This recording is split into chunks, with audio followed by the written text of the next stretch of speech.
Oh, by the way, stories from around sports and the world that we feel like you should be aware of. How about this one? Jokic a couple days ago was asked, it was the, I believe, 5-year anniversary a couple days ago of the Aaron Gordon trade. And they asked Jokic, what does he remember most about the AG trade that day? He said this. I remember saying goodbye to Gary Harris, and I cried because I was so sad because we had a little bit good connection and we played really good. So it was a little bit sad moment for me. It was actually, I think it was a plane, we landed, and then something like that happened. I think they were looking for I was so excited for AG to get here. He's like, nope, I cried. My friend left. He's just being very honest. They were close, man. Yeah. They were tight, and you're right. That's the beauty. That's the charm of Nikola Jokic.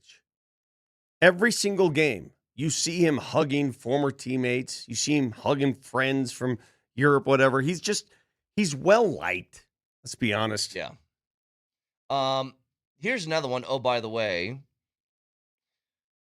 Julio Jones, Hall of Fame wideout for the Atlanta Falcons for all those years. Now retired.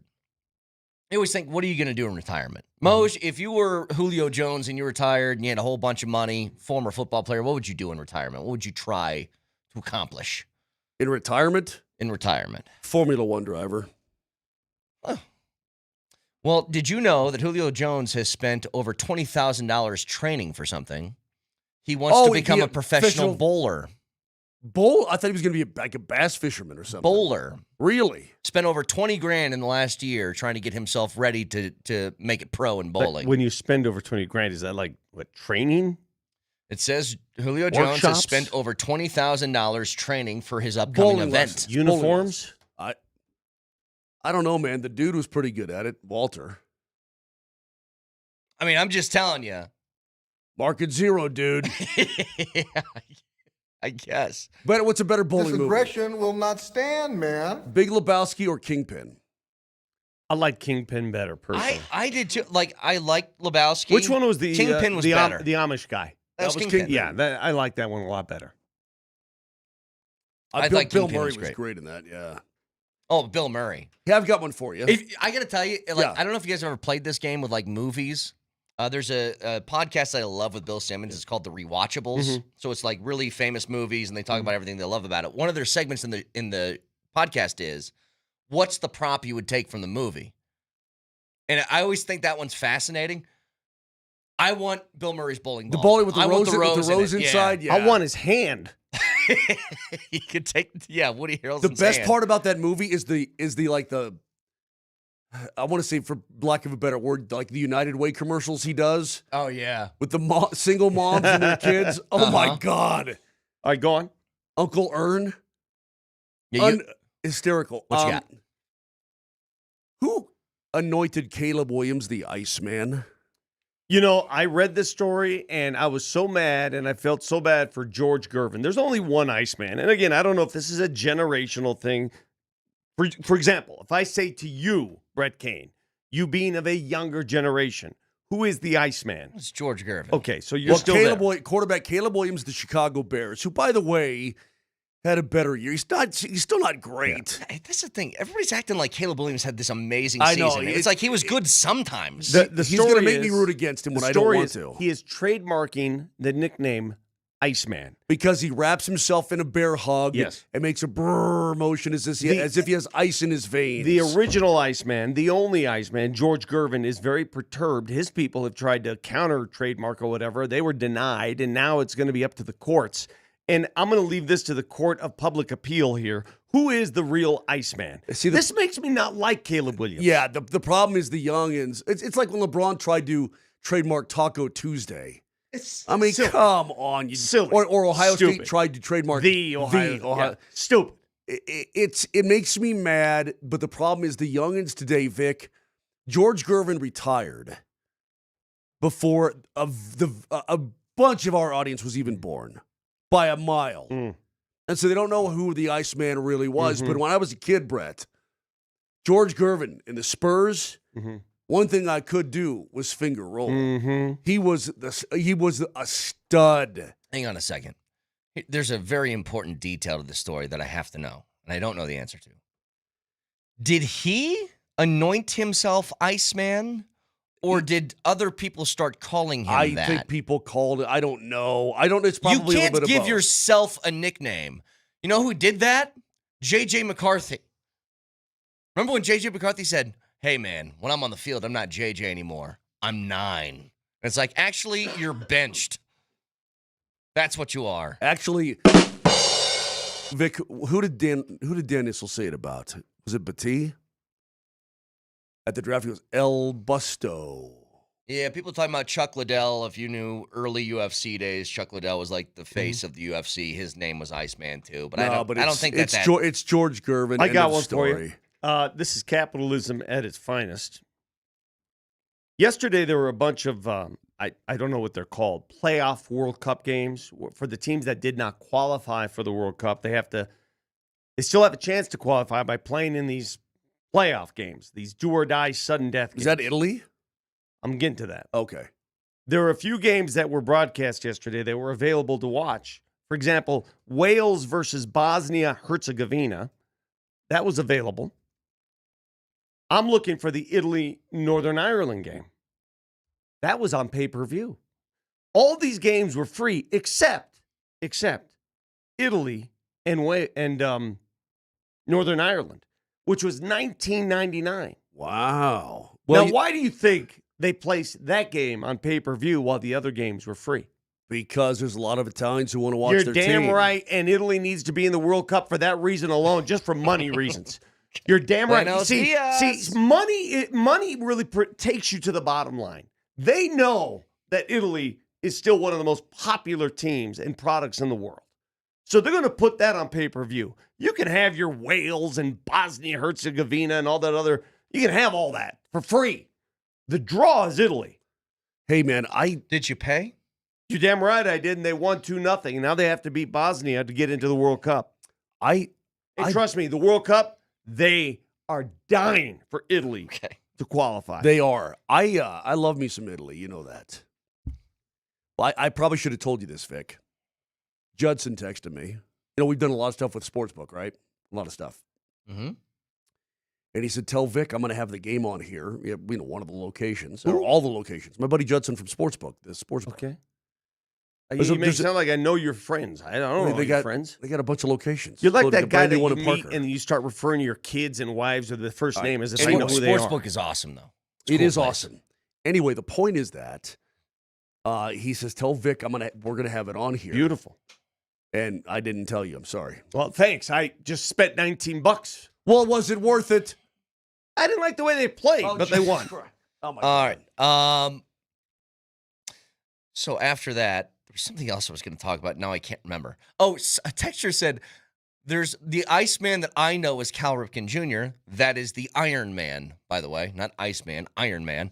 Well, Top Gun, right? I said this before. I hated Tom Brady when he was playing. I think I hate him more now that he's not playing. Did you guys see what he said the other day? No, what? Yeah, all I'm going to ask you is if you have looked into the NFL rules of a minority owner temporarily coming back, say, week 14 or something like, have you at least inquired if that's allowed? Funny enough, you ask. I actually have inquired, and they don't like that idea very much. So I'm going to leave it at that. We explored a lot of different things, and I'm very happily retired. Let me just say that, too. So I loved being out there playing in the flag game. I love not getting hit. I can't stand this guy. I can't stand him. I can't Just stand go away. Go away, okay? You're 49 years old.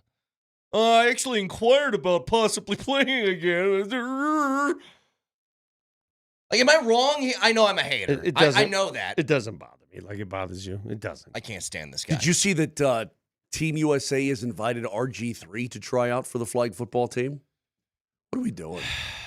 What are we doing? I thought they got that quarterback that don't lose. Yeah, what's his name? Darnell Doucette. Darnell Doucette, my man. I feel like I'm better than Patrick Mahomes.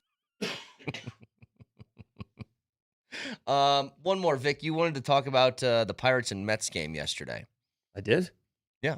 What's something that happened before the game? Oh, I hate this. I hate it. It wasn't even that big a deal. He just paused barely. No, Vic. All right, so here's what happened before the opener. This is a guy that For the Mets. is a cast member from the hit Broadway show Hamilton. He played George Washington. Wait, I didn't know. Really? He was in Hamilton? Yes. He played the first president of the United States. So you would think he had the words down for the national anthem. Whose broad stripes and bright stars through the perilous fight. What's so proud? No. A big deal. No. We're so gallant. The rest of it's fine. fine. He just paused. It's No, not he that said big the a wrong deal. words. What do you mean he paused? He paused and then he said the wrong thing. That's like Naked Okay. Gun when what's his face? The actor, the gray hair. Leslie Nielsen. He plays Enrico Palazzo. Remember, he's like, Yeah. and the clouds up in the air and stuff was blowing up everywhere. And the same thing, man. Oh, it's just. I just cringeworthy. watched He got just nervous. quickly. You were talking about playing George Washington. Mm-hmm. Kids, do your research on the 11th president, guy by the name of James Polk. Nobody taught me about James Polk. That guy was a badass. James Polk basically added on a third of our country in 4 years. He sent troops up. Well, Did he he do didn't the send Gadsden troops. Purchase? So we had the Oregon Territory at the time that was kind of shared between us and the British. And he goes, either you're giving that to us or we're going to fight you. Mhm. And the British were like, don't It's all need to yours. fight. Yeah. You can have it. Then he sent troops to Texas and he just had them stare at Mexico, daring them to shoot. Then Mexico shot. And he goes, all right, now we're in a fight. Beat Mexico, took Texas, Arizona, New Mexico, California, Nevada, all of it from them and said, all right, now we're good. Added a third of the country in 4 years. You know what he did right afterwards? 4 months after he got out of office. Drank beer. Died. He was like, I'm good. Yeah. That's all I had to do. I'm dead. All right. Guy's a badass. Go learn about James Polk. Cool guy. Okay. Just wanted to share some knowledge with you, Mose. You're the history guy here. Dawson. Did you know about James Polk? Well, I know of him. I didn't know the details of James Polk. He was called Young Hickory because he was a protege of Andrew Yeah, Jackson. he died young too, didn't he? What did he die of? He just got sick. He got sick of living. He was like, I added all this Oh, my area God. to the country. I'm done. Like, the guys back in the day, they died of consumption and stuff. Stuff that wasn't really a disease. They just didn't know what to call it. One last thing on the way out. Diarrhea was a big cause back then. Yeah. He got a bad case of diarrhea, and he's gone. Can you name the one person, the one dissenting vote who was against the Mexican-American War? The one dissenter? Because he said, hey, when you guys were shooting at the Mexicans when this thing started, were you on our territory or theirs? Because if you're on theirs, we can't. We can't do it. That's illegal. Well, there was a mishap of where they put El Paso on the map. Abraham Lincoln, Really? one dissenting vote. Huh. Yeah. He was like, ain't going to happen. You understand there was a conflict about if El Paso was properly Yeah, well, you placed know on. what? Here's what I'd say. Sanction me.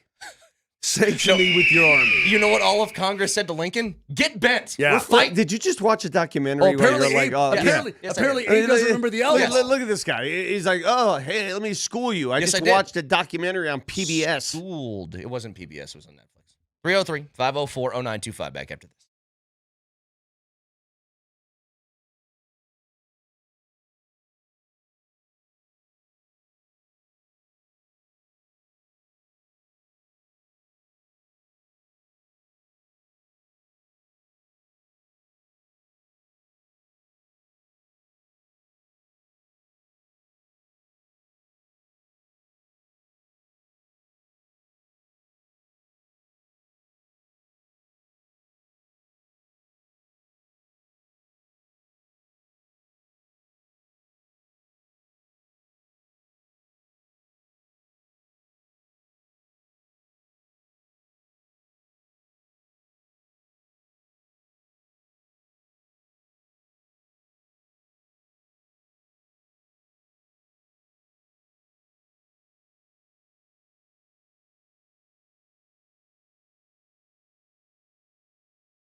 by Manson. Buries Barron. Oh, my goodness. And now Barron wants to go after Josh Manson. We're going to have a fight. Manson and Barron. Manson reigning rights already. Back in the trapezoid. Barron trying to get a right in. Manson cut him off. There goes the lid of Manson. Barron can't get his arm free. There's a right by Manson. Another right by Manson. Another right by Manson. Another right by Manson. Oh, and he knocked him down. He might have knocked him out. Oh, my goodness. Josh Manson with the jaw shot at the end. And Barron appears to be okay. Thank goodness. Josh Manson just tuned him up. Finish him. Fatality. Oh, man. When are you going to learn you don't fight Josh Manson? Finish him. Fatality. You might get 5 minutes for Chuck and Nux. You might. You're going to get a week in concussion protocol afterwards. That's where Morgan Barron is. He, last night, after the game, went straight into concussion protocol. Listen, I've said this many times. Josh's old man, Dave, you want to talk about Chuck and Knuckles. This guy was an absolute stud. 5 minutes each for Chuck and Knuckles. Yeah.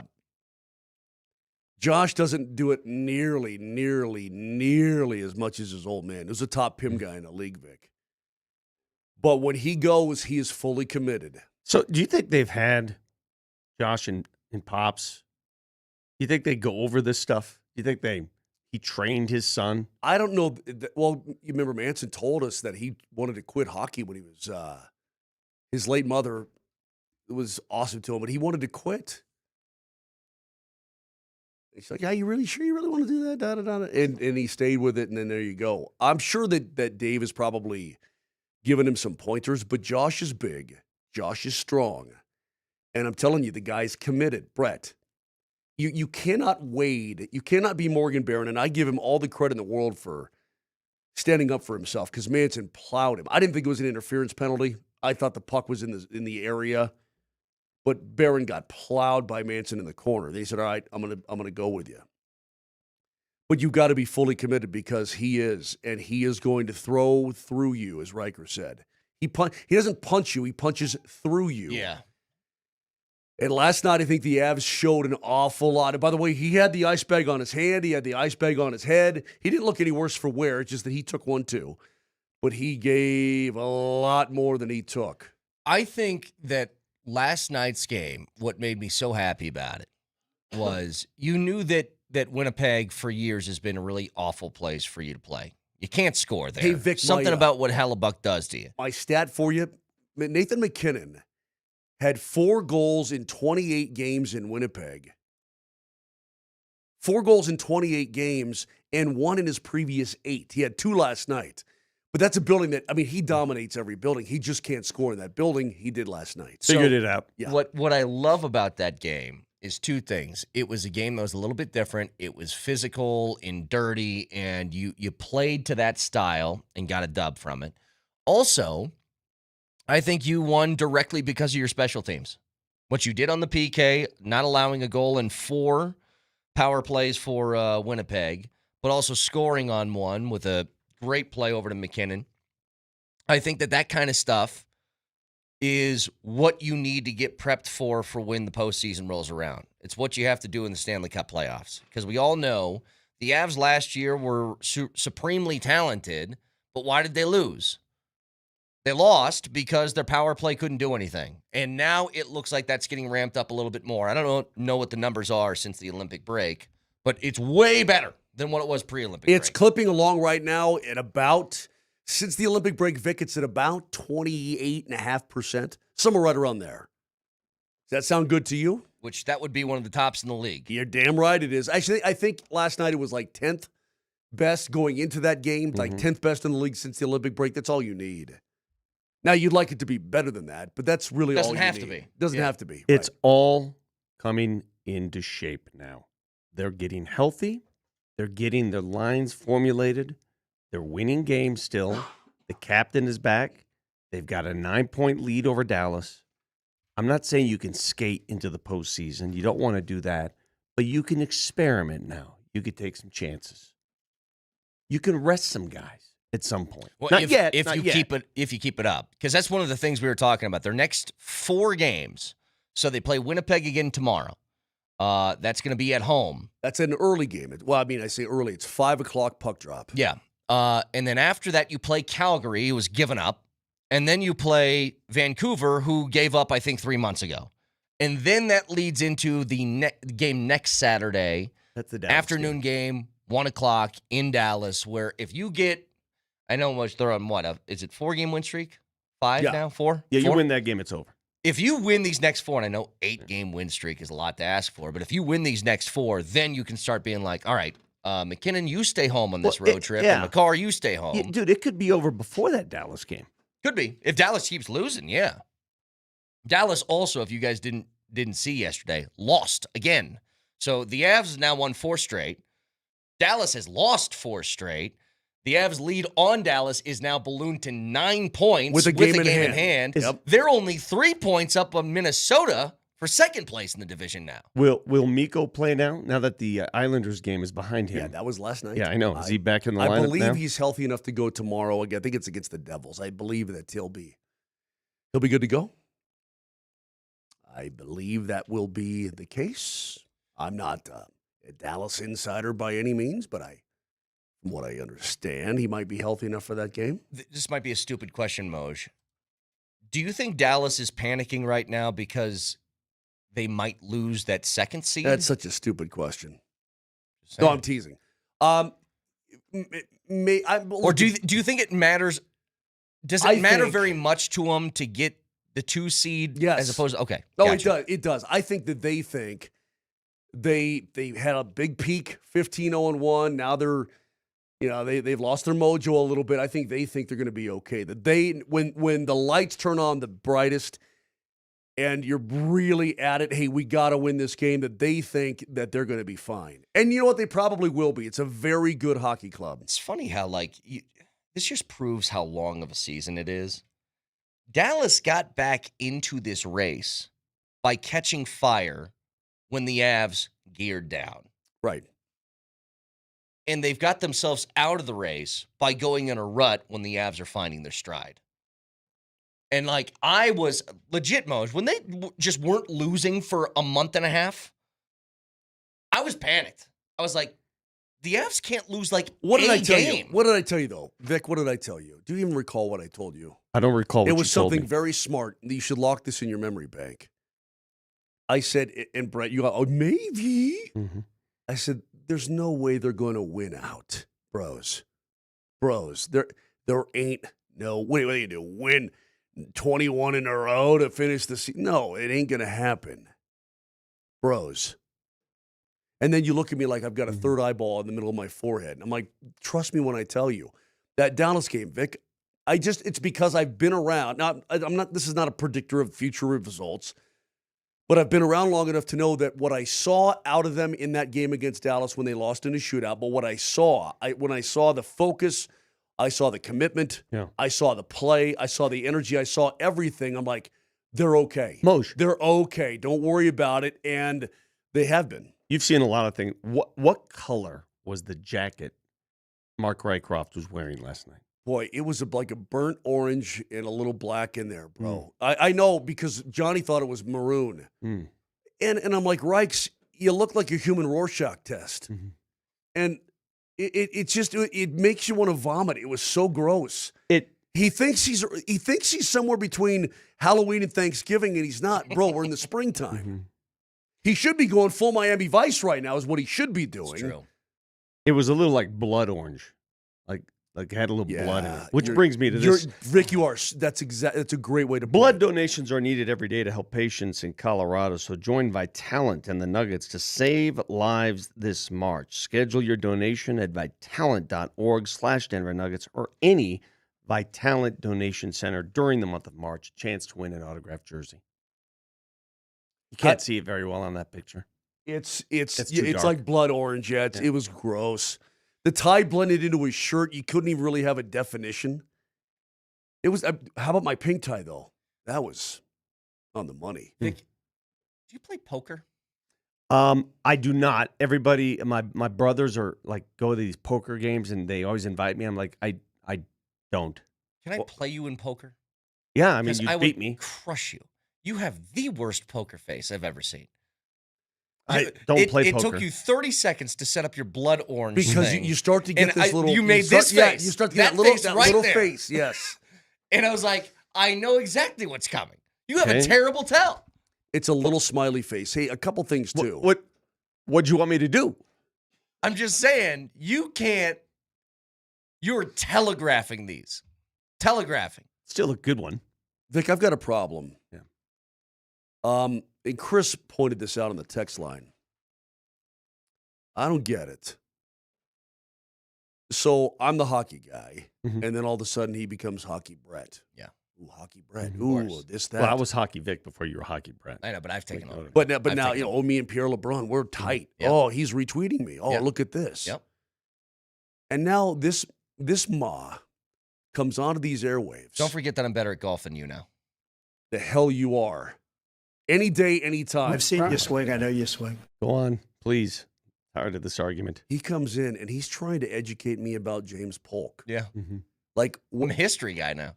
He watched a documentary. the hell's going on Yeah. here? And he's going to try to tell me about Normandy next. Yeah. Watch him evolve into Mini Moj. This is friggin' crazy. Remember, Moj, I all just of a sudden he's watched. going to have bees. You're going to be out of your mind. I also just watched Hitler and the Nazis, Evil on Trial about Nuremberg. You better watch out, man. I'm coming for you. Dude, what is... He's not playing dunk hoops. Mm-mm. Well, maybe I should revert back and go to North Korea and play that monkey. You know what I'm going to do, Vic? Mm-hmm. I'm going to buy some bees. I'm going to make my own honey. The hell's good? Live your life. Choose your own life, Brett. All right, we got one more drop tournament grouping coming up here. It's the last one in the Nelly region. It's an 11, a 3, a 10, and a 15.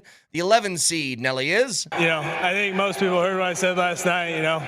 Might as well win the whole thing. All right, Aaron, back up to you. Naughty, naughty Cal. Naughty Cal. Naughty Cal. that goes You're against naughty. My sales naughty. The 3 seed. Might give me a plane and fly to Spain, except I don't even know how to fly a plane. Scratch that, I'ma get me a big old bus. One big enough for all of us to double dutch. Getting chased by turkeys as we cruise around. Windows down, now up so you can hear the sound. If you had 150,000. So good. That goes against the 10 seed. I hope you're enjoying the show, folks, because this is outstanding. Watch Marty Nate just enter the zone. Just danglicious. Nelly, I mean, you know what I want. Yeah. To Danglicious. Danglicious. Danglicious.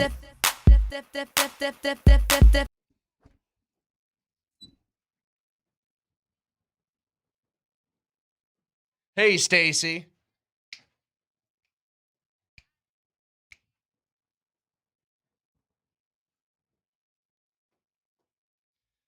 Oh, so good. Danglicious. And then a 15 seed. To win games, you have to win the game, not lose the game, honestly. So if you want the 11 seed to move on, you text in naughty. All right, Aaron, back up to you. Naughty, naughty Cal. Naughty Cal. The 3 seed, 100. If you had 150,000. 10 seed, dangle. Danglicious. And then the 15 seed is win. To win games, you have to win the game, not lose the game. All that to 303-504-0925. Drunk takes in a few minutes. Stick around.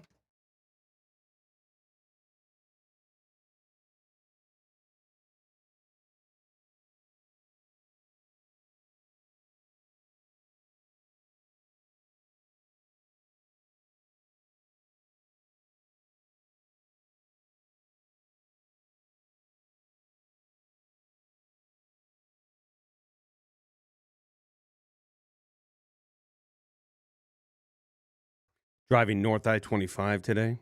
Are you on the north side of town? Stop by 53rd and Bannock. Go to the showroom, Flatirons Fire and Design. If you want to design a new patio set, you want a pizza oven, you want to upgrade your fireplace, or maybe you want to get hot inside a sauna, they got a little bit of everything at Flatirons Fire. If you don't have time to stop by the showroom, visit the showroom online, flatironsfire.com. And right now, Altitude Sports listeners, 10 to 15% off all fireplaces. Compliments of me. Just mention Vic and go to flatironsfire.com.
I love that attitude, though. I know. That's the best. Oh, our sales guy, Brandon, and he's a hoot. He's our ow guy. You guys are dog fans, right? You guys are dog lovers. You're dog whisperers. Can I ask you a serious question? This is serious, dog. Wait, a serious question or series of questions? Serious. Okay. We have two dogs. One of them, for some reason, emits a certain odor that only I can smell. I say to my wife, this dog smells. I don't smell anything. I say to other people, this dog smells. Of the body, of the mouth, of the what? I don't know. But every time it's around me, I smell something and it smells rotten. And it's only me that can smell it. Is it me? Is it the dog? Is it a relationship we might have? What is it? Have you ever heard of this before? Well, the queen might be used to it, and maybe it's not sensed in the same way as you. Okay.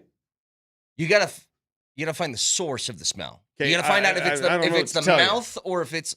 Yeah, pick that dog up and sniff every part of its body and find out. Yeah, because if it's like, look, if it's I want you to come over and figure this out. From the rooter to the tutor. Pick that dog up. It's like a. I'm not coming over to smell. It's like a weird. Vic, like, what is this? I can promise I you. know it's in the. I know when it's in the room. I'm like, what's going on? I can promise you, brother. I am not coming over to smell your dog. Yeah, pass. I'm not going to sniff your dog. Pass. But you need to find out. Maybe it's psychosomatic. Could be. She thinks it's in my head. Yeah, I go, she thinks it's psychosomatic, but you may have. Well, Vic, I don't know how to tell you this, and I want to say it in the most delicate way possible. Your gene pool is interesting. It is. Maybe in your gene pool, you got a sensitive nose.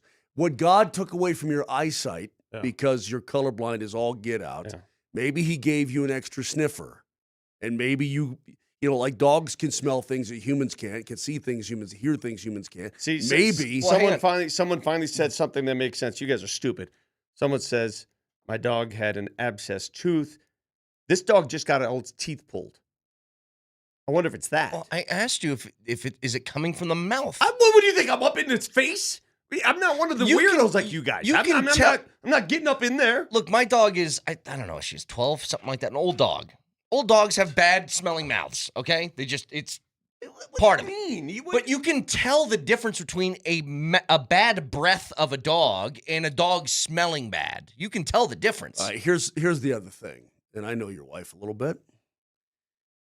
She loves that animal a lot. More than me. She gets mad at me when I bring it up. So she could strap a paper bag full of rotten eggs to the dog and pretend that she doesn't smell anything. Yeah, it's true. Because it doesn't matter if the dog is rotting from the inside out. She's not going to smell it, bro, because she don't want to get rid of the dog. Mm-hmm. Now, get Uncle Moser over when she's out of town this weekend. I'll handle it. Let's go. Or we can get Kyle Keefe's owl. That owl will handle business like easy. that. I'm not trying to concoct a murder here. I just want the smell to go away. God.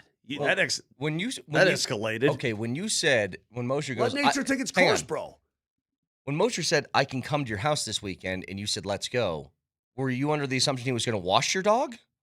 Because he was definitely going to kill it. That was his intention. I thought he was going to tell me the source of the smell. I don't want No. I don't want the dog harmed. Listen, dirty deeds done dirt cheap. Jeez. I mean, I love it. I love all animals. I love them. But hey, man. That would be... Actually, it wouldn't be hilarious, but it would be funny years later that Vic says, Moj, come to my house and do what you got to do this weekend. And Moj takes that as he's going to take your dog out mafia style. And you come home to a dead dog when you just wanted the dog clean. Yeah. All right. Good talk. Hey, guess what? I was going to say, I can't get over how much the Nuggets should just beat the living crap out of the Jazz tonight. Excuse my language. Well, we could let's do that first here. Do whatever it takes to win. It's the Johnson Auto Plaza keys to the game. Johnson Auto Plaza. Experience the power of the plaza, where they have the keys to performance and style with Ram, Jeep, Chevy, Buick, and GMC, and a huge selection of used all in one place. Johnson Auto Plaza. Here's Moser, Lombardi, and Kane. 7 o'clock tonight, the tank Jazz and the Nuggets, Vic. Tankity tank. Defensively, I want to see what you're really about. I want to see what you can do. Now you have rest. You have time to rest. You don't have back-to-backs. You have your full staff back. Everybody's healthy. You have your playoff rotation in order. Let's inject some defense into this team as we approach the playoffs. 8 games to play. The schedule is up and down. This is a game you should win. Not only win, but let me see you win with a degree of defense. That's what I'd like to see. It's not necessarily a key. It's a want. That's what I want out of the Nuggets tonight.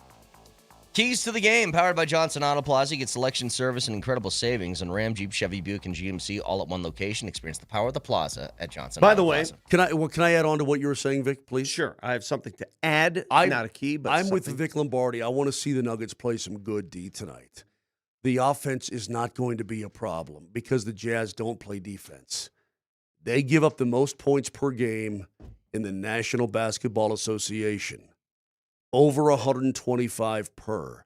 That's not going to be your issue. I want to see you lock these Maws down. Down. A lot has been made by me about the number of back-to-backs the Nuggets have played. League leading 17. They had 16, and then they added another one, inconveniencing the Nuggets instead of the team that's trying to tank. You've heard my thoughts on that. I think it was a ridiculous decision by the NBA, and I stand by that. What makes these back-to-backs even more pronounced is that the Denver Nuggets, since the All-Star break, there's only 2 months since the All-Star break, less than that, 6 weeks since the All-Star break, right? They have played in those 6 weeks 6 back-to-backs. I repeat, 6. That's a plethora, Vic. Minnesota's played 2. Yeah. San Antonio's played 3. OKC's played 3. The Lakers have played 3. The Nuggets have doubled, more than doubled by some, how many back-to-backs. So not only are you playing more, but is there something to be said about playing that volume of back-to-backs in a shorter period of time? Yeah, when you're doing it. When you're doing it. Could that lead to more injury? Could that lead to... There's something to that, right? Like it can lead to L's, and you can't afford a lot of L's right now. So please, don't argue with me that it doesn't impact the team, because it does. Because the compound effect of that does. Thankfully, it's all behind them now. But they went through the most rigorous schedule over the last 6 weeks than any team in the NBA, by far. Not even close. I have a keys to the game. Please. Johnson Auto Plaza. Here's Moser, Lombardi, and Kane. Kyle Freeland is making his 5th career opening day start for the Rocks today against the Miami Marlins. In those starts, his ERA is 7.58. Is that good? It's terrible. He's 1-2 in his previous 4 opening day starts. Give me a quality start. The thing that's really been bad about this team, there's multiple things, but their starting rotation getting off to horrible starts does not help anything. I need Kyle Freeland, if you're going to be the ace, look like an ace today against the Miami Marlins. Why is there only one day game and the rest are all tonight? Because Friday. They did their day game thing yesterday. Yeah, but teams typically would open up with a day game. Did you watch the home opener's a day game, bro? What are we doing now at baseball? What are we doing? Now, to be fair to Kyle Freeland, those numbers on opening day a little bit skewed by a really awful 2024 start. His last 2 have been good. Or, I'm sorry, last year's was good. It was 6 innings, 2 hits, 7 Ks, and a 3-2 loss. Give me one of those today. Because it is opening day for the Rocks as they take on the Marlins tonight. And we're going to broadcast live for opening day at the Denver Chop House next Friday for the home opener starting at 10 o'clock, powered by the Wilhite Law Firm, who reminds you, don't drink and drive. Learn more about the rideshare reimbursement program at Wilhite Wins, the Wilhite Law Firm, helping you celebrate safely, and we'll see you next week. The Marlins are a pretty big favorite here tonight. You do betting odds for baseball? Well, I'm just looking on the preview here. The Marlins also won 36 more games than the Rockies last year. Almost 500 at home. Mm-hmm. They stink. I mean, they really do. What do you the Marlins are not good, bro. Like, as a Rockies fan, as a baseball fan, as someone, a fan of the game, and you want the Rockies to return to prominence, at least return to respectability. Yeah. What are you asking for out of this season? Because you're not going to get a playoff team, but what are you asking for? What do you want to see? I want and how 72 and 90? No. How does that rear its head? Here's what I think you want to see. To the vague statement of this, you want the arrow pointing up at the end of the year. You want to see reasons to believe this team's going to get better. It's the same thing. I talk about this when you have like a 2-14 football team. You don't have to make the playoffs the next year. Just win a few games and have some reasons to believe it gets better. Now, how does that happen? This is how it happens. First of all, some of those young guys that are now permanently on the big league roster, the TJ Rumfields, the Kyle Karros types. Well, I mean, they're on it for now. Well, that's what I'm saying. If those guys play well and look like they're an everyday player within this organization for the next few years, that's a bonus. More than anything else, you aren't going to get it from the veterans that are going to be starting for you in that rotation. It's not going to come from Quintana. It's not going to come from Shigano. But can you give me Chase Dollander looking like he's a rotational starter for you? Can Kyle Freeland return to some sort of form? Because I really feel like this is make or break with Kyle Freeland this year. He's had a lot of years where it hasn't been good enough, and it's getting to a point like bleeper, get off the pot sort of thing. And then you got like Michael Lorenzen. Can he play well enough where you're like, yeah, I'll give him a few more years, that sort of thing. But your rotation needs to be something that's way better than it's been the last couple of years. I ask these questions. I should just answer them because I'm never happy with your answers. What I'm asking out of the Rockies this season is pretty simple. Don't embarrass me. Just don't do something embarrassing. Competence. And I think they're on their way to competence. Before success comes competence. Do you agree? Yeah. And I think if you show me that, then we're on to something. Well, I told you, I think so far we're a couple months into this. The new people that have taken over, Little Monfort and DePodesta, are two guys that have shown, at least in this short amount of time, what feels to me like competence in the front office. That's a good start. Plans are in place. Yes. Stuff going on. A vision, if you will. I told you last year when I know a couple of people that work within the Rockies, and I asked them about this shift that they're making to new It's Monfort. a big deal. They said they were actually really optimistic that he does think differently than his dad does, and that he wants to do things differently. And I think it's proven that already with the way that they've approached the offseason. So we'll see. We'll see. You know what? My kid thinks differently than I do. I wonder if I gave my kid the keys to the empire, how he would run it. Like, what would he do with my dog? He'd call Uncle Moj. That's true. I love you, but you are not serious people. You give Dante the keys to the empire. Yeah. First of all, he's putting you in a home. Day one. Day uno. That's happening immediately. Take the simulator. Oh, he's taking that from you. 100%. Yep. He's taking your membership. Yeah, I know your kids are young. You guys start thinking about that. You guys are thinking about what, protect your own. Never too early.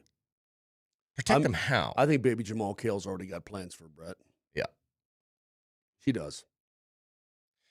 You should see the face she makes when it's my turn to put her to bed at night. Mm-hmm. Look at this fool. Furious. Really? Like, absolutely furious. You don't do the same things the wife does? You sing? Do you read? What do you do? I feel like I do all the things the same. You don't. She disagrees entirely with that. I think my wife's a lot more patient about that stuff. I'm like, all right, let's read the book. It's time to read the book. Come on, bedtime.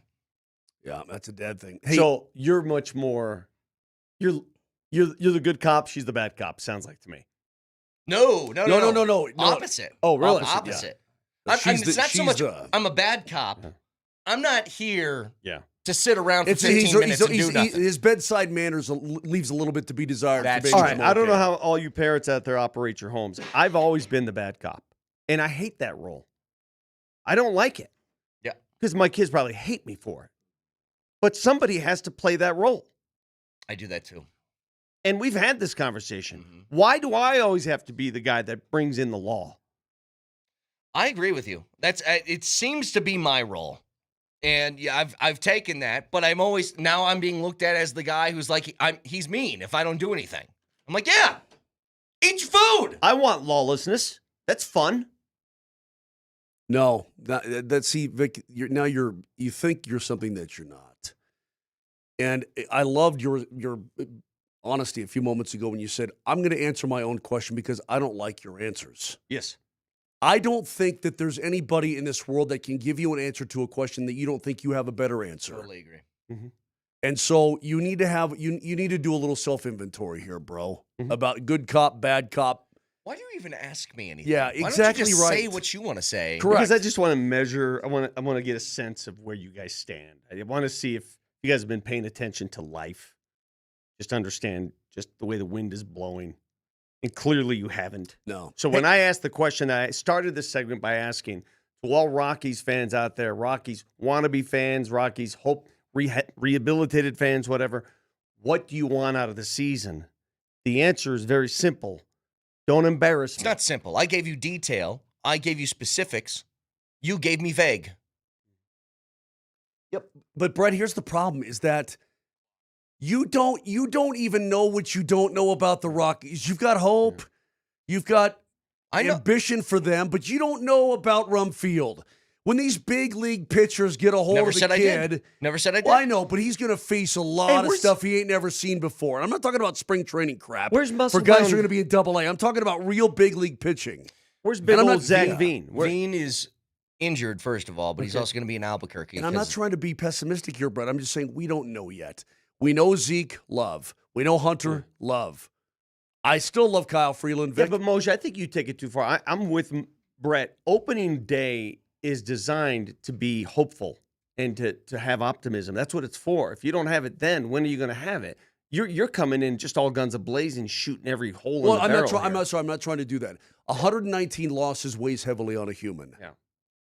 Fair? Fair. Fair. James Polk was a Presbyterian. There's a Presbyterian church right near my mom's house. I'm coming for you, Moj. I'm coming for you. Believe me, I feel it. Get an update on the drop tournament and drunk takes next.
All right, Drunk Takes here in a few minutes. Again, Jazz and Nuggets, 7 o'clock tonight. But you can also hear the rest of the Sweet 16 on AM 950.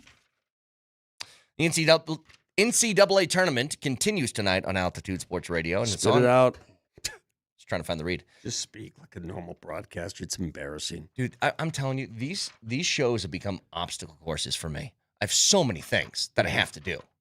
And what do you guys do? You sit there and you throw a golf ball around during the break. Hey, have you watched a Nuggets pregame show? I got like 75 reads, bro. All right? Don't talk to me about reads. If you want to watch tournament stuff,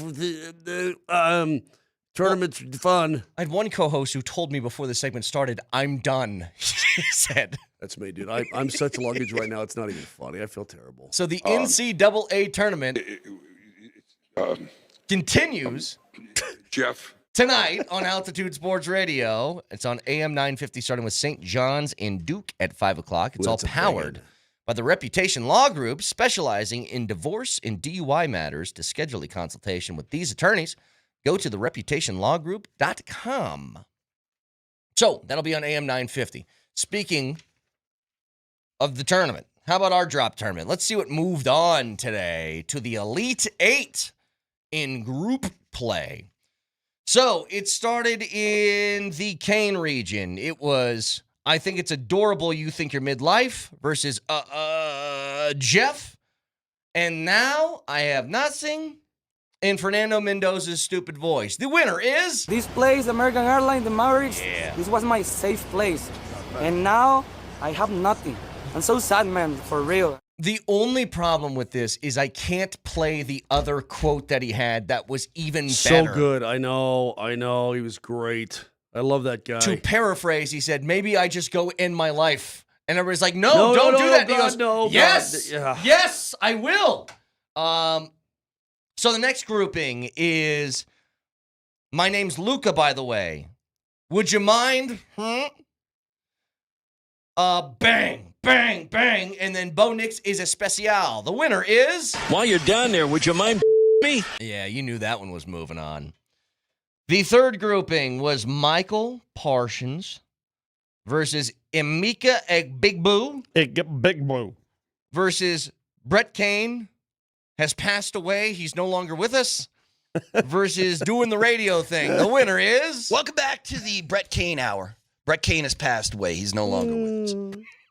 And then finally, Naughty Cal versus if you had $150,000 versus Dangalicious versus to win the game, you need to win the game.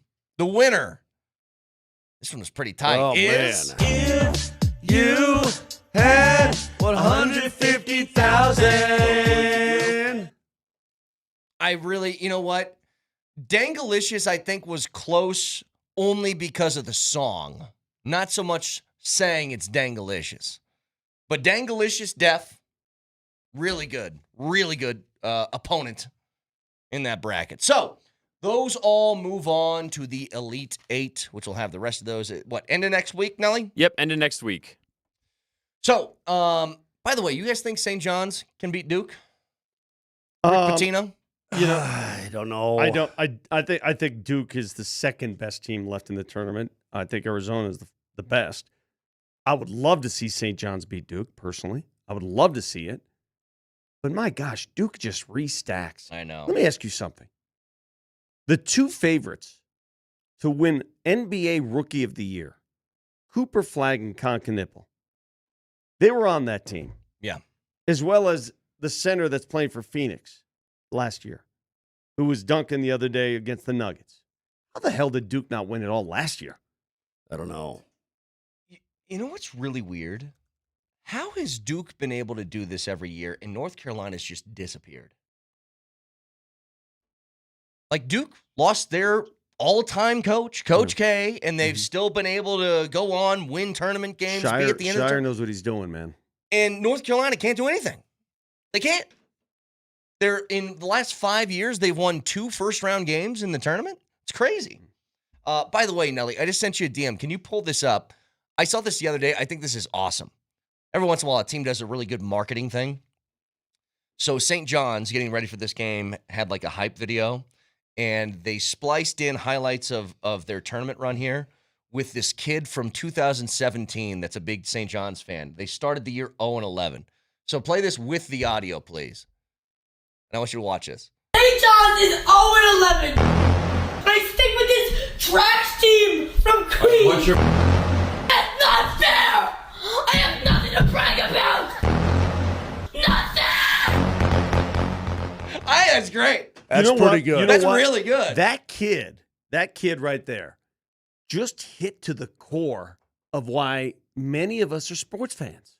I have nothing to brag about. Yes. Yeah, I know. Think about it. At the end of the day, what do you have in this whole endeavor? What is it? What do you have? Yeah, what's the investment Saying bragging for? rights? What else much. is there? Yeah. What is it? Oh, look, there's nothing I love more than if the Lions beat the Packers, the first thing I'm doing is I'm walking to Brandon's office. 100%. First thing I'm doing. Yeah. I mean, what pleasure do you gain from investing so much emotion into your team? What is it? I have nothing to brag about.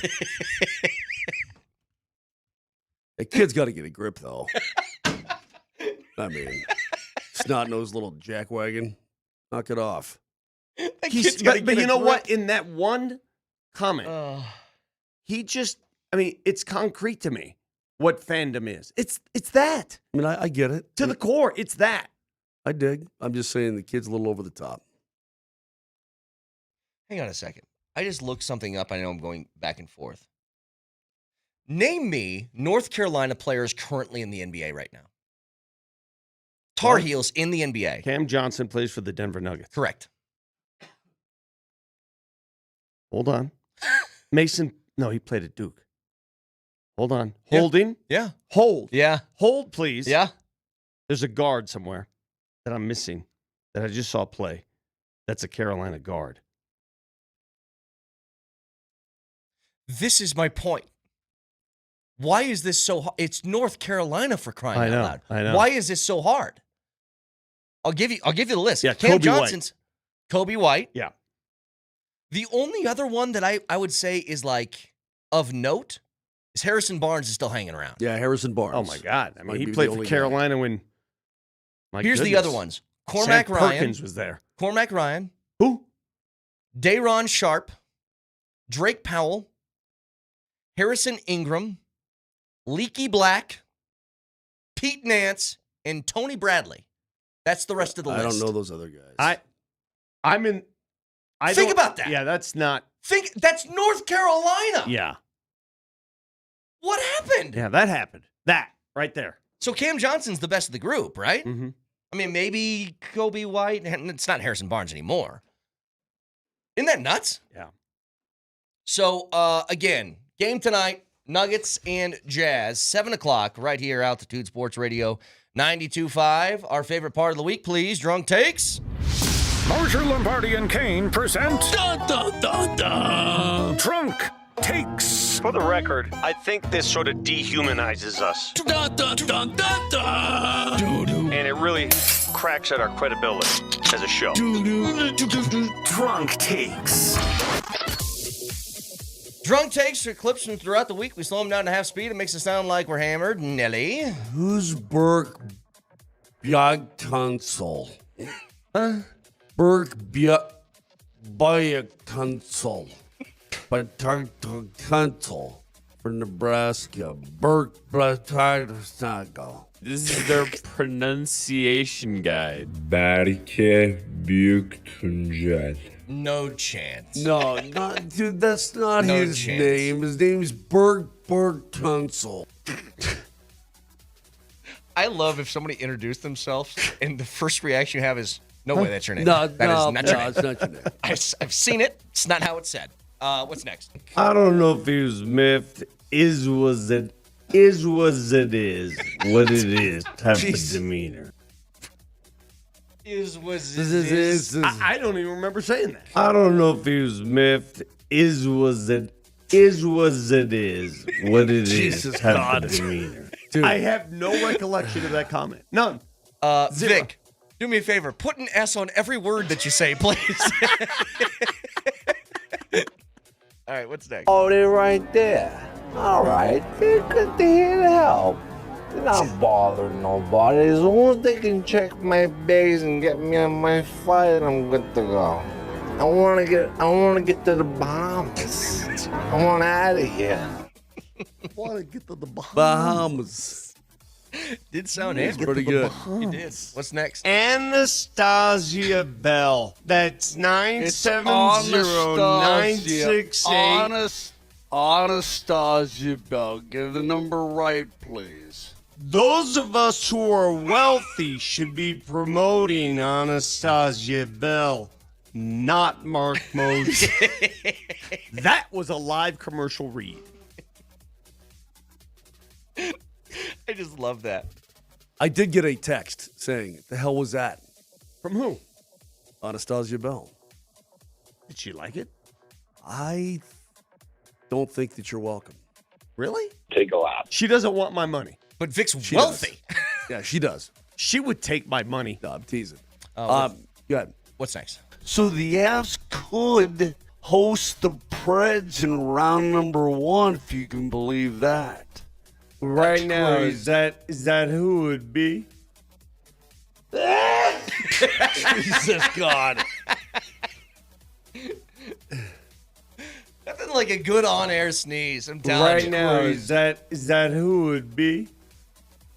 Jeez Louise. Oh my gosh. That sounds like death. All right, what's next? You know what I think? No. You know what I think is elitist? All you beer freaks who go to these beer places and have to beer up every beer, every flavor of beer.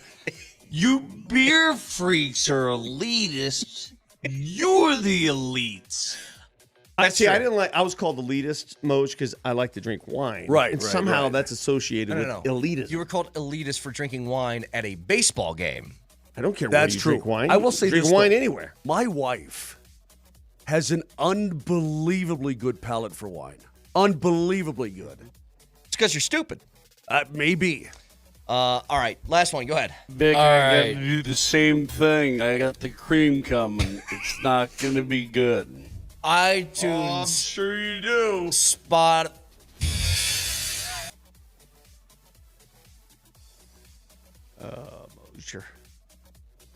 Moser. Please leave For that. my- Leave that in the tank. I've got right here, Vic. I've got that pre-C. feeling? The pre-C. Yeah. It's got to come off. I got to get the cream. All right, iTunes, Spotify, Moser, Lombardi, and Kane. I hope you have a wonderful weekend. Jazz and Nuggets tonight, 7 o'clock. The Sweet 16 will start at 5 on AM 950. But a whole bunch to get to over the weekend. We'll break it all I'm down going to bed. on Monday. Yeah, you should. You get some sleep there, Moj. Come take care of my dog, would you? 100%. After my nap. Talk to you guys on Monday. Love you. See you. Big, All I right. got to do the same thing. I got the cream coming. It's not going to be good. iTunes. I'm sure you do.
The thing in my life that I didn't know I needed, and this is why I love me some KJ Granderson. We were talking about, getting into the Avs this morning here. Welcome into the morning sprint. Raj, the coach, KJ's behind the glass. And I was like, I want to hear a McKinnon goal. He throws in Lecky in there. What I didn't know I needed in my life, people, here on this chilly Friday morning after days and days and days of 90-degree weather. Might I add, I kind of liked a little natural air conditioning this morning. Not bad. Not bad. Josh Manson beating the wheels off of someone. Dude, how good was that? With LL Cool J in the background? Didn't know I needed it, but I needed it. I also didn't know that Connor McGahey is going to become the voice of combat sports. Hey, there's nobody better right now to commentate a fight than Connor McGahey. You heard it right there. I mean, he's elite. Has he done it before? Has he ever done a boxing match? Has he ever done he'd be a UFC fantastic fight? at UFC. Dude. Isn't that where Spiro Didi's got his start? Am I wrong? I don't know who Spiro Didi is, man. I'm sorry. He's one of the voices that you hear on college basketball during the tournament. Okay. One of the guys. He's not like Kevin Harlan, but he's in that, You've heard him on football, like a lot of Broncos games. He does the mims with the catch. He does the weird KJ stuff like that. Grab a couple of Spiro calls, and you'll know who he is. I mean, are we going to see the new John Anik? Or do you remember that guy Goldberg? What was the guy's name? There was a Goldberg commentator for UFC. Like the wrestler. It was Goldberg? like old Mike Goldberg is a legendary American play-by-play commentator, recognizes the voice of the UFC. So OG UFC. Think about here in Colorado, 1997, back when it all started. Up until 2016, Mike Goldberg was the voice of the Ultimate Fighting Championship. I was thinking of John Anik. I was thinking of John Anik. John Anik, and he became the guy. Yeah. And he's really good. But he ain't Connor McGahey. That was fantastic. And you know what else was fantastic? Just like Josh Manson got a little grimy with his right, left, overhand, right, bah! See ya. Take a seat there, young Barrett. I think the Avs were really good getting bodies in front of goal and playing the mucky style that they needed to find a way to scratch out 3 goals. And really, Nathan McKinnon, of all people, was the one that just blurred the line between goalie interference and a goal by rushing at the tender, and it was great to see. Yeah, great pass from Arturi Lehkonen, who makes his return to the lineup for the first time since March 3rd of this year. A little saucer pass that stays in the air, and McKinnon gets a stick on it, redirects it home. The Avs get a goal. They also get a power play after that. The power play scores again, right on the doorstep after a 5-on-3. They don't score on the 5-on-3, but it was moments after the second attacker came back in. Hey, if you haven't ever done this before, Raj, and also to all of our fine listeners out there, I strongly suggest the next time there's some form of an Avs watch party that Andy Lindahl is hosting, watch an Avs game with Andy Lindahl. Oh, yeah. You want to feel anxiety? Oh, and anger? It's nuts. I mean, if you watch... I can't read! If you watch an entire game with Andy Lindahl watching the Avs, you would believe that they were, I hate to say this, but they were Colorado Rockies bad in hockey. Really? Brother, try it during a playoff game. I want to say Game 7 last year, Spring and I were live at Ryan House. And I think Andy was there for a while, and Andy had to leave. Andy removed himself from the watch party after the second period. He's like, I can't be here. And I went, I can't have you here. Big recusal guy. I can't have this energy around me right now. I can't do it. I remember that because I was doing that game with you guys, and you told me in my ear, you were like, Andy just left. He just left. He's like, I got to go. I can't be here. Can't do it. Some people relieve themselves. Andy recuses himself. Yes. And probably smart. I mean, yesterday I was watching, he's like, the power play is going, and he's giving a play-by-play of just worst case scenario of everything. Ah, gosh. I can't live my life like that. I can't do it. Gosh, there's nobody who's willing to. Is anybody going to shoot at the net? Is anybody going to put one on you're goal? Really close to nailing Lindahl. You're a little higher. You are inches higher. away from it. Like, again, your Harbaugh's fantastic. Your Gruden is even better. You've got most people have a Trump. You've got a pretty good Trump. Yeah, Connor McGahey thinks his is certainly better than mine, which is okay. Connor can sit down on those baritone notes, which helps him. He's got a better voice. But he's got the best. Yeah, the golden pipes. Alan Roach and Connor McGahey. You are inches away from nailing Andy Lindahl in terms of an impression. So Anne-Marie and I decided to go down to the Ryan House to join the watch party last night, and it was a lot of fun. Denver Summit FC block party on Larimer Square last night. Oh, yeah. By really the way, fun. we are going to have Mayor Mike Johnston on with us at 11 to talk about Denver Summit and their inaugural home game that comes up on Saturday. We're also going to talk about baseball. Not quite. Rockies. Really good chance. One more time. Are you going to strike out here? You're 0 for 2? I don't know. With the mayor on? Oh, Denver Summit FC. You struck out Bantam Yard. There we go. Thought you had it. Not quite. Dang it, man. That'll be at 11 today. Back to the Avs. And back to that power play. Since February the 25th, they are 12th league-wide in power play percentage at 23%. They are 3rd league-wide in power play goals scored with 12. They're starting to figure that out. And last night, what we saw in the third period in terms of special teams from the PK, Logan O'Connor is everything. That penalty kill is suffocating. They're getting right and they're getting healthy at the perfect time. If you didn't think the Central was over, last night it's even more over. Dallas lost in regulation. Minnesota won in regulation. Colorado wins in regulation. It's over. The 1 seed's yours. All right, so here's the what's next conversation that we might need to have about the Colorado Avalanche. Yeah. 71 games played, 11 remaining, correct? Hockey is an 82, just like basketball. Hockey and basketball are 82 games played, correct? Am I right in saying that? Yes. Okay. So hockey moves to 84 next year. Okay, but this year still 82. Yep. And basketball still 82. Yep. Somebody recently said 83 and it messed me up. I'm like, no, it's 82. 82. And baseball's 162. Yes. And football is 17. Correct. And college football is 12. Correct. High school football, 10. Is that enough? There we go. With 11 to go, the Colorado Avalanche have a commanding, nearly double-digit lead in points over the Dallas Stars, which is really what you and I said is all that matters, is just securing home ice.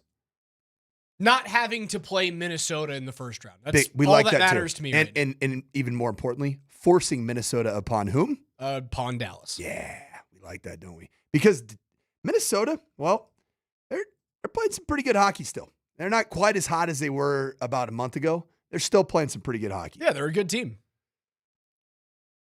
The Colorado Avalanche are 22 points away from essentially tying the Montreal Canadiens record. I think it was 132 points in a season. Record's 135. Boston. Yeah. But I'm saying that of a team that won the President's Trophy record at a record pace and won it all.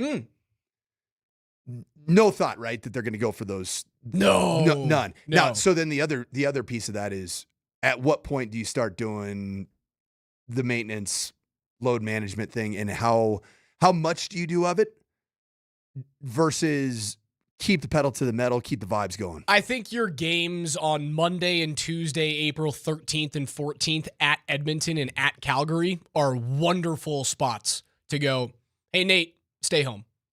Kale, no reason to get on the plane after you play Vegas. No reason. Hang out at home.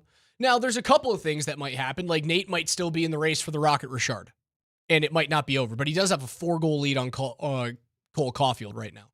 So that might be wrapped up as well. But those two games, Edmonton and Calgary, 13th and 14th, the regular season ends late on Thursday, April 16th, and then the playoffs start as early as April 18th, that Saturday. I don't need them playing in the Edmonton and Calgary game. But the next few ones, like the 3 games at home, Winnipeg, Calgary, Vancouver, certainly at Dallas on Saturday, April 4th, yeah, I need to see you play in those ones. There's still plenty of hockey to be had, and you want to stay sharp, and you want to make sure that when everyone gets back and healthy, you're making sure the chemistry is completely fluid. But there's a couple of games I don't need you playing in. The Colorado Avalanche franchise record for points in a season is what? 119. You're gonna beat that, aren't you? They're on pace for 120. You're gonna have arguably the best. A chance. You know what year 119 was? The 21-22 Stanley Cup championship. Yeah, love season. that. I don't hate that. So all of you out there that are saying, hockey guy that's saying, oh, the old presidents it's the ultimate The curse. the curse. How's this? First off, screw curses. It's for the weak. Agreed. It's for people that hate you. It's for the weak-minded. It's for everybody that despises you. You're not playing right now for the President's Trophy. That doesn't matter. You are playing for the right to not have to go against Minnesota in the first round. That's essentially already achieved, though. Dallas, right, to force Dallas and Minnesota. Again, because the Central is over, the President's Trophy is over as well. No one in the East is catching you. You could drop your top 6 skaters and your top pairing of D-men and probably still skate your way into securing the one. Well, look at you've got Calgary, crap. Vancouver, crap. St. Louis, crap. Calgary again, crap. There's a lot of bad hockey teams that you're playing over the course of the next 2.5 weeks, 3 weeks. I think you're going to stumble yourself into being above 125, above 125 points. 11 games to go. I mean, for those of you that don't think the division is clinched, you're idiots. 9 points up with 11 games to go, including a game in hand and the tiebreaker. If you don't think the Central Division is done, over, cut, you're not watching the same sport. You don't live in reality. Not to mention, it's over. The state of Dallas Stars hockey. Yeah, they're struggling right now. Right now. And they're not healthy.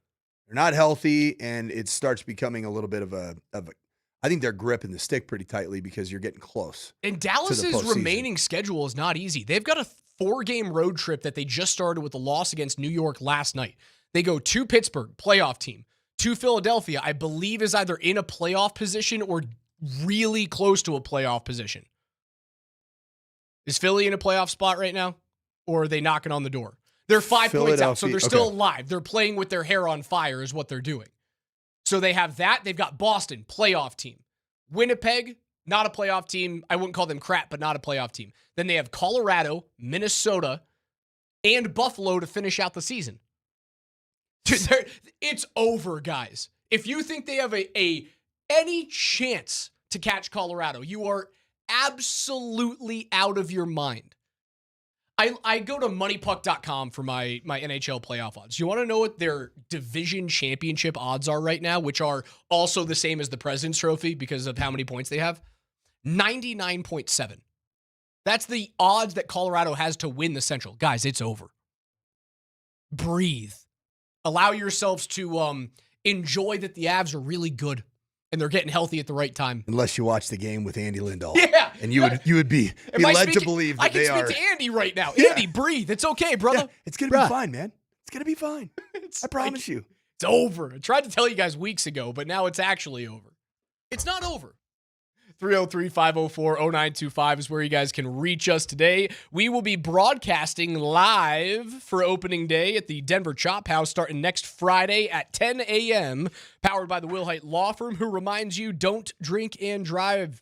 Learn more about the rideshare reimbursement program at Wilhite Wins, the Wilhite Law Firm, helping you celebrate safely. We'll see all of you guys next week, just a week from today at the Denver Chop House. Hope it's a little bit warmer for the Rockies as they open up their season at home. But the Rockies back at it tonight against Miami. Kyle Freeland on the bump. Not a day game, unfortunately, a little bit later against the Miami Marlins. 5-10, I believe, our time. You should be able to win this game. Miami's not a good baseball team, brother. Sorry, allergies still kicking up.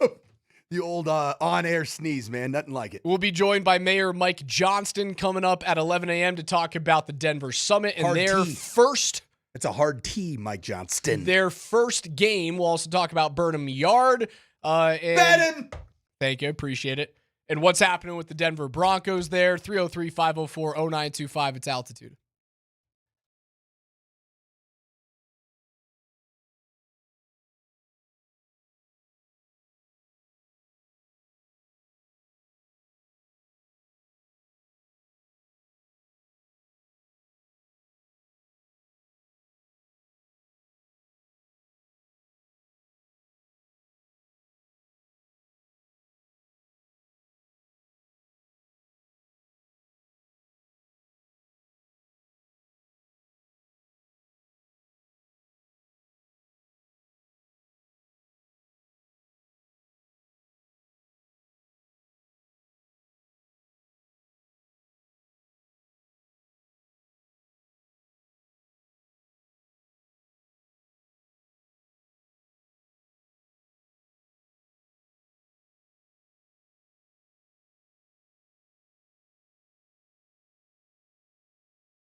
Don't miss tonight's Nuggets game on Altitude Sports Radio 92.5. Pregame for Nuggets and Jazz starts at 6:30, powered by Ramos Law. You can listen live on 92.5, or you can stream it on any smart speaker or online and on the Altitude Sports Radio app.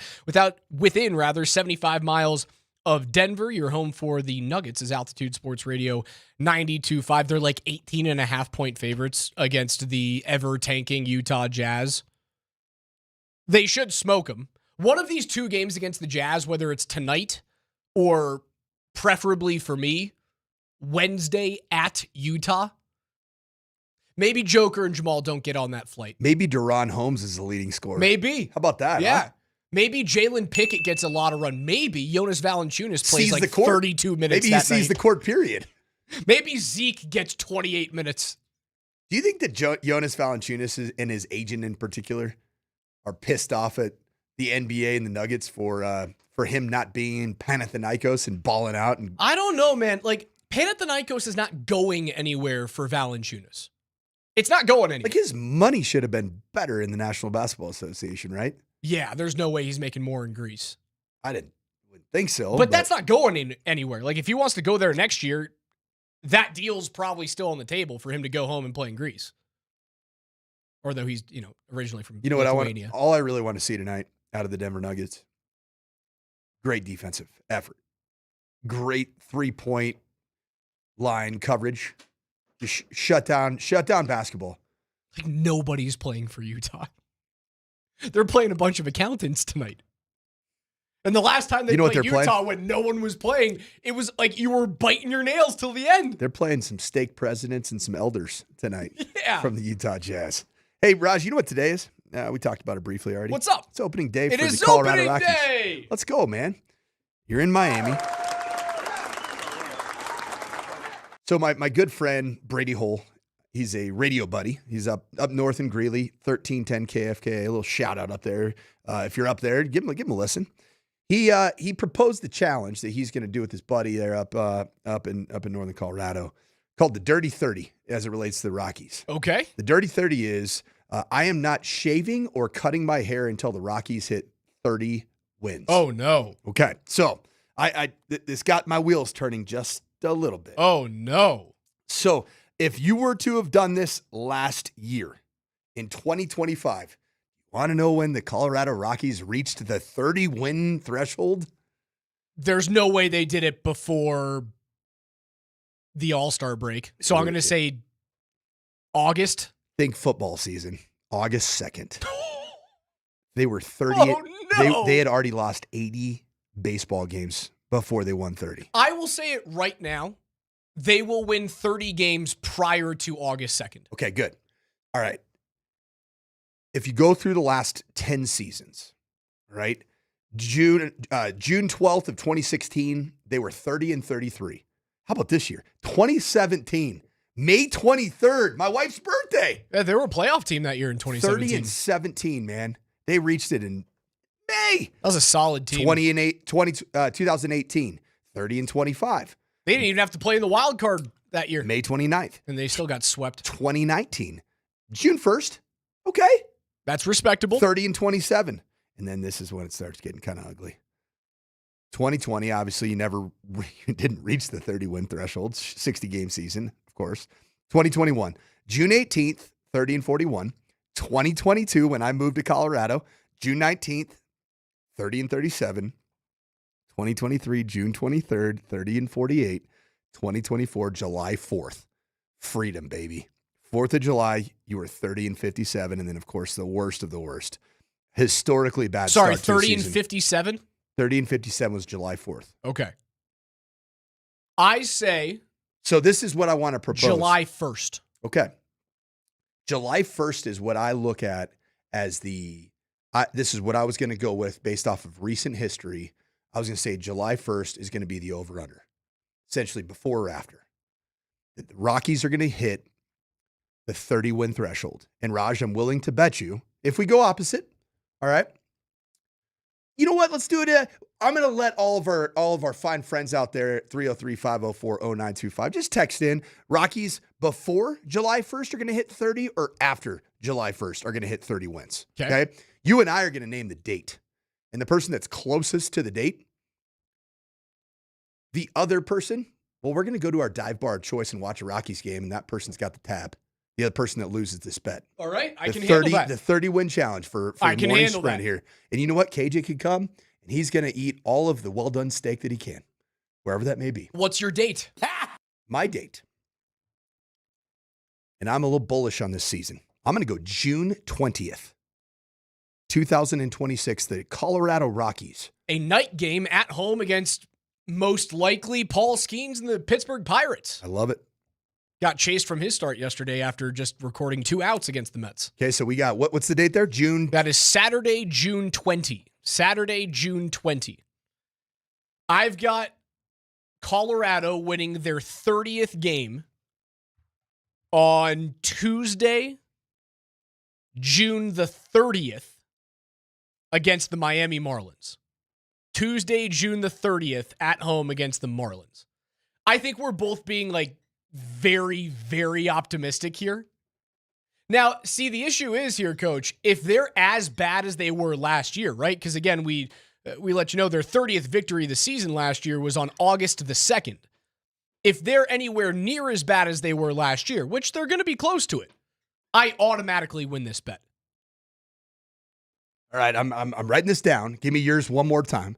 Tuesday, June 30, against Miami. Home or away? Home. The issue is here, Coach, we've got, attaboy. The issue is the start to the season for the Rockies is brutal. Brutal. They start on the road against Miami. Not tough. You know who they go to after Miami? What if you get 3 there? You could. Do they get 3 games, or is it a 2-game set? I mean, no, it's a 3-game set. Think about it. You're 1/10 of the way there, and it's freaking, it's, you could potentially do that in March. After they play Miami, for the next 2 months. Please tell me they don't have like 12 against the Dodgers. For the next 2 months, they only play basically playoff-bound teams. Philadelphia, Toronto, Houston, San Diego, Houston, LA, 4-game set. San Diego, the Mets, and the Reds. Those are their next 9 series. You might be in trouble. Can I amend my date? You absolutely can. I'm going to amend my date. Okay. And this is going to give you a chance to win because I would like to say right now, you're screwed if we keep both of these dates. I will amend my date that Colorado gets their 30th win of the season on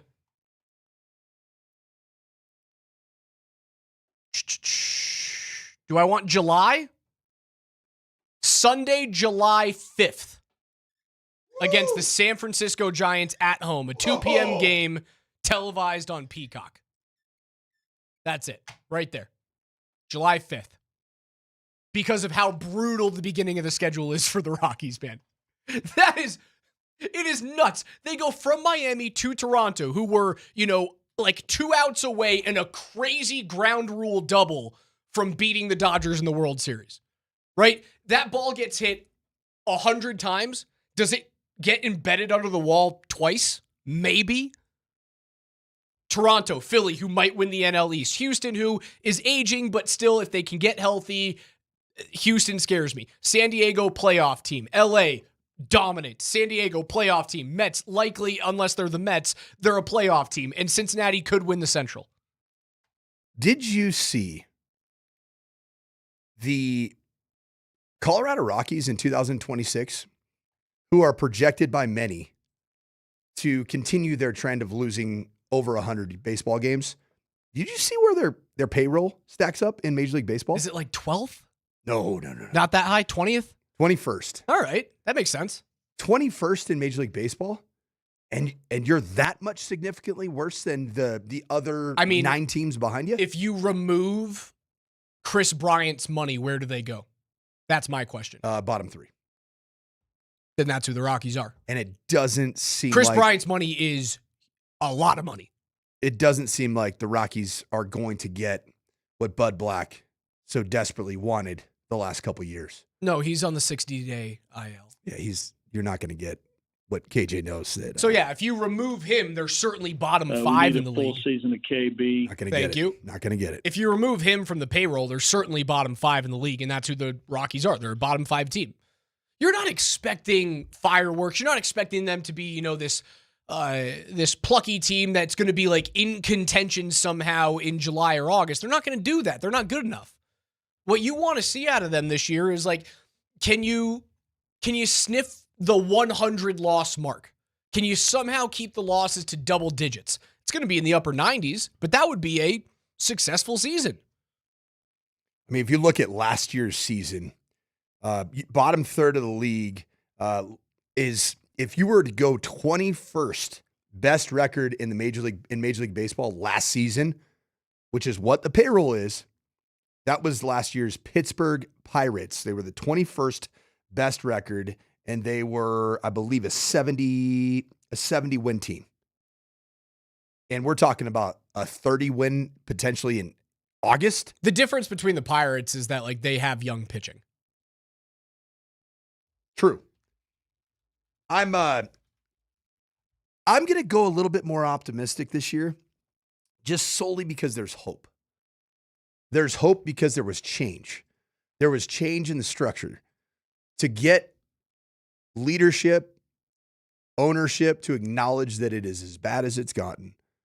Change typically can yield positive results quickly, especially when the change has something to do with analytics entering into the fray of a baseball team that's been, frankly, living in the dinosaur era. Mm-hmm. I think the Rockies are going to be, I think they're going to make a 15 to 20 game improvement on last season. You think that's fair? 15 to 20 puts you around 100. Yeah, I think they could do that. I do. I think they could handle that. I hope Zach Veen gets some starts up at the big league club. Hurt already, but was already sent down to Albuquerque. Hopefully that isn't the story around Zach Veen, but when you put on that much muscle, man, like we saw what it did to Von Miller. Remember when Vaughn came in, he was all stacked up that year and then injured? When you try and put on that much weight that quickly, like Nathan McKinnon wasn't completely healthy. You ever see the pictures of Nathan McKinnon like year 2, year 3 in the NHL? He's juiced up pretty good. Holy smokes, man. Like looks like an MMA athlete. Wasn't healthy. Did he have cauliflower ear? No, but he looked like a guy that could have had I could envision Nathan McKinnon. He's got a little bit of that kind of scrunchy face, like he's taking a few, Cowboy Cerrone type of thing. Yeah. I like it. Good pull there. Little Justin Gaethje ears. I would hope that they're around a 100 loss team. That would give me some hope that things are moving in the right direction. You still have to have a couple more drafts. You have to get out from the Bryant contract so you can still spread that money around some depth pieces around the lineup. But like you've got some good young pieces. Hunter Goodman is one of the top catchers in the National League. Ezekiel Tovar is certainly one of the best defensive shortstops in the NL. Brenton Doyle still, I'm talking about a lot about defense, but like one of the better defensive center fielders in the NL. Would getting a competitive, like, let's just call it this, a chance to be competitive baseball team over the course of the first 4 months of the season, would that be providing the hope that any given night that you go to a game at Coors Field or day that you go to a game at Coors Field, you could see the Rockies competing and potentially winning the game, regardless of who the opponent is? See, I think opponent is very, very important. Because that's about every team in Major League Baseball, right? Is in a 162 game regular season, you go to a baseball game and there is a very decent probability that you're going to see a competitive baseball game regardless of the two teams that are out there. Betting on baseball is brutal. Except for right now, the Rockies. I would say over the course of the last 2 seasons. That's the job for this team, is to provide some type of tangible unknown when you show up to Coors Field. Yeah, we'll see. Might be a day. Might be a day. Because that's where this team was about 5 years ago, was it not? About 5 years ago, you were a team. You showed up to Coors Field. There's a chance you were going to watch a win. Even if against a good team, you could watch a win. There's a good chance. And I think about this, man. 2026, the year that you need to get something back on track. Because did you know, for the Rockies, as bad as they've been, the years that have ended in 7, I saw this from Barstool Denver. Okay, all right. Okay, years that have ended in 7. 1997, you were 83 and 79. Cool. 2007, 90 and 70 and 73 World Series appearance. 2017, 87 and 75. Wild card baseball. All right. Just get to 2027 with a little bit more hope, a little bit of Uncle Mo jumping on your shoulder, and let's have some decent baseball in Colorado. Is that okay? Is that too much to ask? I just want decent baseball. It's too much to ask this year. Next year, maybe. Okay. You just got to see the right stepping stones, right? The right building blocks this year. I am positive in terms of the direction of the franchise because, as you said, they have finally changed things from the top down. Not the ownership, but from everyone underneath the Mumfords. And you know what? Credit where credit's due. At least they're trying something. It might fail, but at least they're trying something here. The wise words of David Bowie. Change. That's all you need. I enjoyed opening day yesterday. Like Mike Trout looked like Mike Trout again. Garrett Crochet with the Sox is a freak. Tarek Skubal with Detroit, man. That guy's going to win a third straight Cy Young. Do you see what that kid, that 6'7" freak in Milwaukee did yesterday? He gave up a Jacob Mizorowski, gave up a lead-off home run to the White Sox, and then goes on in the next 4 2/3 innings that he pitched. He K'd 11. He's a freak, Mizorowski. So we saw some really good baseball yesterday. And there's a lot of new faces in Major League Baseball that are coming into like you just said. I mean, that are relatively new. They're not the same household names. Oh yeah, Kevin McGonigal in Detroit steps up. First ball he sees in Major League Baseball. Double to the gap, 2 runs. James Wood goes, he's had a lot of games up with Washington last year, but he hits the ball harder and also runs faster in a combination than anybody else in the major leagues. He's also 6'7" outfield / DH for Washington. He's a freak. He did have a golden sombrero yesterday, but still very good. I'm so happy baseball's back, man. It's I fun, really man. am. 303-504-0925. A new era of pro sports is here. Denver Summit FC, Colorado's first major professional women's team, kicks off tomorrow at Empower Field at Mile High. You can get tickets now at denversummitfc.com. But if you want to win a 4-pack, text SUMMIT. That's SUMMIT, SUMMIT, to 303-504-0925 right now. Denver Summit FC, be a part of history. We're going to talk about that history coming up at 11 o'clock with Denver Mayor Mike Johnston.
The morning sprint, Raj alongside the coach. KJ Granderson's behind the glass. The NCAA tournament continues tonight on Altitude Sports Radio, and you can tune in to AM 950, starting with St. John's versus Duke at 5 p.m. It is all powered by the Reputation Law Group, specializing in divorce and DUI matters. To schedule a consultation with these attorneys, go to thereputationlawgroup.com.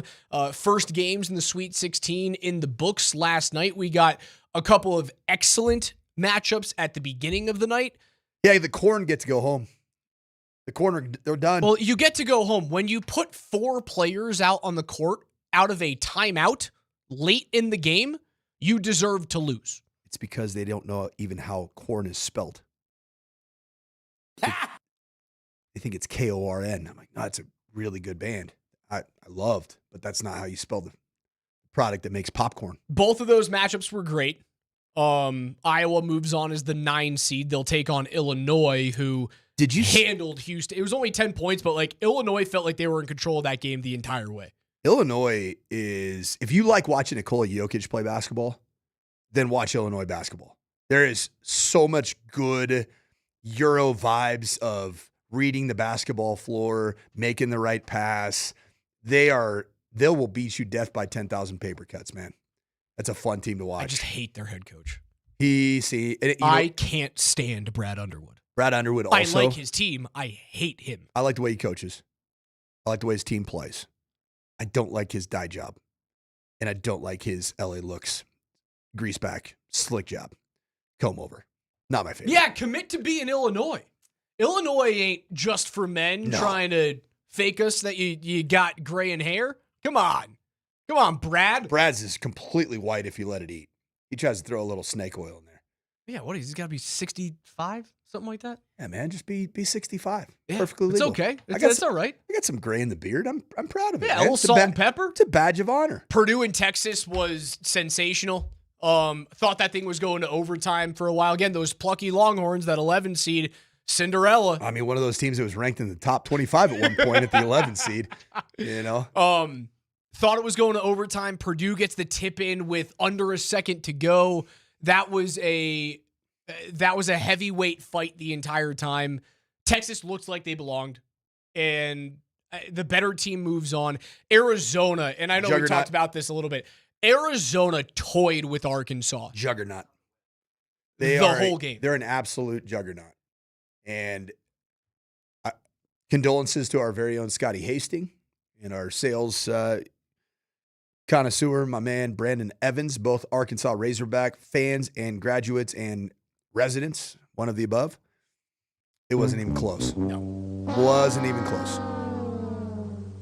Better games tonight, St. John's and that Duke. One excites me. St. John's and Duke. It excites you because of Pitino, right? I love watching Rick Pitino. And his, gosh. Talk about a coach I hate, but for some reason I enjoy that he's got like this renaissance with a team that just screams Rick Pitino. And who New was York he? Team that plays at MSG. He was before St. John's. He was Louisville. No. His renaissance. He had a brief renaissance at it was a small, not St. Was it St. Bonaventure? I don't think it was. I'm almost positive he wasn't at Bonnie's. Iona. He was at Iona. Like, how cool was that? Rick Pitino's like, yeah, I'm going to coach at Iona. Do you know where he coached after Louisville? Right. So he left Louisville in like NBA, disgrace. Right? No. We have talked about this team today on the show. You go to. It's not an NBA team, but we've talked about it on the show today. I got no idea. Panathinaikos. Oh my gosh. I didn't know. He was the head coach at Panathinaikos from 2018 to 2020. That's wild, man. It's where everybody wants to go, man. I should hate him so much, right? Like, he's got Syracuse ties. He coached there as an assistant under Boeheim in the 70s, but like when you leave and you go to Kentucky and then you go to Louisville, I still have this like weird hatred for him, but it's kind of turned around. It's because St. John's is a lovable program. Am I wrong? What does Rick Pitino, John Calipari, I'll even go with Kurt Signetti. Yeah, they got the 5 families. Yeah. Well, how many vowels do they each have in their name? A handful. Quite a few. They're going to find a way. Italian coaches. They're going to find a way now. Buongiorno. We're going to find a way to get some talent on that roster. You can listen to those games on AM 950 today. Alabama and Michigan at 5:35. Watch it on TBS. UConn and Michigan State is a fantastic game in Washington, D.C. In the East region. 31-5 UConn, 27-7 Michigan State, and then Iowa State, who I think is getting all the way to the final this year against Tennessee, is the late game on TBS. Iowa State just plays with a crazy amount of pace, man. They're fun to watch. You haven't been able to get into this tournament for some reason, but this is where we get better games. This is where NIL. Are you really into this tournament? Like really into it? To the point where you? I enjoyed watching basketball last night. Okay. Let's just talk. I know your job is Colorado Avalanche, but my job is watching sports. No, I know, but like you were working network last night? No. The game? Okay. So you weren't working network. Had you been working network, your job is to watch every single second of the ice time for the Avs. Sure, but I've got 1, 2, 3, 4, 5, 6, 7. I've got 8 screens in here. And only 2 eyeballs, bud. And those 2 eyeballs, best I know with you, they look at the same thing. I don't know about that. I don't know. I was watching baseball last night alongside the Avs game. Okay. If you had to divide your attention, there's no way that the NCAA tournament has just created anything that is just undivided attention for you. Here in Colorado. Texas Purdue was nearly undivided attention for me last night. What about that game wasn't exciting? I wanted to see if the Avs were going to throw some bodies at Connor Hellebuck, man. You could have done both. I mean, I did. I was difficult. out. I was at This the, is not I was a at the hard Ryan thing House, to but do. my eyes were on. Frankly, my eyes and ears were where Andy Lindahl was yelling, "Hey, hold on!" So this isn't a you problem. This is Andy distracting you. This isn't a me thing or a you thing. This is an environment thing with you. This is how we get down to what the actual core issue is, Coach. I know. College sports, it's so unique right now because it's strange because it feels like it's not as important. And then did you see the ratings for the first two rounds? It's an all-time record. I was watching the Today Show this morning. And it's NBC, so they're not trying to glaze CBS. Yeah, it's not like, again, I don't have a dog in the fight. I'm not Kreckman. Right? Kreckman's got the Illini. I mean, Syracuse hasn't been in the tournament in 5 years. I don't have a dog. The first 2 rounds that I thought was boring was the all-time record in the history of the NCAA tournament in terms of eyeballs that tuned in. Holy smokes. It's an attitude adjustment. That's all it is. That's all it is. Just get a haircut. You just got to get a haircut and realize that, you know what? I got to go with the old Brad Underwood dye job, comb over with the LA looks, and just accept my lot in life that college athletics ain't what it was in 1993. We are going to be joined by Denver Mayor Mike Johnston on the other side of the break to talk about Denver Summit FC. They have their inaugural home game of the year, man. Coming up on Saturday. Can't wait to see the women take it. The pitch in the NWSL. We'll talk about Denver Summit FC. We'll talk about Burnham Yard. Benham. I want to know why Denver doesn't have a professional women's hockey team either. Mayor's going to answer those questions on the other side.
Altitude Sports Radio 92.5 on a chilly Friday here. Alex Ryanemi alongside the coach, Mike Sanford. Nuggets back at it tonight on 92.5, taking on the Utah Jazz as 18-point favorites in this one. They're still trying to chase down the Lakers. They're a game and a half back, only 8 games to go in the regular season. So it's an outside proposition that they could actually get this thing done.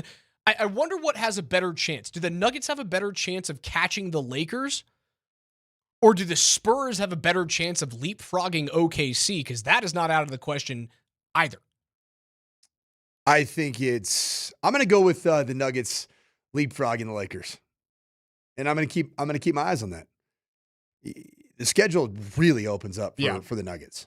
I mean, really, really opens. It has been open. It kind of takes away the ability to leave Joker and Jamal and others of that ilk at home for next Wednesday's travel to Utah. Like, if you don't want them to play in that game, it depends whether or not you want to still try and jump up for that 3 seed. Do you still stand by the Lakers being a really, really good basketball team right now? I think they're hot. I agree with you. I think they're hot. They're hot, and because they're a team that relies so much on the individual efforts of one player right now, when he is hot and otherworldly, they're hot. Like, I'm more nervous about the fact that Minnesota has been a thorn in your side for years. I'm more nervous about the length of Houston. Length of San Antonio. Oh, I mean, those beyond. two teams, like, I think you leave San Antonio and Oklahoma City in a league of their own right now. For a to be determined. I'm talking about the 3 through 6 right now. Those other teams, Houston and Minnesota, I'm a little bit more nervous about those teams than I am LA. I think they can handle LA in a series. I don't know if they're going to play them. Like, if you end up playing LA, it's because they have upset either San Antonio or Oklahoma City. And at that point, I would welcome playing LA. Thank you. Thank you for doing our work. We appreciate it. It's the same way that I would welcome seeing the Minnesota Wild, or I would welcome seeing, like, the Utah Mammoth in a Western Conference final. What is it about the state of Minnesota that just can't do it when it counts? All of their teams. I mean, it was the Twins was the only team, and it's been forever. Yeah, when was Kirby Puckett? Was that 94? A long time ago. I think you were a bebe. A little babe. You were on the teat. Those Twins, they had some good teams, man. Fun, Those man. Torrey Hunter teams, Michael Kadire, Justin Morneau, What was the dome? Joe Mauer. Was it called the Hubert Humphrey Metro Dome? I think it was the Metro. I think you're correct. Pretty good venue until it got snowy on top and it just collapsed. Remember that one? That's not great. Like in the middle of the NFL season. We talked a little bit yesterday about the possibility of, like, Tom Brady coming back into the league, and I kind of went, yeah, if you're Vegas, like, why wouldn't you want to see him, be in the same quarterback room as your number 1 overall pick? And you went, well, because Fernando Mendoza is a day 1 starter in this league. He's big enough. He can take the hits. He's not Bryce Young. He's not Kyler Murray. He's not, even though Jaden Daniels was sensational in his rookie year. It ended up breaking. He's not going to break. He's just a big tuna. I didn't realize that, like, Tom explained away the reason why he wasn't coming back to the NFL at age 48, nearly 49, and I'll quote him. It sounded a little bit like this. Well, the NFL did, and I quote, not like that idea very much. Well, Tom, shut up. Like, at some point, you're 48 years old and you can't play in the league. At some point, it's not the NFL's decision to not let you back. I know you're in great shape. I know you look great. I know you're trying to date Sydney Sweeney and other people who look like her. Good for you. You can't play in the league at 48. Earl? Is it Alex Earl? Another one too? Oh, it was Alex Earl. I think there was some blonde. I think there's a lot of them. And I think Tom Brady's got to acknowledge that at 48 years old, and I'm nearing 48, about 4 years away from that, sometimes gravity, well, it takes over some of your parts and pulls them downhill. It's okay to admit I'm old balls Brady. I got to let it eat. I'm in the ownership group now. Cool. Put all of my eggs behind the basket of Fernando Mendoza so that I can prove to guys like Dan Orlovsky that they don't know ball.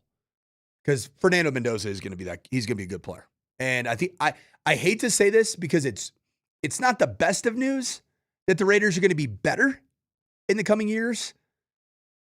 But I miss the Broncos and Raiders feeling like a big game with talent on the field. And that's better for the AFC West. It's better for the National Football League. The Raiders, when they are an unbearable team to watch, I just think the NFL is not what it typically can be. Apparently, Mayor Mike Johnston's working to get connected here. Yeah, we're trying to get him connected on Zoom. We'll eventually get them on. KJ is going to be working behind the scenes. Good news is about that. Mike Johnston has degrees from Harvard and Yale. He'll be able to get the IT figured out. I promise you that. Oh yeah, I think that trumps Syracuse and Boston, Boise State. Yeah, there's nothing about Boise State that's on par with any academic institution from Boston. I'll say that. 91 was Minnesota, not 94. I wasn't even born when the Minnesota Twins got that thing done. 9 years old. Yeah, they just can't get it. They can't get it done. Like the Wild aren't going to figure that out. The Timberwolves aren't going to get over the top. Nope. Like Anthony Edwards is going to be really good for a long time. The T-Wolves ain't getting over the top. Not with where like San Antonio is right now. Not with Joker standing in his way for the next, at least 5 years. Not with what OKC's got going on and how young they are. That's not going to happen. It ain't. Can't happen. Let's head on out to the Ramos Law Hotline. Car accident, need Ramos Law, medical doctor, and attorney. Find them at ramoslaw.com, where we are joined by Denver Mayor Mike Johnston. Mr. Mayor, how are you this morning? I'm doing great, gentlemen. How you guys doing? We are doing awesome. We cannot wait for Saturday at noon, the inaugural home game for Denver Summit FC. They're 1-1-1. Tell us all about the fanfare and the excitement around finally having an NWSL team here in the Mile High City. Yeah, we are fired up. Opening home game tomorrow. We have more than 50,000 tickets sold. It is going to be the largest professional women's soccer event in American history tomorrow. So Denver is showing up big. You probably saw we got some big acquisitions. Obviously, the big hometown hero we wanted to get back was Lindsay Horan, now Lindsay Heaps, who is the captain of the U.S. women's team. She left Chelsea to come here. So you got literally what we thought would happen is women from around the world are going to want to come play on this team, especially those that are Colorado-based. So team looks great. They beat the reigning NWSL champs a couple nights ago in Gotham. And so we're excited to hunt for our first home victory on Saturday. Mayor Johnston, when you look at the way that Denver has embraced this team, even last night I was at Larimer Square for the block party that Summit FC put on. What does that say about Denver in terms of where it stands in America as a sports city from men to female sports? Yeah, I mean, I say this all the time, and you guys will actually get it. We say definitively Denver is now the best sports town in America. I mean, we are. I talked to my friends, mayors of Atlanta, Chicago, Philly. We will be, with the arrival of the Summit, the only city in America that has 6 professional sports franchises in their city center, right? All the rest of these teams are leaving cities. 49ers aren't in San Francisco anymore. The Bears aren't even going to be in the state of Illinois anymore, right? As you see a lot of these places losing their teams, we're actually adding teams right here in the heart of the city. And there's just been such an incredible fan base for the Summit. And you see it from whenever I talk to the ownership, they literally can't keep the merch in stock because it sells faster than they can stock it. So people are hungry, kids are thrilled. And I think there's going to be just an amazing fan base for a much needed first professional women's franchise. Not only the excitement around their first game at Empower Field, but coming out yesterday, the club successfully closes on its land acquisition at Santa Fe Yards, which is right off of 25 and Broadway, 14 acres. Yeah, you got 6 teams, but you also have a new venue coming into the city. Talk to me about that type of impact, not only for the NWSL, but for Denver as a whole.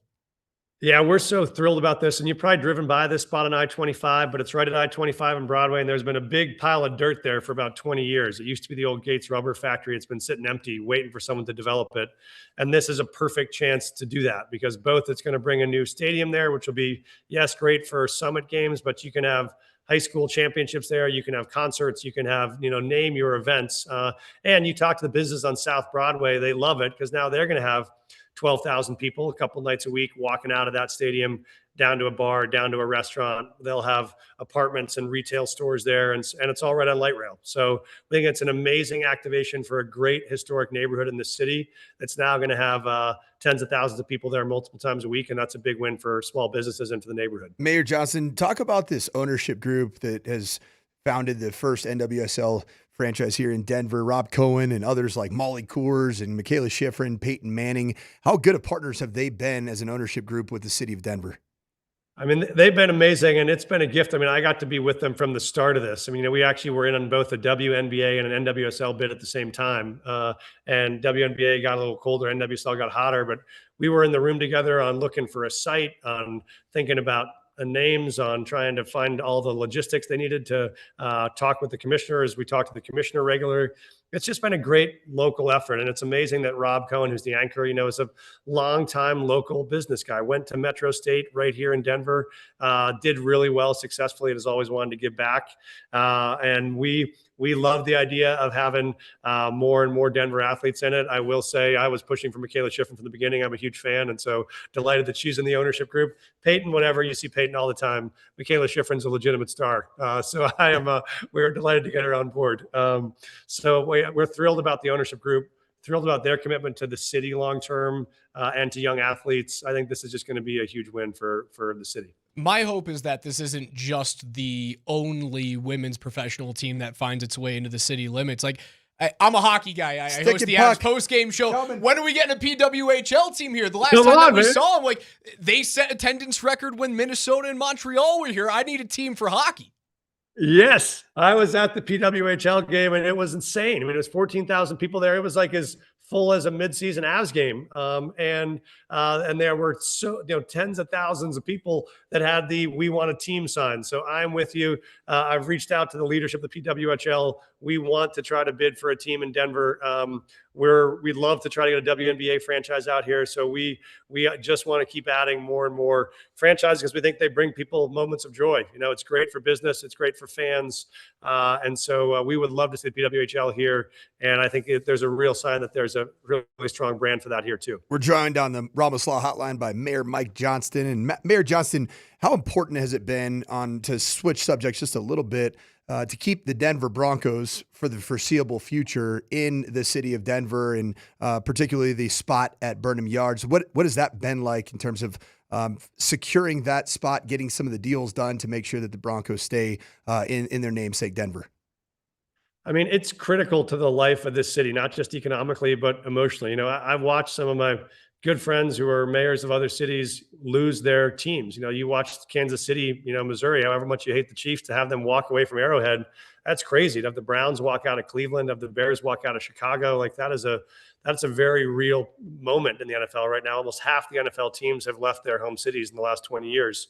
I think that can really gut a city. And so for us, we not only wanted to make sure they stayed, but we wanted them to be a part of building the future of the city and building a neighborhood that's connected to West Denver. We always wanted them to stay on the west side.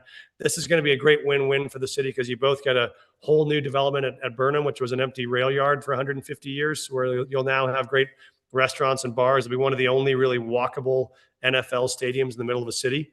And you'll get the old Mile High, where we'll have the chance to work with neighbors and create a whole new extension of that west side neighborhood that'll connect right under the bridge into downtown. And so it's like 150 acres of the city we wouldn't otherwise be able to activate. It's a huge win for us. So we've been thrilled, and the Broncos ownership group has candidly been a fantastic group to work with as well. We love working with them. Do you guys anticipate any transportation changes when it comes to this new Denver Summit FC stadium at Santa Fe Yard? Or is it just going to be worked off of that I-25 and Broadway light rail station? Really, I mean, we do have, obviously, this is another reason why it was such a perfect spot, is you already have a light rail spot right there, right? You have teams who got to build an entire light rail system to get to their stadium where they are. That was already built in. You got a great corridor with I-25 and Broadway. Broadway makes it easy for a lot of bus access, biking, walking. And I-25 is great for car access. So we think the Summit Stadium will have great infrastructure. Same with Burnham. It also is already, there's already a light rail stop right there. There's the possibility that once you build this statewide, front range passenger rail, that would run right through Burnham. So you could potentially have a stop there on game day. You could come from Colorado Springs or from Fort Collins and come up. And we've had great community process to help think about what people want to have there and how they'll be engaged and supported. So there's a great community process going now. So I think they'll be great, and transit will be one of the key parts of making it simple. Here at Altitude Sports Radio, we often talk about nights that they're both an Avs game and a Nuggets game as a double dipperoo. On behalf of all of the fans of both the Avalanche and the Nuggets, are you prepared And are the permits ready for the old double parade-a-roo here in Denver? That is what I spend most of my time thinking about. Yes, we are fully ready for both. And we plan the chance to do that. And it's, we have some construction on Civic Center Park, and I've gone to them multiple times to say, so glad you're making progress. Just make sure you're ready for the parades. Hurry it up. We need to Speed it up. Put it on pause when it's time. That is the mayor of Denver, Mike Johnston. Denver Summit. Wait, I FC. got one question for you guys What's up? before I leave. Have you guys come to consensus on who you want in round one for the Nuggets? Are you want LA, you want Minnesota, you want Houston? What are you saying? I mean, I'd love to have LA, period. I want LA anytime I can get LA. This version of the Lakers is a punchable version of the Lakers for me personally. I feel the same way. I think the easiest matchup is LA, but you got to fall all the way down to the 6th seed. I don't know if I love that. Denver's getting healthy. They're playing better. Give me the 3 seed. I'll take on the Houston Rockets in round 1, and hopefully someone does my dirty work and takes away San Antonio or Oklahoma City down the road.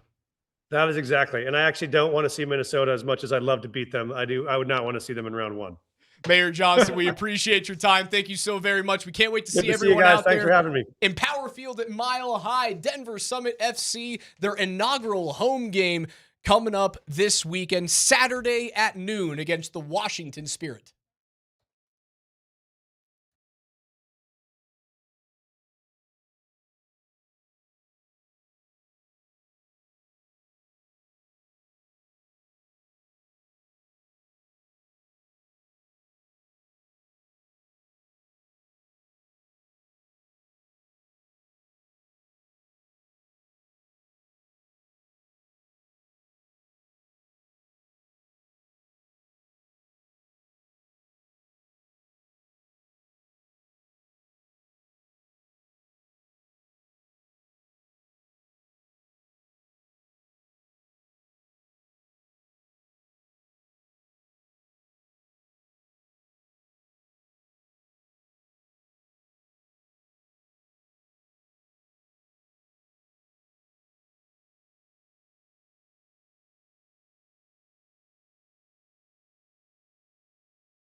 Our special thanks to Denver Mayor Mike Johnston for joining us last segment, talking about the Denver Summit FC and their first game. It's a brand new era of pro sports here in the Mile High City. If you want to get tickets to Saturday's game at noon, all you have to do is go to denversummitfc.com, or if you want to win them for free, in fact, a family 4-pack. So if you got, some little girls who are into soccer or want to see Denver Summit FC, or some little boys who want to that go like see female soccer too, Raj. Lindsey Horan. Lindsey Heaps. Formerly known as Horan. All you guys got to do is text the keyword SUMMIT, SUMMIT. That is SUMMIT to 303-504-0925. Denver Summit FC, be a part of history. It's 11:20, and it means it's time for KJ's NFL Notes. Mr. Granderson, kick us off. Well, according to former Commanders reporter Ryan Fowler, Vanderbilt tight end Eli Stowers has visits scheduled with both the Dallas Cowboys and the Denver Broncos. As many have already alluded to on this station, he's coming off of a 62-catch, 769-yard receiving season with 4 touchdowns. And that's in 2024, he also had 5 touchdowns. So his production has consistently gone up as the years have gone by. I wanted to ask you guys, if Eli is still around by picks, we'll say 48 to 52 in the second round, should the Broncos trade up to go get him? I'm in for it. And when you look at these stats that you saw right here, in 2025, Eli Stowers, 62 catches, 769 yards, 4 yubbies, a.k.a. touchdowns. 2024, he had 49. And in 23, he had 35 receptions. Mind you, this is a player that was a 4-star recruit out of high school to play what position? Quarterback. This is a quarterback that signed initially, I believe, with Texas A&M. I could be mistaken on that. Ends up transferring as a quarterback to New Mexico State, plays at New Mexico State, ends up moving positions, comes over with Jerry Kill to Vanderbilt when Jerry Kill took over as like a senior assistant offensive analyst, and he ended up getting the perfect fit. What I like about this is Sean Payton has a history of wanting to utilize former quarterbacks in other positions to give you a lot of versatility. Especially tight end. And that's the perfect body type, and he happens to also be an absolute freak show and a guy that can vertical jump 45 and a half inches, which means that he can literally jump right over my co-host's head, Alex Ryanemi. I'm not that small. I'm saying, like, if you were, like, ducking or in a defensive position, knee bend, I'm a small guy. I'm not 45 inches tall, you son of a gun. Yeah, I'd like to see them move up. The tight end position group scares me. I'm nervous about that right now. So if he's available, and what's it going to cost? Is it going to cost you that 3rd rounder to move up, or is it going to cost you plus? Would it cost the 2 4th rounders that you have? Probably. I think you could probably, if you, just depends. I mean, because we're talking about moving up like 20 spots right now, ish. I mean, 48 to 52. You're looking at, if it was 52, wouldn't that be just 10 spots? So if you get to pick 50 and Eli Stowers isn't off the board. No, they're pick 62. They're pick 60. That's what I'm saying. You don't have to move 10 spots to get to pick 52. Oh, I was thinking about like early to mid 40s is where he's falling to. Right now it's 48 to 52 is generally, because he's not a blocker. Okay? He's not a blocker. But he's got a bigger frame and he's longer than Evan Ingram is, who is also not a blocker. So they're not the exact same player in terms of the way that they're comprised and built. I think you get to pick 50 and beyond, and you see a team that might be a little tight end needy that's hovering behind the current pick. The Broncos should be ready to strike. KJ, what's next? Some people are really stupid. Broncos star cornerback Patrick Surtain has been pretty active here on social media and on podcasts, and it did not stop. This week he was on with former Patriots wide receiver Julian Edelman on his podcast called the Games with Names podcast. This is where PS2 discussed Sean's kind of crazy tactics to get the Broncos ready for playoffs games, and some of this stuff is the most Sean thing you've ever heard in your life. What's halftime like with Sean Payton? Keep the momentum going, like keep attacking. This game ain't over. And he was keep preaching, man, because he always used to have these games where he called it back games. A game where you feel like it's going to be ultra physical, ultra competitive, and we really got to like finish all 4 quarters. He named this game a bat game, and we all get bats a couple days prior towards the game. Like actual baseball bats? Yeah, actual baseball bats. Everyone on the team baseball bat? He engraved the bats with like the game, the date, the opponent, and stuff like that. So he named this the bat game for sure. This game, ironically, it wasn't a bat. It was oxygen tanks. Oxygen, because it's going to take 4 quarters. Yeah, it's going to take 4 quarters. He was like, we're going to need our oxygen tanks. They going to need theirs. So it's going to be all 4 quarters. Wow. Yeah. So did everyone get an oxygen tank? Yeah, everyone got an oxygen tank. He literally got everyone an oxygen tank? He got everybody an oxygen tank. I mean, I don't know how he did it, but he did it, man. Bats for the Bills, oxygen tanks for the Pats. Where's he getting this budget? I think he's got an unlimited budget with that ownership group. I don't think they're too concerned about spending money on customized bats coming from the Louisville Slugger Museum there in Kentucky. Pay him. I kind of wish that rather like a Marucci bat, but I kind of wish that the theme for the Bills game would have been, this is an ankle brace game. An ankle brace game. Because if you would have had everybody wear ankle braces that would be game, way cheaper. I bet you that Ace bandage is way cheaper than getting everyone like customized oxygen masks. Yep. Because if you had everybody in ankle braces, probably playing a Super Bowl, brother. If you're giving me just a run-of-the-mill Louisville Slugger bat, and I'm not getting like a Marucci Pro Maple or an Old Hickory, I'm throwing the bat right back at Sean Payton. You don't like Louisville Slugger? No, I want or like a bomb bat. I'd love a bomb bat. What about America? I mean, those are all American-made bats. No, but man, the original Louisville Slugger, man, it goes back to when baseball was really baseball. I wonder how many actual MLB players currently use Louisville Slugger bats. I think a lot of those guys are like Old Hickory and Marucci dudes now. I'm really getting inside baseball. KJ, it's NFL Notes. What's next? Some people are really stupid.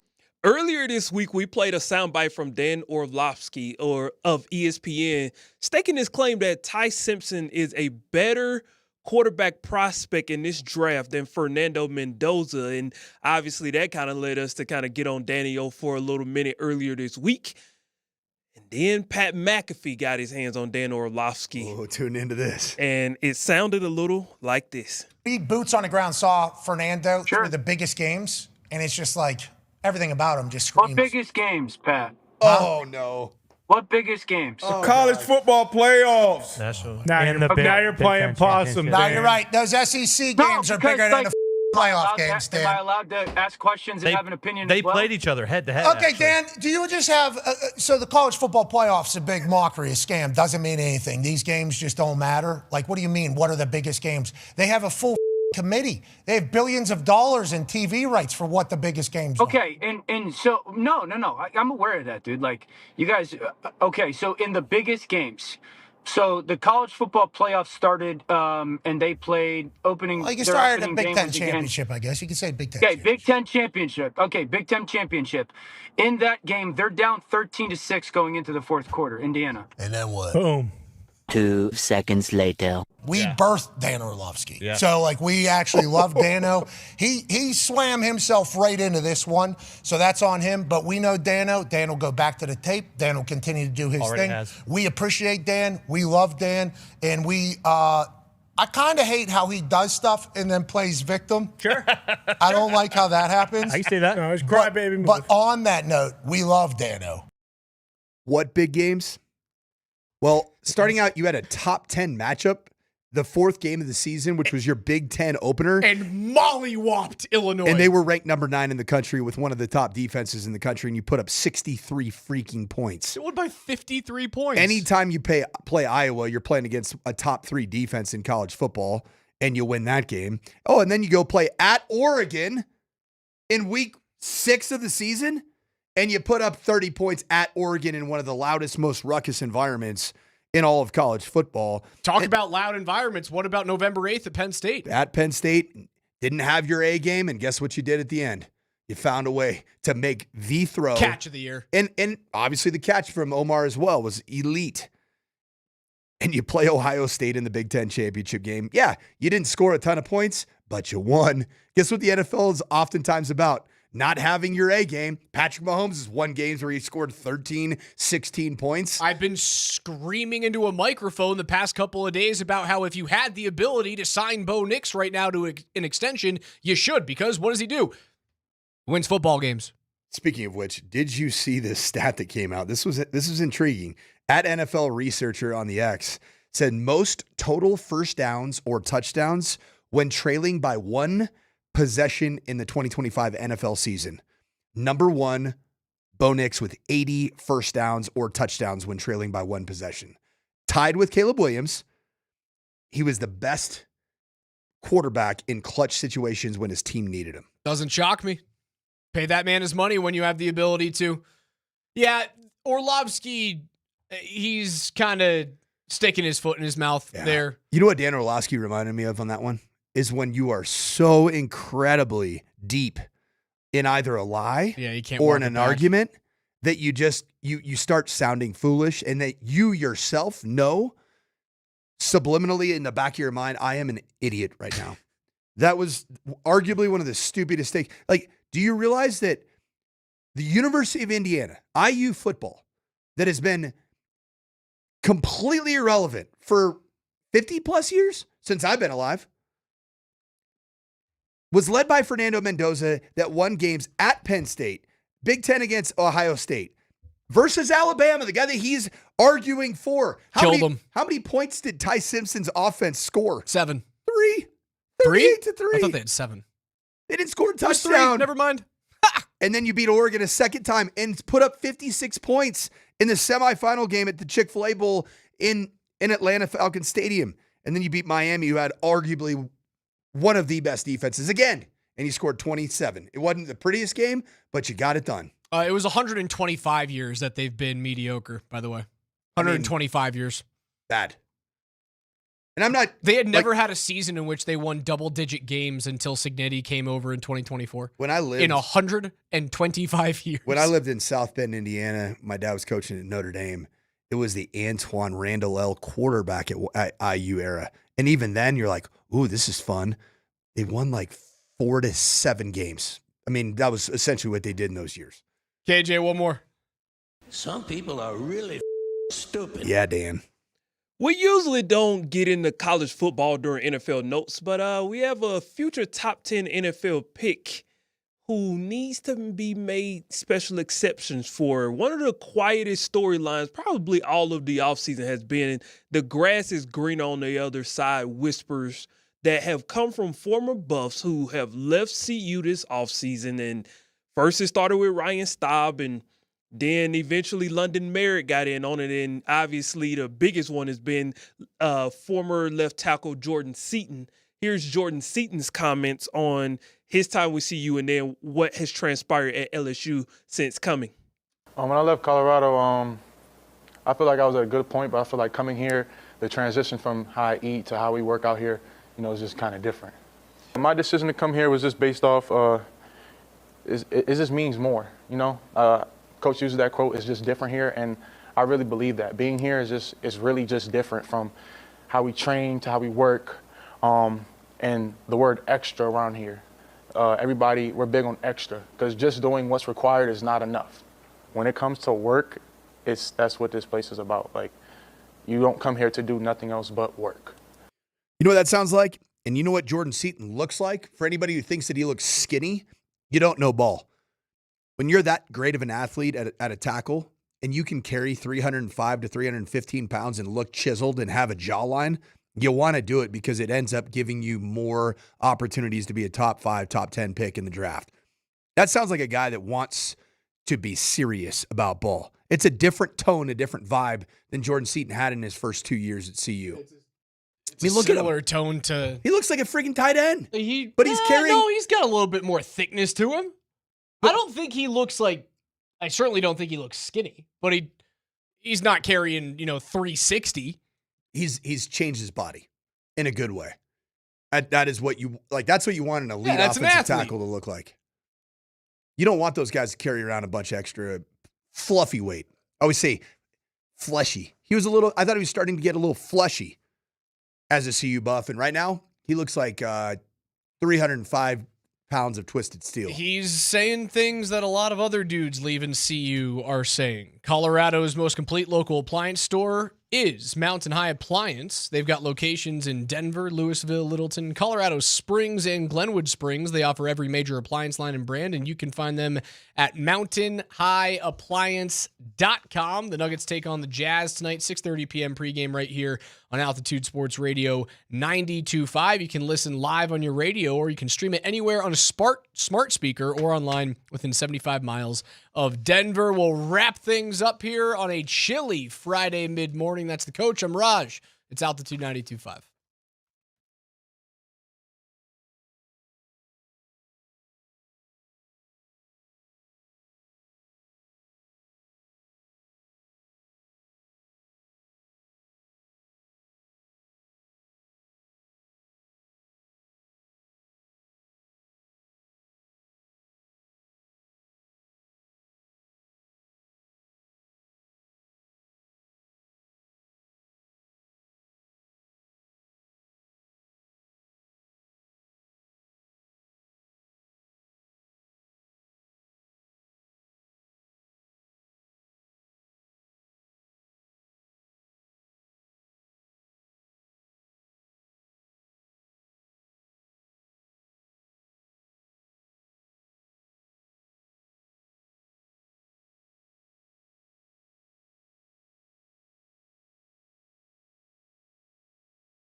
Wrapping things up here on a Friday. We'll pop some tops in about 5-7 minutes from right now. Tell you what we are watching this weekend. I know that Coach will be at Empower Field at Mile High for Denver Summit FC's first home game.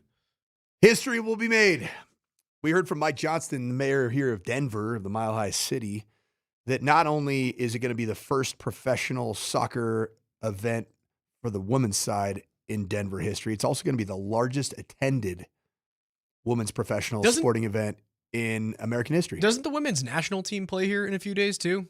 Or relatively soon? I think it's pretty cool. I think actually both the women's team, I think they play Japan, which is really a fun matchup. Bro, what a shame it is we didn't get any World Cup games.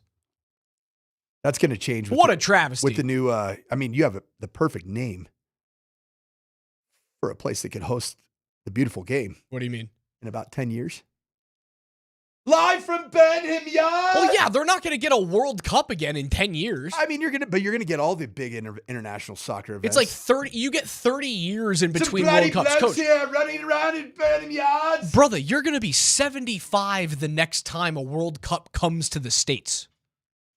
Hey, live from Benham Yard. I remember the old stadium didn't fit the dimensions for the beautiful game. Like, I might be a grandfather by the time that happens. I don't know, man. They like getting 1994 to 2026. That's 32 years, man. I'll be good. I'll be rolling, man. I told you, you're going to be almost 75 years old. Okay. I'm going to still have my A game, though. Promise you that. I never said you weren't. I will still be the king of Riz at that point in time in my life. There's some hockey today. It's not Avs hockey, but DU plays in the Loveland Regional in the first round of the NCAA tournament. They'll take on the Big Red of Cornell. I'm blue. That's the name of the arena. The Blue. Oh, arena. okay. I was like, I said red. I don't know why we're going blue, but okay. I Blue understand arena. now. I get it. It's a joke. It's funny. It's a good one. They're the second overall seed, are the Pioneers, looking to get back on top of the NCAA hockey world. They've got more national championships than any other team. Now, the only other team that is behind them by one is Michigan. Michigan is the number 1 overall seed this year. Give me a Pio hockey player that I need to keep my eyes out on. Kieran Seabrian, Colorado's own. I knew you'd have one. Or Peyton Nelson, I knew you'd freshman have from two. Colorado Keep as well. Keep going. Do you have a third? No. That's okay. 2's pretty impressive. I only know those because they're T-Birds. Oh, speaking of youth hockey in the area as well, our very own John Mitchell here at Altitude. What's up, Mitchie? Mitchie's U16 OHC team is playing in the quarterfinals of the USA Hockey National Championships. Nothing sounds more Coloradan than Okanagan. Yeah. Mitchie plays against the Dallas Stars elite squad today at 3 p.m. It is win or go home in the quarters, so best of luck to Mitchie and his youth team at Nationals today. Did you see this story in Major League Baseball? You know the name Alec Baum? Phillies outfielder? Yes. Kind of he's almost like Jason Worth-y. Is that BOHM? Yes. Yes. Bohm, something like that. Yeah, I thought it was. Anyway, go ahead. He is suing his parents for millions of dollars, alleging that they siphoned large amounts of money into financial accounts that they managed for him and then were using that cash to pay their own expenses. This is eerily similar to what happened with former Avalanche player Jack Johnson, whose parents stole $15 million from him and leveraged it against his future earnings. And at one point, Jack Johnson, whose career earnings in the National Hockey League were over $55 million. How does this happen? I don't know. You're a 24-year-old kid signing millions of dollars of deals and contracts, and you go, who are the smartest money people in my life right now? Well, it's my parents who have brought me up to this point. They're not going to screw me over. They're not going to steal my money. That's how you get to that point. It's honest. It's trust.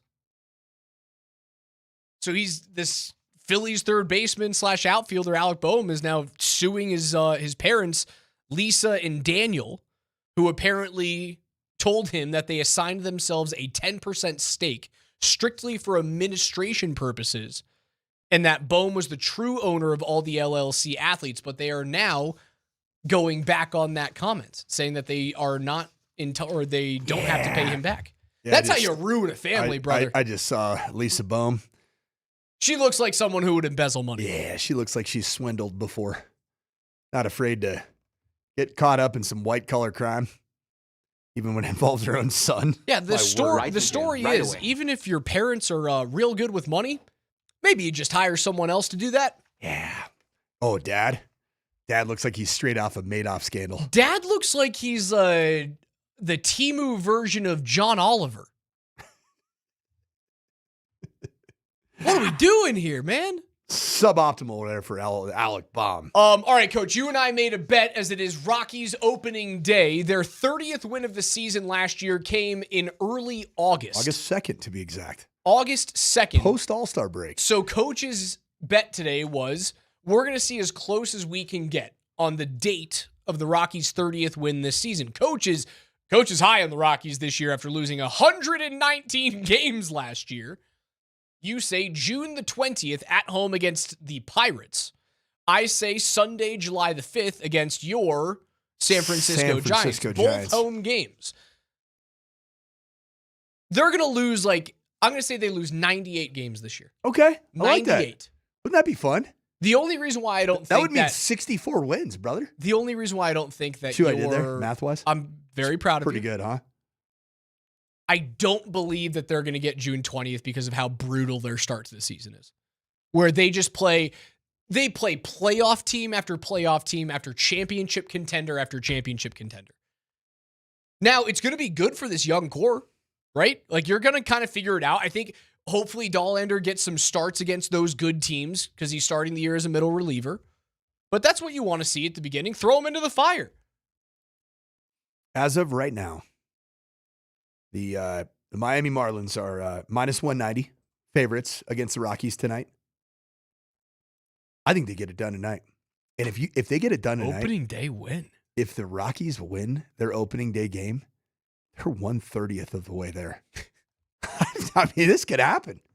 It could really happen. You're just going to be etching wins into the glass every single show. Oh, it's going to be good. Actually, I might just use, I'm going to borrow my daughter's or my wife's lipstick and just put a check up there on the glass. I wonder if Kevin Shockey will love that.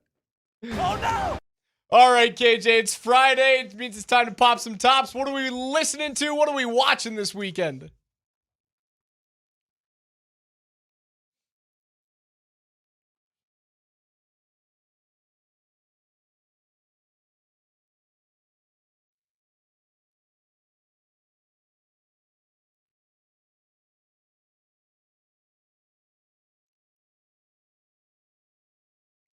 All right, we know Coach is going to see the Denver Summit play their first game on Saturday morning. You can watch that game on CBS and their streaming options if you want to go to the game. I'm going to be a press pass guy. Nice.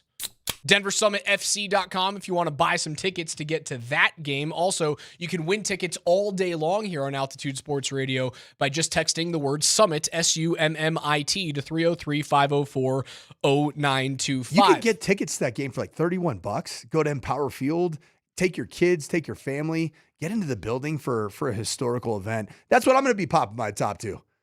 The Denver Summit FC. Welcome to the Denver professional sports scene.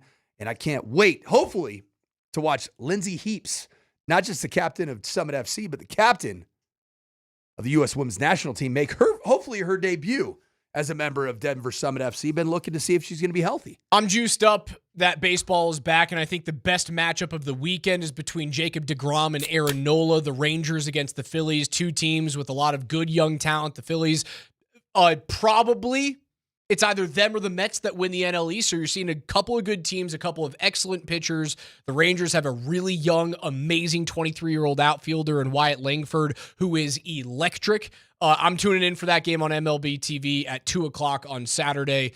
I'm juiced up that it's opening day. Rockies and the Marlins tonight, 5:10 p.m. Kyle Freeland takes the bump. Kevin Freeland.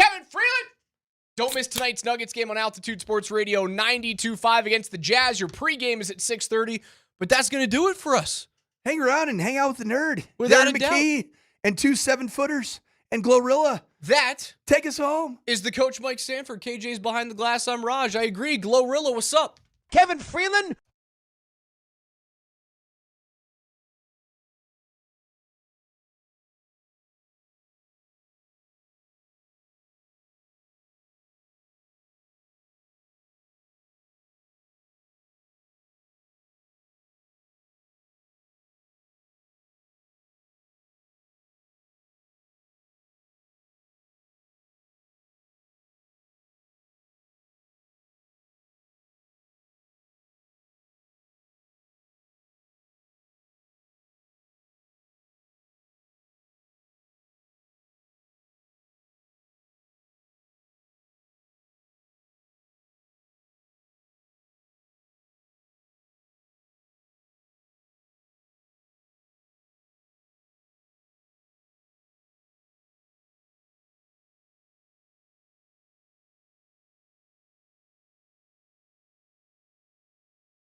DPT.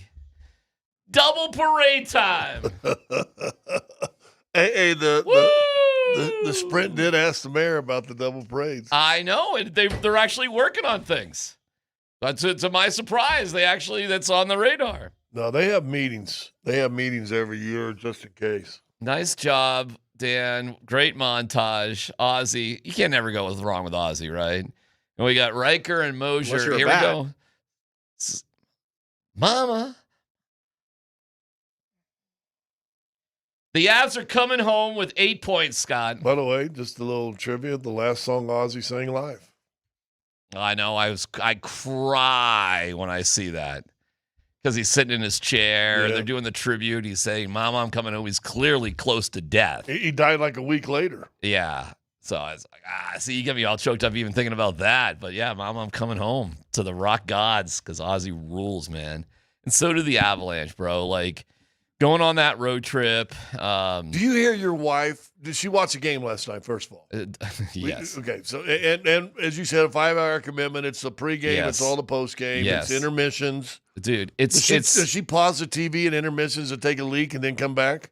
If she does step away for whatever reason, she will go back. If I talk to her during the game, she will say, shh, and rewind and go back. And then smartly, she's become addicted to Between the Pipes with Spring and Raj because they really do a great job, a really great job. And she'll say, okay, I'm done with that. Now it's time for Between the Pipes. And she'll flip the radio on. And she'll YouTube. Yeah, it's on the YouTube. It's on the digital. But that why would you want to look at those two guys? She doesn't. Yeah. She puts it in her pocket or whatever and walks around the house and she fiddles and faddles and gets into bed, and I go to sleep with my wife, Raj, and Spring. And then I get... What was that movie in the 60s, Harry, Dick, Mary, and Jane or something like that? And then I get up in the morning, and Kaner is talking about it, as he should, and she starts laughing. And I got to give, and I know you've done it too, but I got to give, at least today, a gold star to Mark Moser, seriously. For them to be and doing a great job, as he does on Altitude, to make the effort to come in this morning to be in studio at 7 a.m. is really cool. I'm all joking aside. That is not easy to do. And he knows it's important to be here this morning to talk about the game. And it was really appreciated. Like, it's see, I'm being a little serious here. But like waking up in the morning, you want to hear about the game. Well, they probably got in at 3:30 in the morning. He said 2 o'clock. So I guess... Oh, you mean they didn't have plane problems? Well, they started a little bit earlier. The game was starting at... Well, I guess they didn't have plane problems. Yeah. I guess for the Avalanche, they somehow just get on the plane. Because they lost an hour in the time flight, too. Yeah. But whatever. They got in, and it was great hearing Mark making that effort and talking about the game. And that's what you like. You like waking up. You like hearing about your teams, and especially when there's great news to be had. Well, let me ask you. They did awesome, man. Here's why I asked you about your wife. Yeah. Because we know the hockey love. You talk about it all the time. You've called her our P1 of P1s. For hockey. For hockey. Altitude TV. Yeah. Oh, my Lord. She's crazy. Yeah. For hockey. What was the reaction during the Manson fight when he knocked Barron basically out? Well, here's what she does when anybody messes with any Avalanche for any reason like that. No. Whoa. No.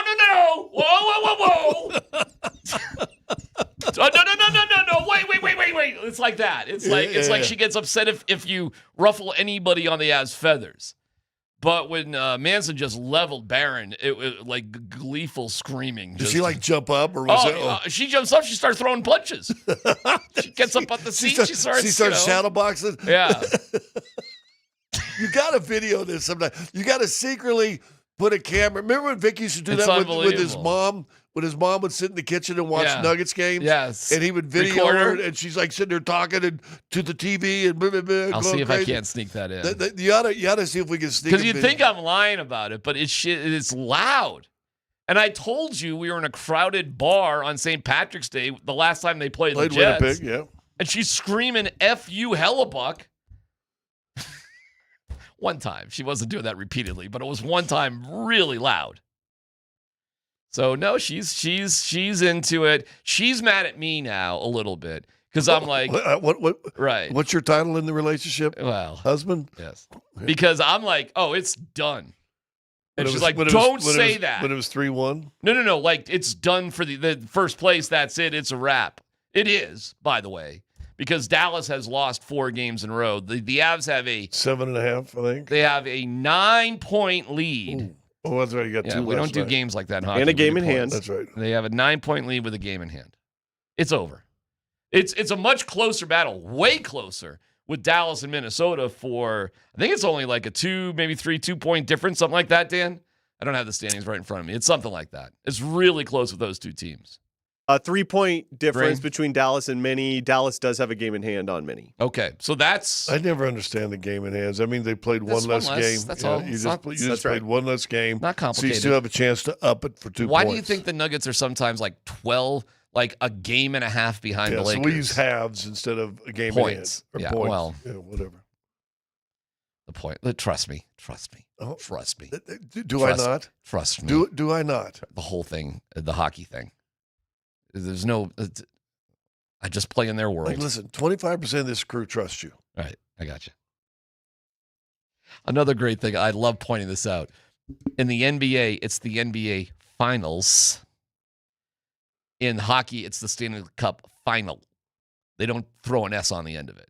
So it's the Western Conference. Because it's only one series, so it should be the Stanley Cup Final. In hockey, it makes more grammatical sense. Yes. Well, hold on. Yeah, no, Western Conference Final. There's only one Western. But an Conference S on final. the end of the word, when you put it on the screen in a big fancy graphic, looks cool. Round ball rock. Finals. Like there's multiple finals. Yeah. Like there's another final happening Then somewhere I have else. snakes going to come out and Finals. like cartoon. Yeah, when you think about why does the NBA grammatically get it wrong? It's time for the NBA Finals. Because where's the NBA headquarters? New York. Have you ever heard New Yorkers talk? They put an R on the end. I'm surprised on it. It's the NBA Finals. Finaler. So what? They speak better in Toronto? Yeah, they try harder. They get it grammatically. Anyways, I just love to point that out. I say, well, I hope one of our teams gets to the Western Conference Final, and I hope our other team gets to the Western Conference Finals. It would be the conference finals in basketball. You got 2. No. But Western Conference Final. It should be final. It's not. I guess yes. If you were saying, hey, who's going to win the conference finals? Because there's 2 conferences. Yes, but the Avs can't. The Nuggets can't win the Eastern Conference Final. There's only one finals in the Eastern Conference. There's one finals they can win, and that's the. You know what? Who cares? Listen, let me tell you. It was great watching the Avs last night. It's over. It's DPT time, double parade time. I didn't hear what the mayor had to say. Those guys told me that they actually there's some construction at Civic Center, and they are kind of working on it, like whatever it has to be. Right. Well, that's cool. It's kind of cool just to know. I was just kind of goofing about the permits and all, but all right, cool. Yeah, they said make sure you get that work done, and we got room or something. What they said. I just wonder what fire truck I get to be on. Yeah, that probably 0. Well, now that I'm here, now that I'm inside the loop, I don't get to be on a fire truck. No, you're sitting in the stands with the other muggles that come really the pre and post game. Even though it was one thing to work here for quite a while and not get a ring. I mean, I gotcha. I gotcha. Okay, don't think that didn't sting, but fine.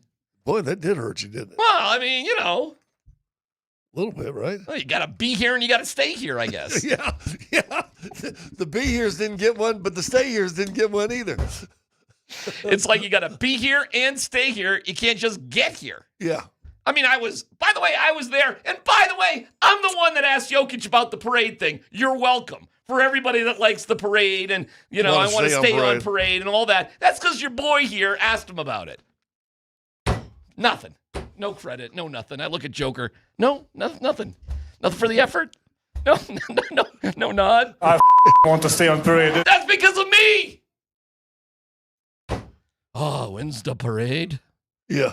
Go back. Look it up. You probably didn't save it because I wasn't working for. I need to go home. I need to leave. You just got here. No, I wasn't here. I was there when I asked that question. You were there when I was there when I asked. Well, that that's question. why you didn't get the. No kidding.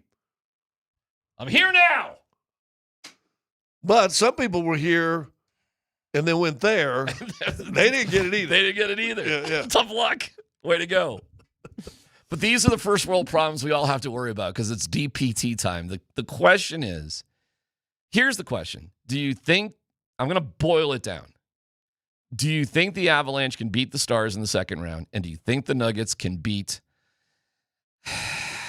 do you think they can beat Oklahoma City? Because I'd love for the Nuggets to finish third, Scott. I'd love it. I just don't think it's going to happen. Even if they go on a big run. I think the Lakers are going to hang in there. To gain a couple of games on the Lakers is going to be rough. They'd have to fall. Yeah. Well, like I said, I still put the magic number at 30 losses. You got to hope somehow the Lakers lose 4, which would put them at 30, 52 and 30. Yeah. And you're at 28. That means you got to stay out of that,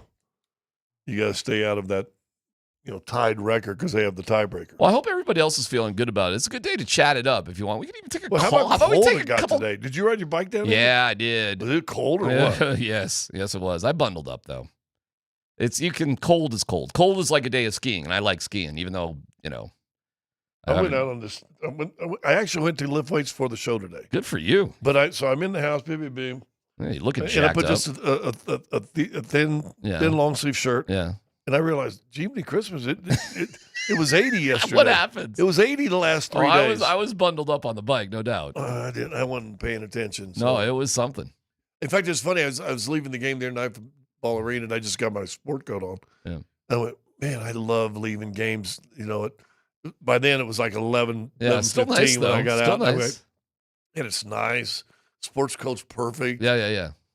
Well, not tonight. No, Now I got to think about bringing my jacket out. Well, bring your jacket because there's going to be an ass beating so hard tonight that Let's hope. Okay. All right.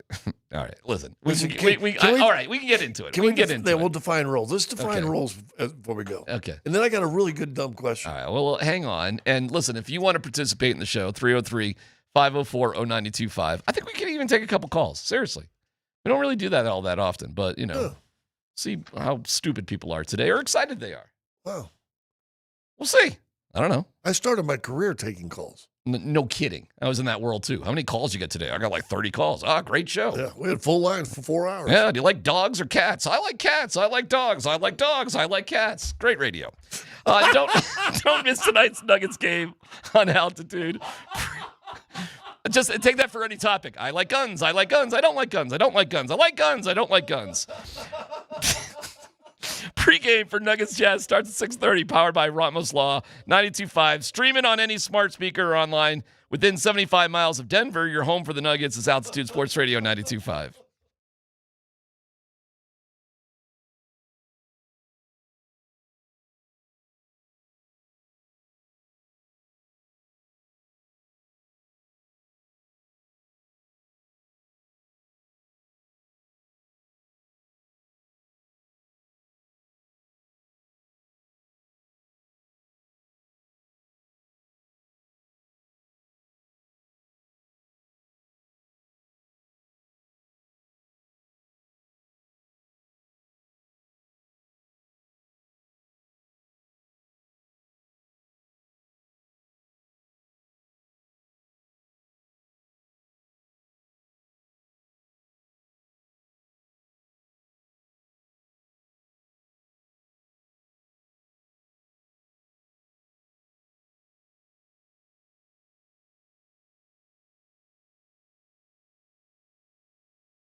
A new era of pro sports is here.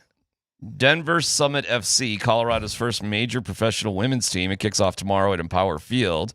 You can get tickets now at denversummitfc.com. If you want to win a 4-pack, text SUMMIT, that's SUMMIT, to 303-504-0925 right now, and you can win. How about that? I heard they're having tons of people going to that game. Cool. Denver Summit FC, be part of history. Awesome. First home game for the new women's pro team in town. Now their home stadium is going to be Dick's, though, right? Uh-huh. Yeah. No. Are they going to play all their home games in Vesco? No, Invesco. They're building a new stadium for them. Oh, that's right. Down by Santa Fe exit and 25, I think. Yeah. That's why the mayor cares. Do you think he gives a crap if they're going to go up in Commerce City? He doesn't care about that.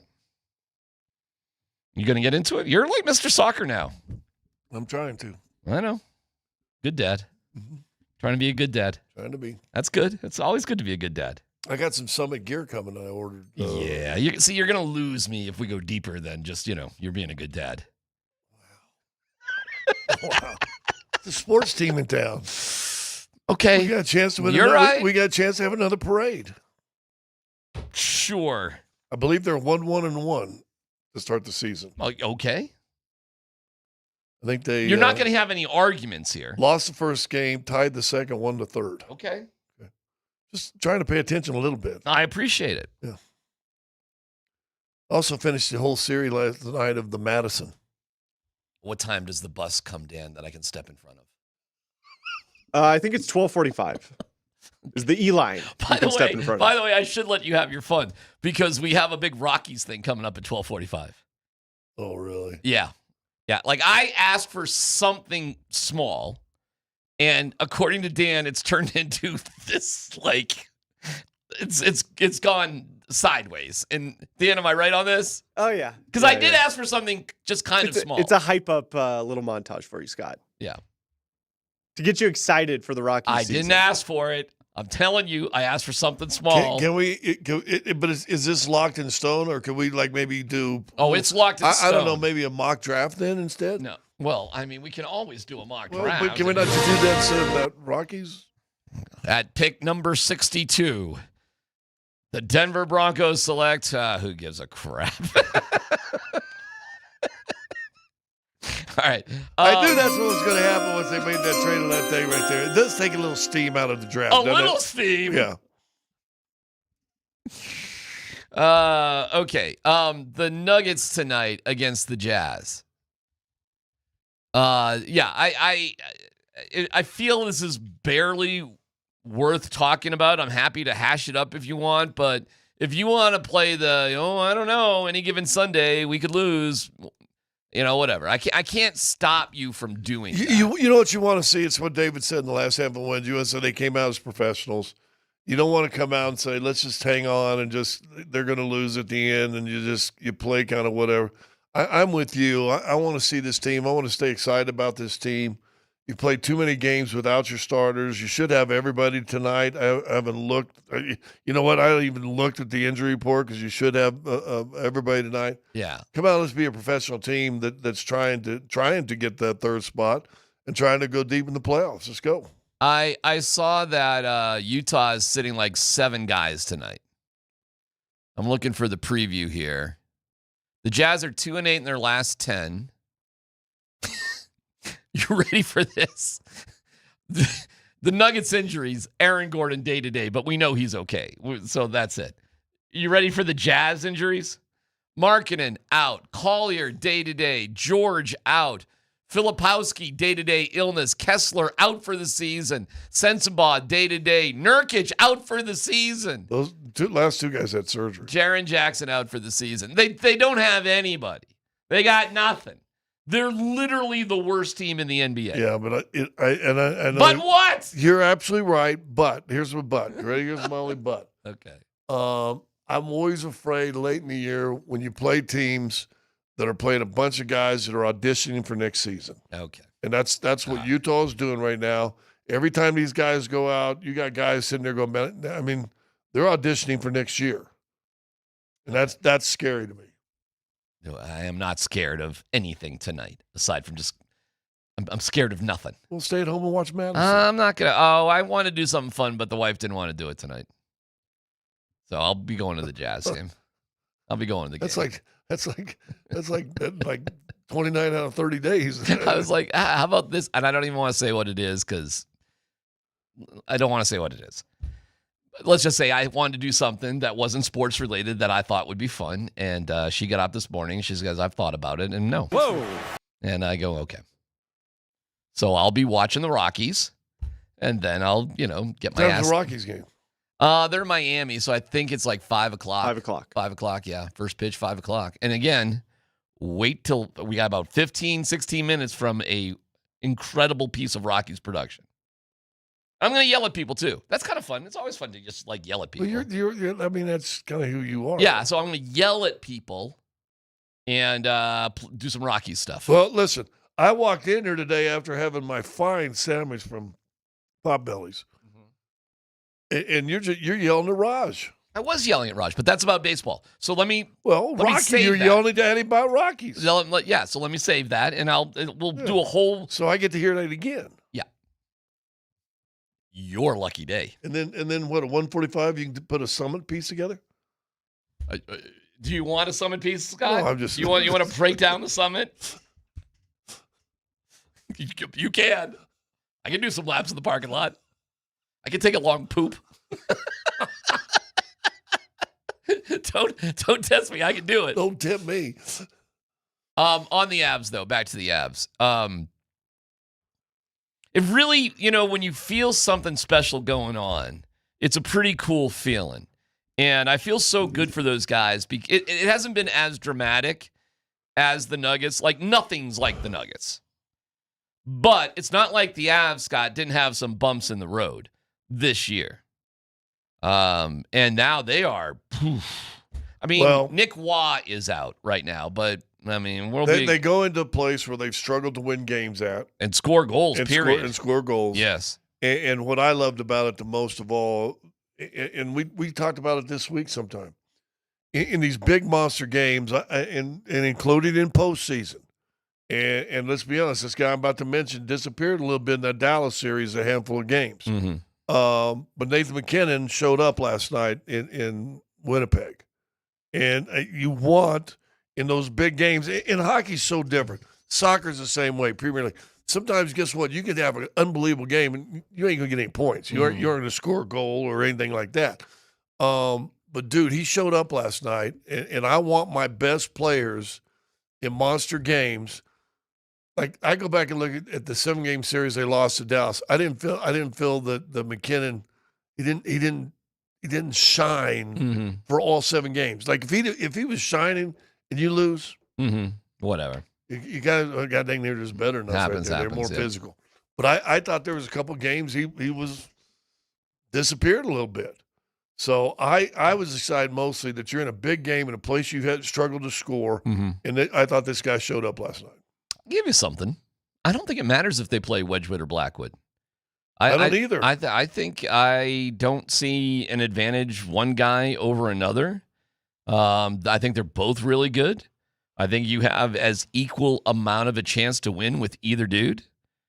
It's going to be an interesting decision by Bedsy and the crew to figure out, but who says you can't flip-flop goalies during a playoff? I mean, it's kind of tradition, it's just one guy, but I'm I don't know. You've done it all year. Yep. It's been two games and then you a were game forced here. to do it in your championship run by injury. Yeah. By injury, and that turned out pretty good for you. I mean, is it the worst thing if one guy starts one game and another guy starts another game and we just see what happens in the first couple games of the series? I mean, seriously, is it the worst thing in the world? Is there one guy who's a better goalie at home versus road? I don't know. Is there a guy that's more confident on the road than at home? I'm sure they can figure it out. I'm sure there's the analytics and, there's deeper the things. analytics if you play Dallas again. I know we keep throwing Dallas name in there. Blackwood has had a problem with Dallas in the regular season. He has. And I think that's why Wedgie played against Dallas the other day. And we'll see because Dallas is coming up here in about a week. which I thought was going to be like a gargantuan turning point game, but now I don't think it's even going to matter. It either puts the nail in Dallas's coffin. Well, clearly the Avs are so good, they're going to win more games throughout the. You think that the Avs are going to have a 4-game losing streak like the Stars just went through? What are you, nuts? That ain't happening. No way that's happening. And I'm not going to say or advocate for them to take the foot off the pedal. I just say it's over now because I can see how they're going to play the rest of the way. It's not me being cocky or arrogant. It's just me looking at the obvious facts. They're not going to slow down. They may have an opportunity if there's a one-off road trip like they did last year where they didn't take the guys to like L.A., like McKinnon and McCarr. They just said, we're good. We don't need you. Just stay at home. I mean, there might be a game or two like that, Scott. Maybe. I haven't even looked at the Avs schedule down the stretch. They're on the road a little bit more than the Nuggets. The Nuggets are just like home. Because they've been on the road forever. I know. So it's a little bit more roady for the Avs, but they have the Canadian series coming up. They got Winnipeg, Calgary, and Vancouver home this coming week, and then they bounce around a little bit. So what do we got here? We'll look at their schedule real quick. Like I said, Winnipeg, Calgary, Vancouver. That's 3. St. Louis, 4, games 5. Left. So they got 4 road games. That's it. You got 4 road games, kind of like the Nuggets then. And look at that. You play Vancouver at home on Wednesday, and you got 3 days before Dallas comes in. So you got 7 and then you got games. 4, and then you got a back-to-back, your last back-to-back, right? Yeah, but like that Edmonton, Calgary, Seattle, those last 3, that's going to be nothing. That's going to be completely irrelevant. I bet you will have a 7-point lead on Dallas or Minnesota by the time you go to Edmonton. So there you go right there. That Edmonton-Calgary on a back-to-back, that's a great one for Nathan McKinnon, McCarr, whether it's to stay home. Yeah. Even though maybe, Kale likes going back home to Calgary. Who knows? Or maybe you send them and you do like you did. One guy plays one night, one guy plays the other. I don't know. I would just leave him at home. I mean, after all that travel, after the whole year, you got another home game against the Kraken, and then you hit the playoffs. But whatever. You do whatever you want. You know your team better than anybody. It's just really, really cool that it's obvious you're not going to have to press it. You're not going to have to be desperate at the end of the season. You can do whatever you want, and the Avalanche have earned that by going 4-0 on a road trip like they just did. Really awesome. What's the NHL again? Let's get on the NHL schedule makers. You got 11 games left, and you have 2 back-to-backs in the last 11 games. Yeah, it's stupid. I mean, that's stupid. It's dumb. And one's a road home. Yeah, well, they put the Avs in a terrible spot because they had the water pipe bursting game in Nashville, and that became a back-to-back, and they played do you remember they played like Georgiev, 2 games back-to-back because they were so desperate to win? It was like, what are we doing here? Georgiev. Remember him? Those were the days. We'll get to this montage of the Rockies, and I'm going to yell at people here in a little bit. And I'm going to be very pro-Rockies. I'm just giving you fair warning to find something else to do with your lives. What happened to your Razorbacks last night, brother? They didn't play horrible. They didn't shoot the ball great, but I'll tell you what, Arizona's good. They're big. That's a big, strong team right there. How much did they spend on their roster? If Michigan's spending $10 million, what's Arizona doing? Well, I don't know. Probably close. How about Bryce James? He's going to have a national. He's a red shirt, but he's on that team. Really? Yeah, he's a red shirt. He's not playing, but he's part of the. Well, will he stay? Now he's supposed to be the best one of all the I know. Sons. I don't know why he wouldn't. And that's a complicated question. Like Bronny did not redshirt at USC. Didn't play much either. Didn't play a ton, but he didn't redshirt either and kind of jumped right to it. Bryce, who's a little taller, a little bit more athletic from what I understand. He's about 6'8". I don't know why he would. I mean, wouldn't you want to stay in college and develop and play on such a good team? I almost feel like, and another reason you kind of like poo-poo LeBron. I know I'm not getting on LeBron the basketball thing. Bronny didn't play much at USC. Not a lot, no. And he comes out. Yeah, like Melo's kid. Melo's kid didn't play much at Syracuse.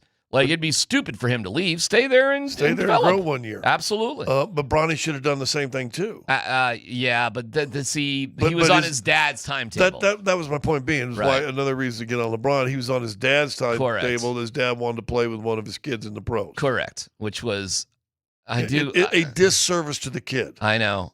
I don't hate LeBron, but that was one of the weirder helicopter parent moves of all time. Yeah. It was like so, but he did name his kid Bronny. My name is LeBron, and I'm going to name you Bronny. It wasn't enough just to start with a B like he did with Bryce. He had I guess people name their kids after themselves all the time, the juniors. Like, I don't know. I guess that's not so weird. But you didn't call him LeBron Jr., which would have made more sense. You gave him a nickname that was just very similar to your name. I mean, you wouldn't name one of your kids Cotty. Aaron. Although, I guess you could have named one of your kids Aaron. I guess I could have. A-R-R-E-N. Yeah. Oh, your name's Aaron, like A-A-R-O-N? No. Oh, your name's Aaron, like E-R-I-N? No. It's A-R-R-E-N. Aaron E. Aaron E. Aaron E. All right, so where's the bet you think with you and AG, with Aaron Gordon? Well, I don't know. If he, I mean, theoretically, it's on him. Theoretically, if he brings his Arizona jersey, You'll wear it on TV. I will wear it on TV. All right, so you got to get that word to him somehow tonight. Well, he'll be out there. He's playing tonight, so I'll talk to him. No, but he's got to bring the jersey. Well, hey, I know he listens. Aaron, bring your Arizona jersey to the game tonight, and I'll wear it during the broadcast. Well, we could text Nick. There's people we know, Scott, that can make this happen. Do you not want? I don't want to. Do you jump honestly in. think it's not my thing? It's do you your honestly thing. think the Nuggets PR want to bother guy in the middle afternoon for a radio bit? Well, it'd technically be a TV bit or a TV bit. I think you know these guys right now. 90% of the guys right now are sound asleep. Okay, I'm not saying wake them up or anything, but like, hey, don't forget your Arizona shirt for Scott to wear on TV tonight. Is that the worst thing in the world? Why can't he? Maybe he goes to sleep to us. You know what? I don't really give a crap. It's your thing. I think it would be funny. That's all. Well, maybe I should run out and get an Arizona jersey real fast. You could just do that. I don't know. What's our? You could just do that. What's our one place? You want to just do that? No. What's our one place? The place. Yeah, it's You did all those remotes. Rally House. Rally House. Yeah, I don't know how much Arizona gear they have. They might have some. They kind of focus on the Colorado teams. That's kind of their shtick, which they do unbelievably well, by the way. Are you going to run down there and get you Rocky stuff? I could if I wanted to. Absolutely. Could I? Can we go to break so I can hear one of these cool rants you're about to have? I'm going to yell at people, and we asked for something small, and we got something very big. Oh, I got some behind-the-scenes information about the beautiful game guy. The reporter. Oh, yeah, I know everything about the guy. And we'll have that after 1 o'clock. We'll have a beautiful game question detailed thing. Guy. Yeah. It's PHC on 92.5.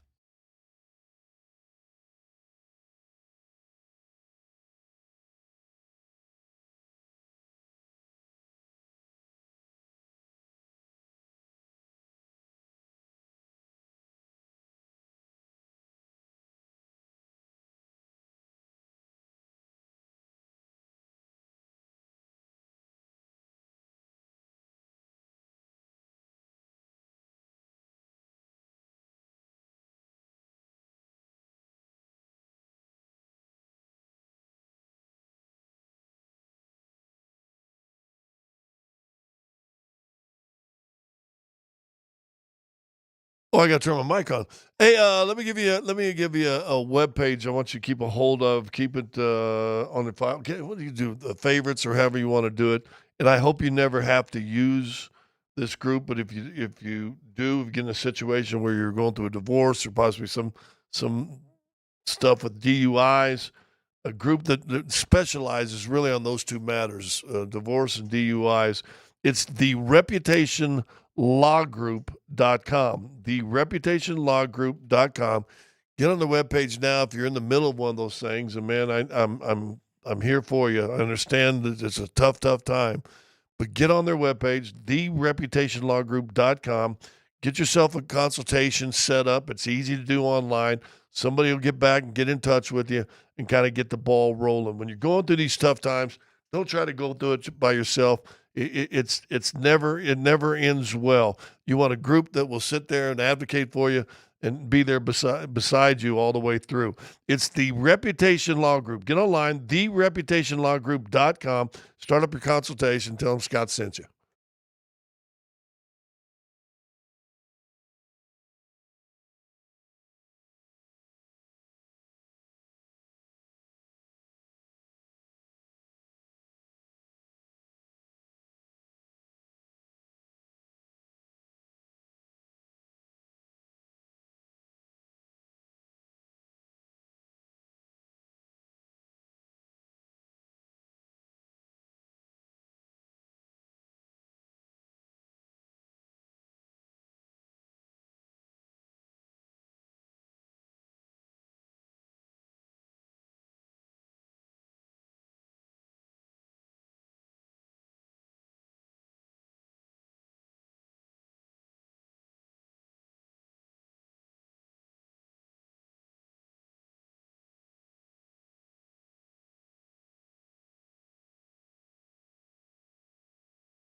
And a lot of people love opening day. And aren't we glad opening day, at least this year, wasn't today in Denver? Well, it's going to be next Friday, and we'll be down there at the Chop House. Really? Why? Okay, that being said, you got to understand something. The people that piss me off, the worst sports take, in my opinion, in Colorado, is sell the team. I think anybody who is still screaming about sell the team is a moron.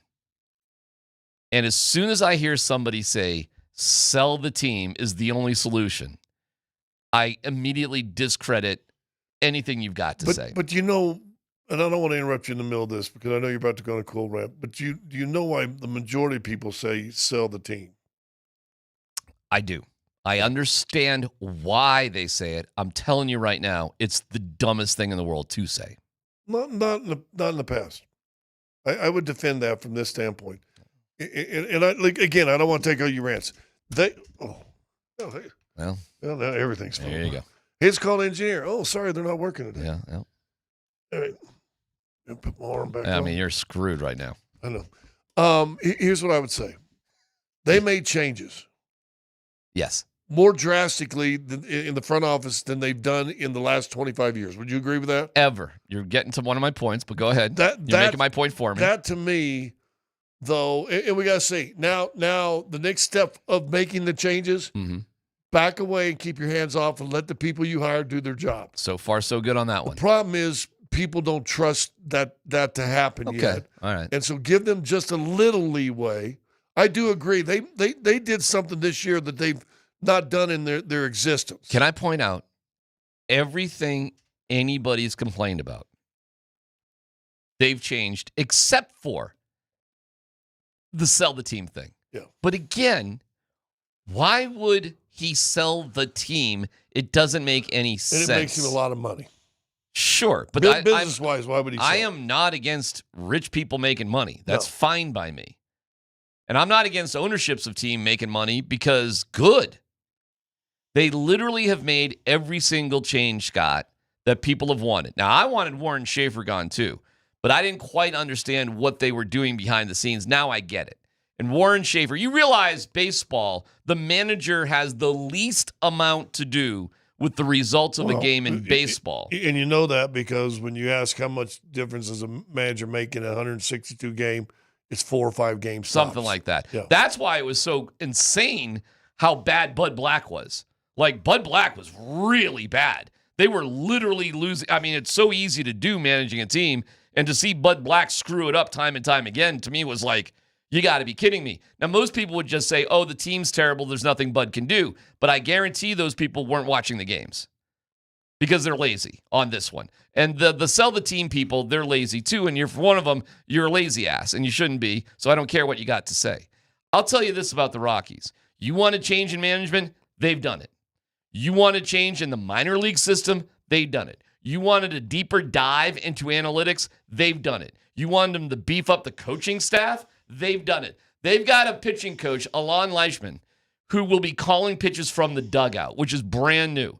They have a coach with every pitcher during spring training. You know what the one thing Leishman actually had them emphasize? You're going to love this because it's so simple, but they weren't doing it. First pitch strikes. Thank you. First pitch strikes, because he went through and said, well, out of 100 first pitch strikes, how many were base hits? And the result was like 6.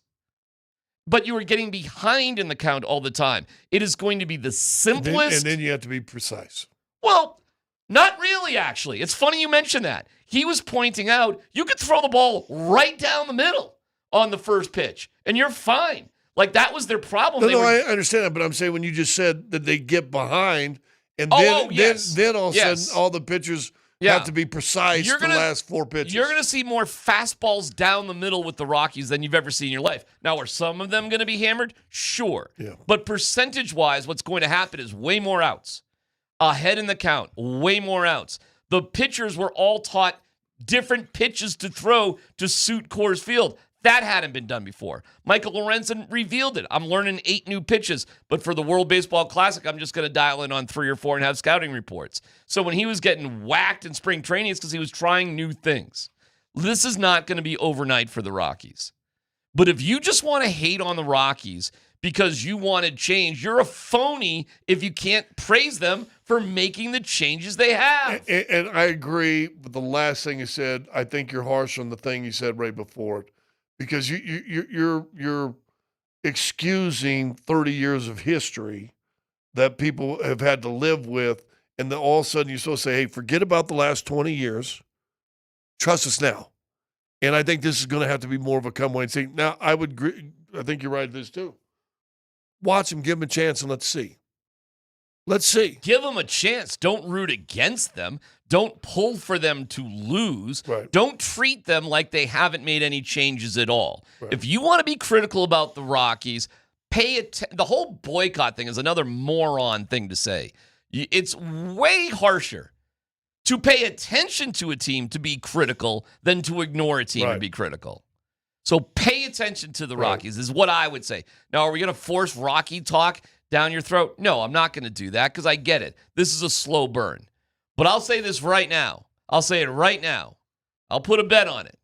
I'll reestablish my walking down to Coors Field bet that I made last year and I did not have to pay off because they didn't lose the most games of all time because I was rooting for them. I'll make it right now. Dan, save this. In 3 years, which is the 26, 27, end of the 28 season, the Colorado Rockies will be in the playoffs. Or I will walk downtown from the radio station. You got that, Dan? It's a long play, but they're a sleeping giant. They're a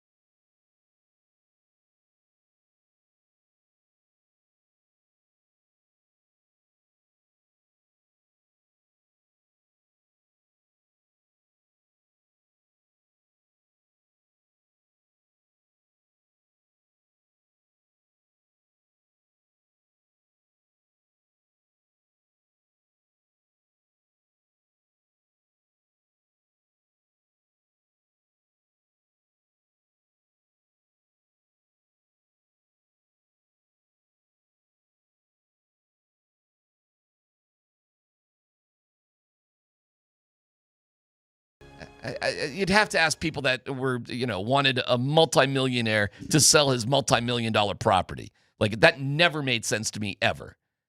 It's just, I'm Tom and Centennial, and they should sell the team. All right, Tom.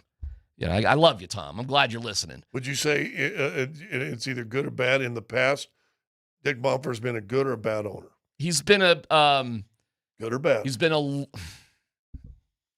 See, that's a complicated question. No. Well, don't think about it. He's been a bad owner. I'm getting to it. He's been a bad owner. Yeah. But he's been a bad owner for nice reasons. Nice and stubborn reasons. Yes. But he ain't that guy now. Let's see. Let's hope. I mean, he hired his son. That's the old one. And how can we go wrong when we got the guy who was in charge of the Browns strategy in charge? We got this thing on lockdown, his PhD.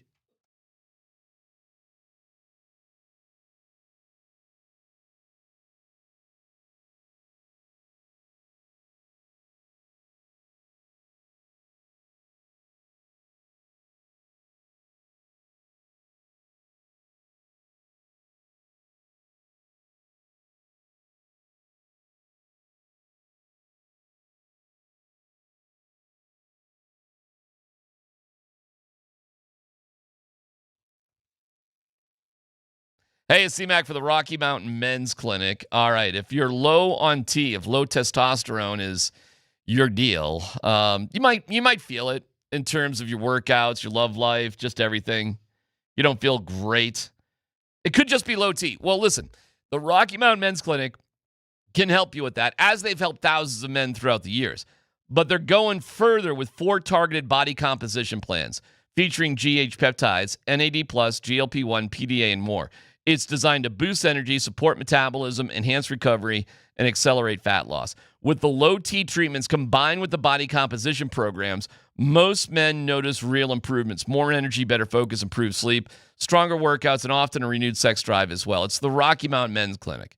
So go take the low T quiz. Just takes a minute or so at RockyMountainMen'sClinic.com and just go from there. They've got it figured out.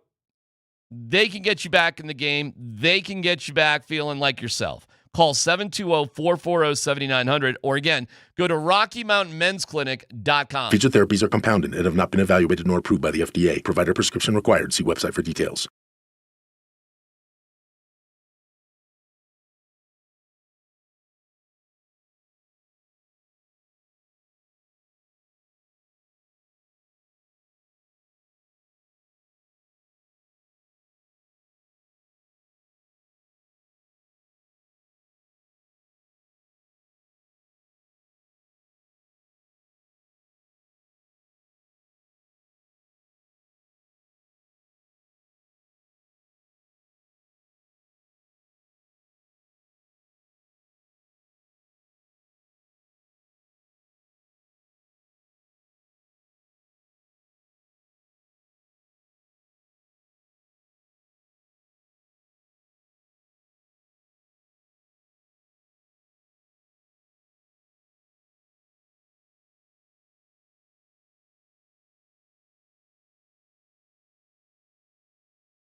I saw these. I don't even know what to do with this. The NBA anti-tanking proposals. Did you see this? Yeah, kind of dumb.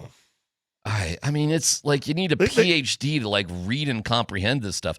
I heard the morning show saying it's like an SAT like reading comprehension thing. Like you need an abacus. Yes, exactly. Not an abacus, an abacus. Abacus. Correct. Jim Backus. You need a Jim Backus. You need Jim Backus? You need Mr. Magoo? No, he wasn't Mr. Magoo. He was Mr. Magoo. He was also Thurston Howell. He was both. Oh, well, there you go. Yeah. I didn't know Jim Backus did the voice of Mr. Magoo. Look it up. I guarantee it. Wow. But he was Thurston Howell. I was thinking Thurston Howell. Well, I mean, he was both. So Same guy. I mean, let's be honest. Same guy. Yeah, he got off the island and became. Oh, Magoo, you've done it again. Yeah, got off the island. What and is it ran called? right to a coconut Abacus? tree. An Abacus. Abacus. So I just used the wrong syllabus. You were close. I had my syllabuses on. I knew what you were talking about. Thank you. Well, it took a year or so, but I got it eventually. you're there. Point being, why did they make it so hard? I don't know. I mean, I can read these to you, but it's ridiculous. It's silly.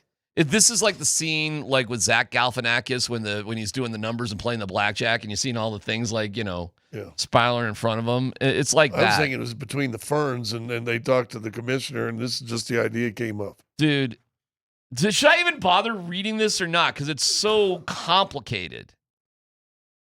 There's 3 different proposals. You know what? I'm not even going to bother.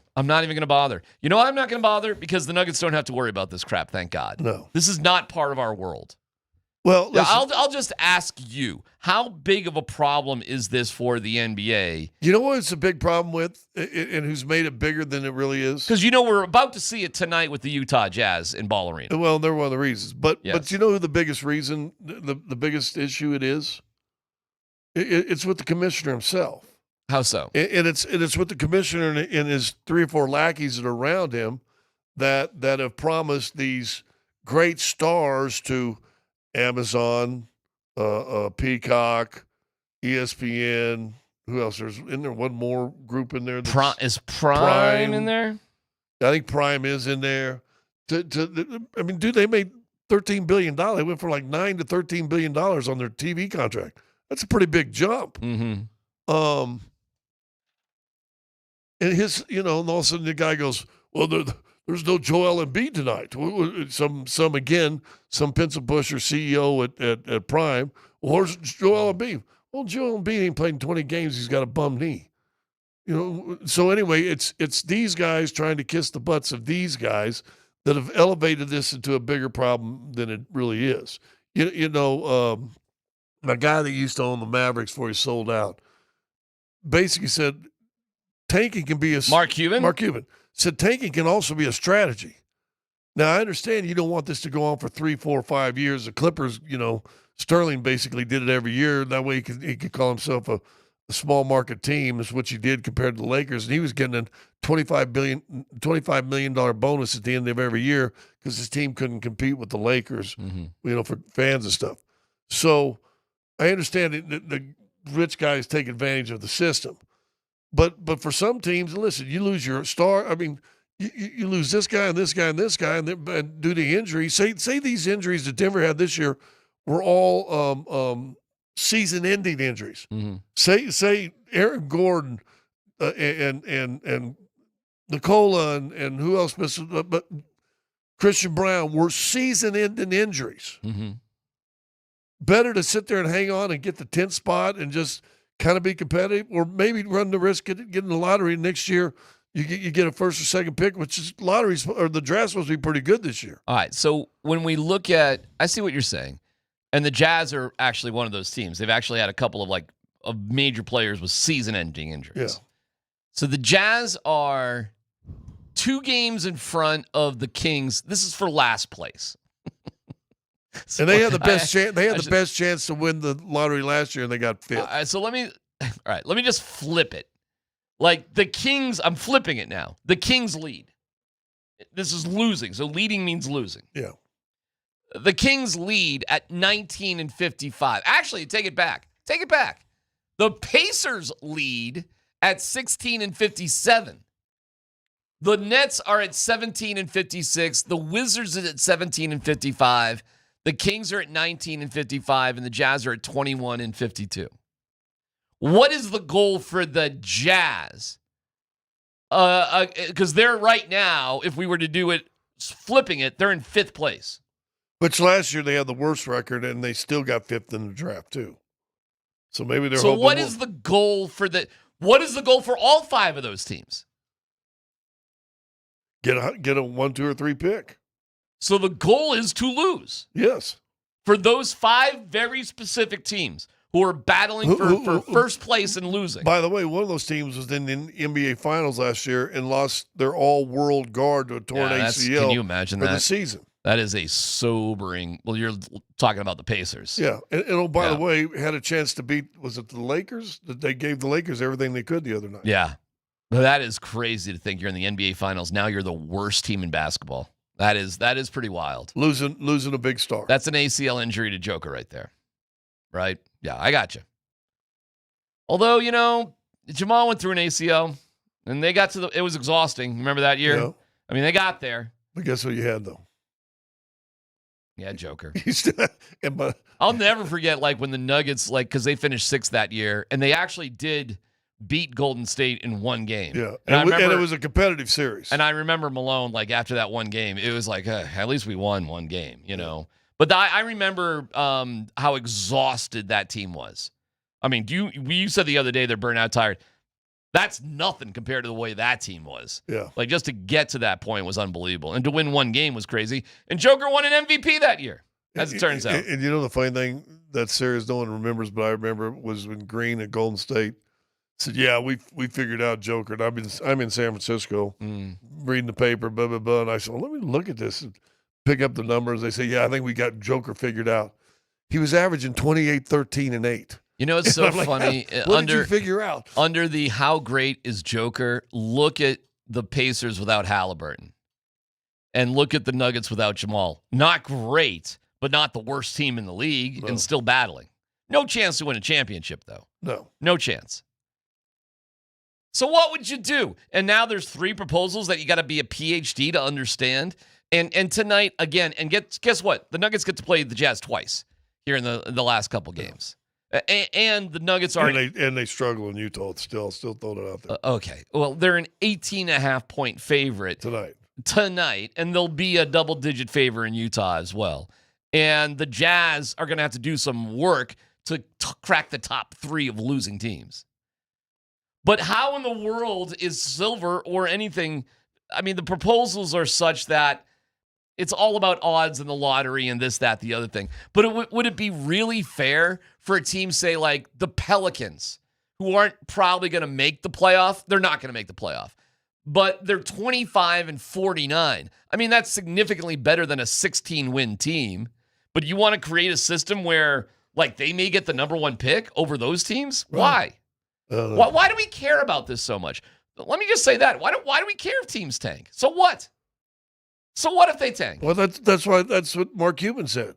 Who gives a crap? Sometimes it can be a strategy. Now, there's certain leagues you do, and I think one of the proposals on this, you do it on a 2-year basis, and you combine the records. Because, I mean, listen, you lose Halliburton.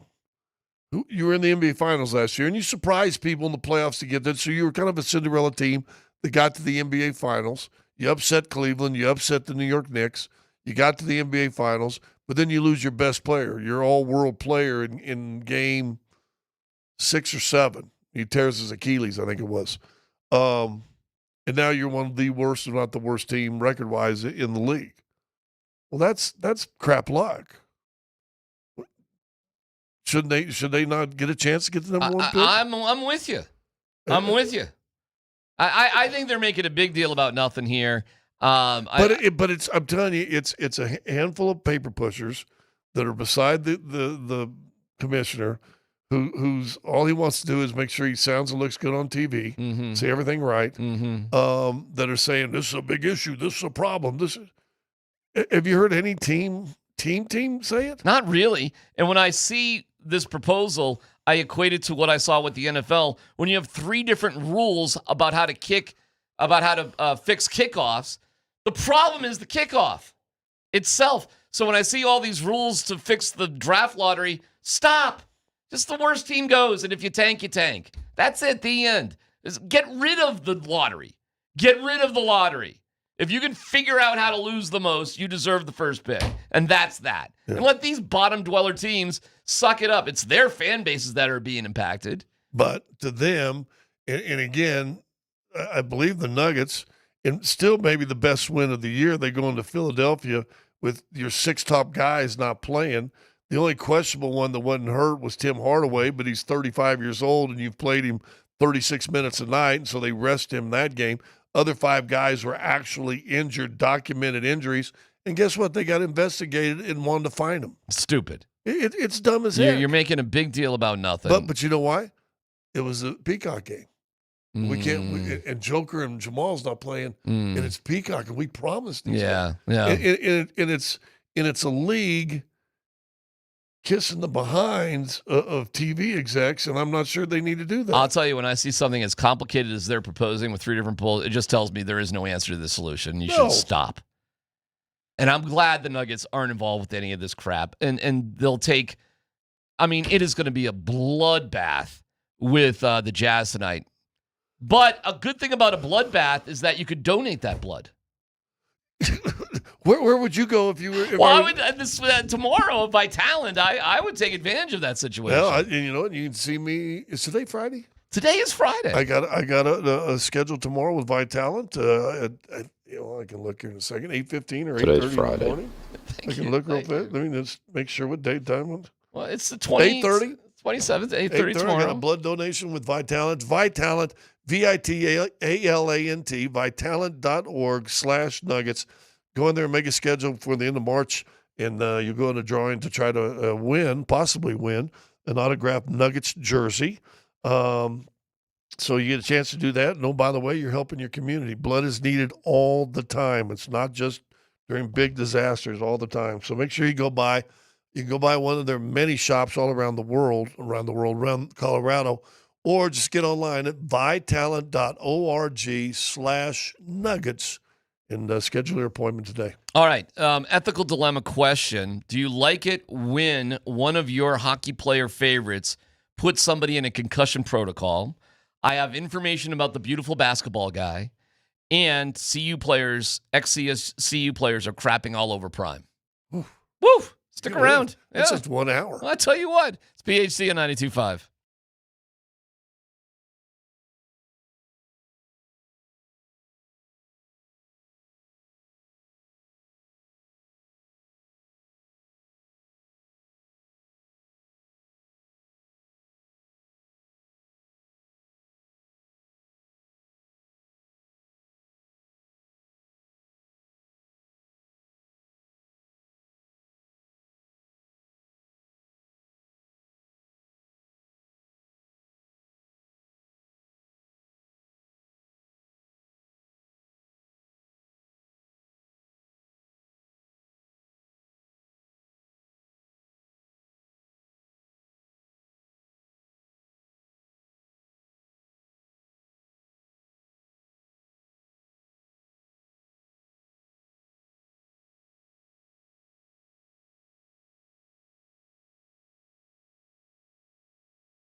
I'll be happy about that.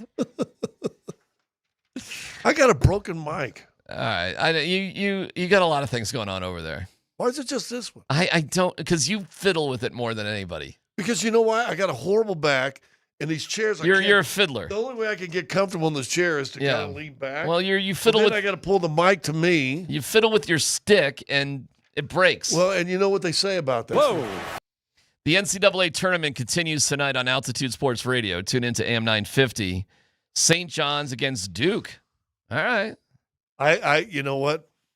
Oh, yeah, keep going. Let me just finish. I know. You'll like this because one. you know what? I feel like you read these.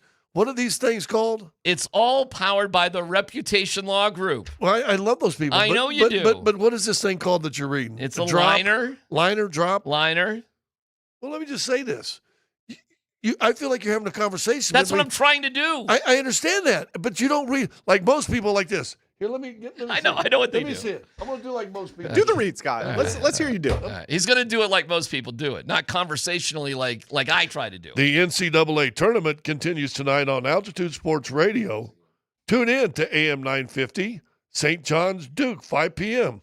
It's all powered by the Reputation Law Group, specialized in divorce and DUI matters. To schedule a consultation with these attorneys, go to thereputationlawgroup.com. See, guess what? We fulfilled our obligation. I got you. But when you do it, I'm trying too hard. I feel like you're talking to me. Well, and am. I feel like I have to answer. Why do you think I always get on when your men pee-pee shot thing that you do? What? The commercial you do with yeah. Rocky Mountain with your Men's ED Clinic. issue and stuff. Oh, man. Tell you what, if the pills or herbals aren't working. I'll give you a choice here. We got a couple of different things we can do here. Herbal. We can talk about giving opponents. Why do we call it herb instead of herbal? I don't know. Why isn't it herbal? Concussion. Right. Your concussion talk with fighting in hockey. Which your wife jumped up and celebrated. Yep. It. I got information about the beautiful basketball guy. I think we can wait on that, but I like that. Okay. And I got CU players crapping on Deion Sanders. We've talked a little about it. I kind of like to get in all three of those. I know. I'm giving you a choice Are right you now. going to give me a choice first? Yeah. What do you Manson want? knocked the poop out of that guy. All right, let's talk about that.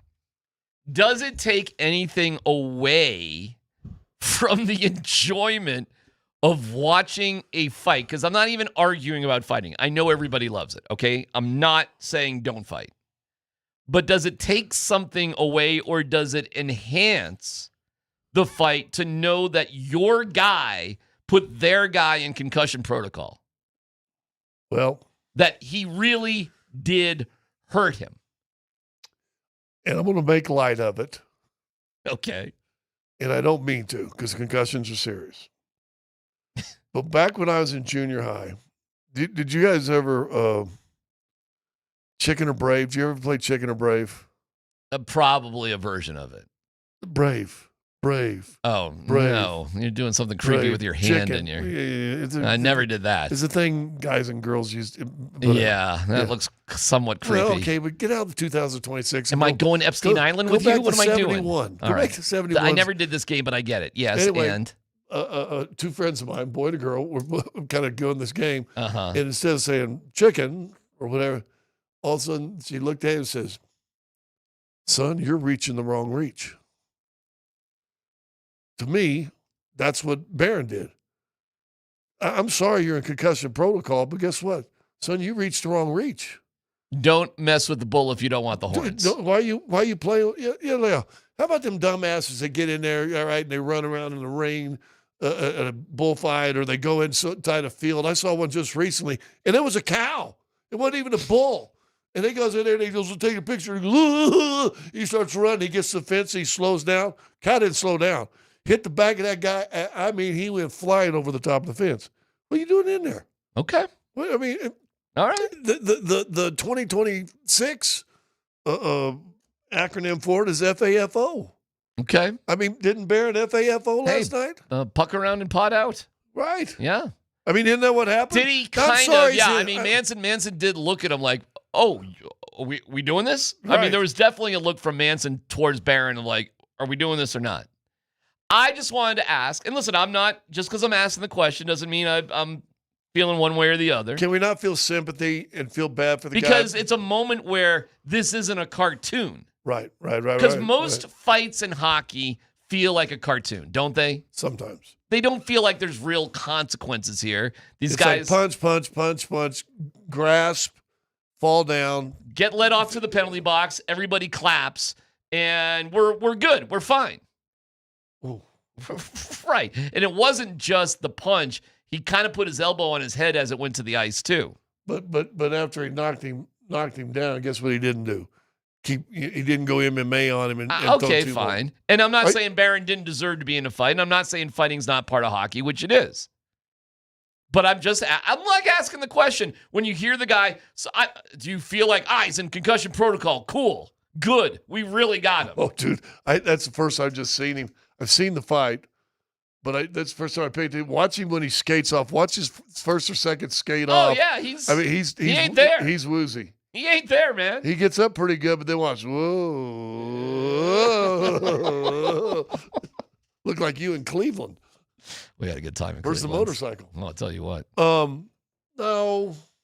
Just it's the price. That's the price you pay. That's the way it goes. I feel bad part of the game. that the guys in concussion protocols, because of what we know now about brain injuries, and basically his concussion is your brain hitting the side of your skull cap. Yeah. Your skull somewhere inside. And it's a scary, dangerous, not funny thing. Had him, It's a scary, dangerous thing. I've had him. It's a scary. So I don't want to make light, really, kind of. But, I mean, the FAFO, man. I mean, okay. Come on. All right. Listen. I FA and FO one time with Sidney Green. I took 3 straight left-handed jabs right in my mouth. Mm-hmm. Took a wire. I had braces. God, did you guys even test for concussions back then? Oh, no. No. But I had a wire sticking through my lip. Sticking up through my mouth from a braces I had. Didn't ever play with mouth guards. Now guys make mouth guards. They don't have braces or anything. I wore one after that. But I FA'd and I found out. Okay. I found out. I was like 9-0 at the time. I was eating my own chili. I felt pretty good about it. And I was like, whoa, I ain't 9-0. That undefeated streak just went out the window real fast. I think most hockey fans would be basically like that too. And listen, I'm not saying you shouldn't be excited about seeing a fight. It's just very, very rarely after a fight do you see that a guy actually had a problem because of the fight. It really does feel like these guys who fight in hockey are indestructible. Like nothing really bad happens aside from like a cut or something like that. It's sort of like there's a lot of pride in it. That all being said, and I'm not trying to say Josh Manson, I'm not trying to say anything negative here. Here's who the Avs are right now, which is good. This is a good thing. They're becoming the bullies on the block again, like they were in the beginning of the season. What did the management do the trade deadline this year, other than the Burkamp kid? What did they do? Who's not playing? Yeah. Well, Blankenberg. He's not even playing. Yeah. Got to be right. You're close. Yes. Yeah. But he's not playing. He's not playing. But what everybody else they got basically were like either veteran guys. I know Kadri's not a big guy too. He's not a big guy. He's a tough guy though. He's a tough guy. Yes. And everything else was tough in size, wasn't it? Yeah. Tough in size is the guys they brought in. Yep.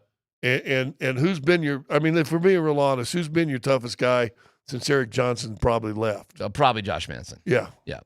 And that's fine. Because you don't have room anymore for like a Curtis McDermott. You don't. And, you got to have skill. Yeah, and then Manson has tons of skill. But he can do that too. So can Gabe, by the way, too. Oh yeah. And you know what? Ross Colton, for as pretty boy as he is, he'll stick his nose in there. Yeah. So will Jack Drury, despite how good looking he is, who scored like a grimy goal last night.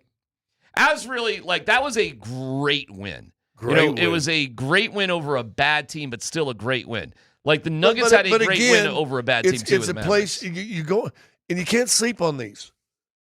There's certain places teams struggle to play at. I know we're poo-pooing it, and Utah's bad. Yes, they are. But going into Utah Tuesday, I think they play on Tuesday or Wednesday. Something like that. That's always a scary place. For some reason, Denver struggles to play games. They've won like 2 of their last 16 games there.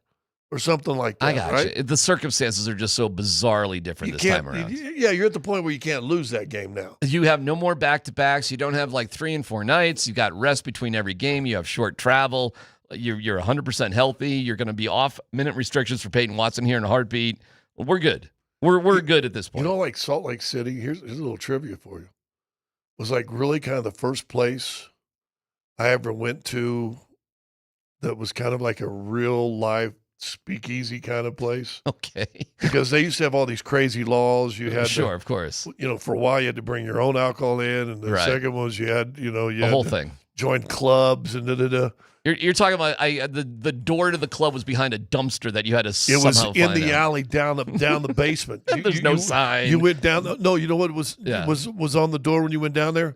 A dead goat's head, a dead goat skull, Yeah. and I think it was called the Dead Goat Salon. Yeah. And all you walked in the dirt, but no signage, no nothing, no windows out to the public. Yeah. And you went down these steps below, boom, boom, boom, and there's a dead goat skull. On the door. And you went in, and it looked like a biker bar from the 60s. That was pretty cool. With no, but that was like the first one that I felt like was a real kind of semi-speakeasy. You know, type place. it's so funny. We got a couple of those here in Denver. Not that I've been to a lot of them, but my son lives off of 17th Street, downtown Denver, and we were going out for some ice cream. And we're going into this little ice cream shop near his apartment, and we see a line of like 6 people just lined up. And we're like, why are they lined up near like the soda machine? Speakeasy. Like the entrance was in the ice cream shop. Like you had to wait in the ice cream shop for them to open the secret door to go down into the speakeasy. I was like, what the Yeah, it probably has all of its permits and everything's legal. I was like, what the hell is Like this? I was dying to go there. Can you imagine the Prohibition days, what they did, and I how can't what they really did? Wouldn't you like to go back there for a day just to go to a real one? Well, I guess if I wanted to go to his neighborhood, I could go to that. But, it's a big thing getting in there, and it's a big secret. Now we're in a bar. I almost went into one with we're on the road with Bob, our photographer, and we talked to somebody at this one bar where he and I were having a couple of bourbons, and he goes, "Hey, you had to come by this one speakeasy. Got great. If you guys like blues and jazz music, it's got great blues. It's in Orlando." Okay. I said, "Oh, great." We go there. We're in jeans and okay, sir. And they go, "Sorry, you can't come in with jeans." No way. Right. Look for the speakeasy. We're like, "The speakeasy." Yeah. Well, where's your zoot suit? Right. Right. Where's your brimmed hat with a feather in it? Yeah. Yeah. You don't get in there. Poodle skirts. I can give you the. This would be really quick. I can give you the. I'll save the see you guys crapping on Prime. Yeah, because that's good.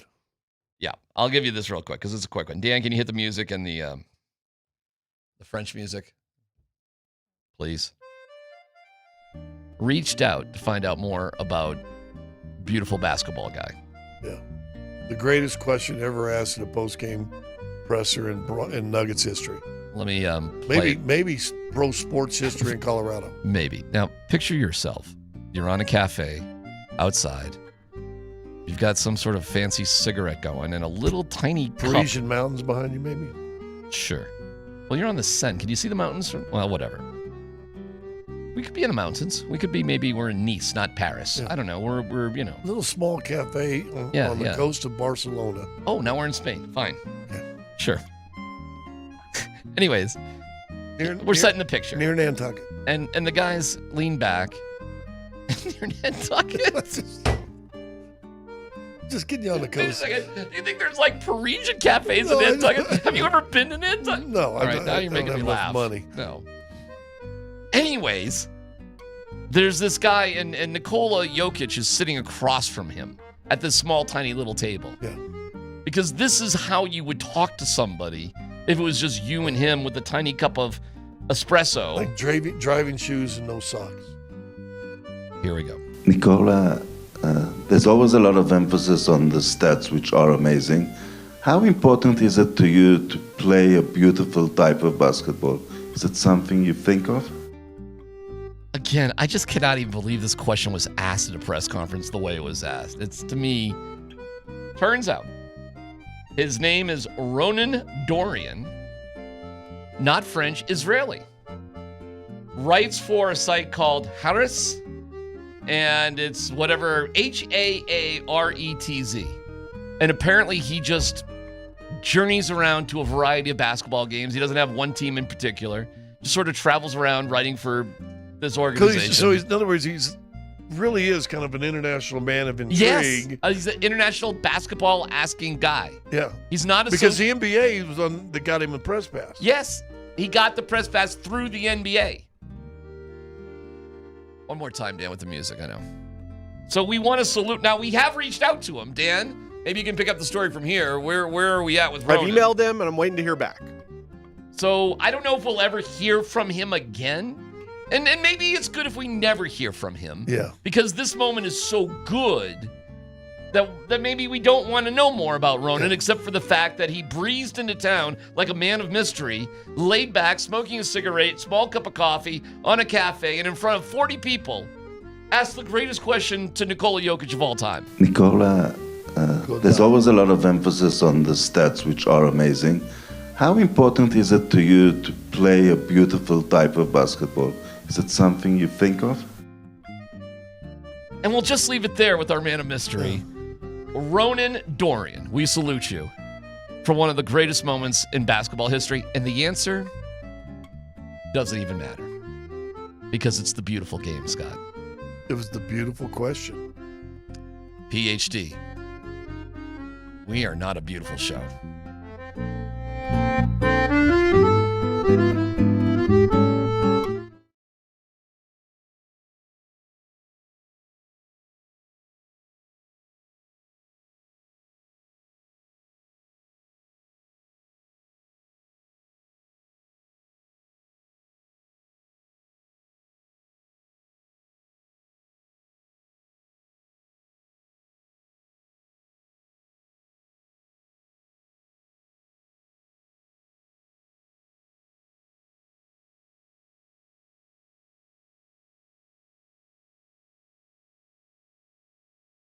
Hey guys, it's truly never too early to plan for retirement. Whether it's decades away or just around the corner, Trajan Wealth's fiduciary advisors can ensure you feel prepared for this financial shift. So contact Trajan Wealth today at 303-900-1189 and learn more.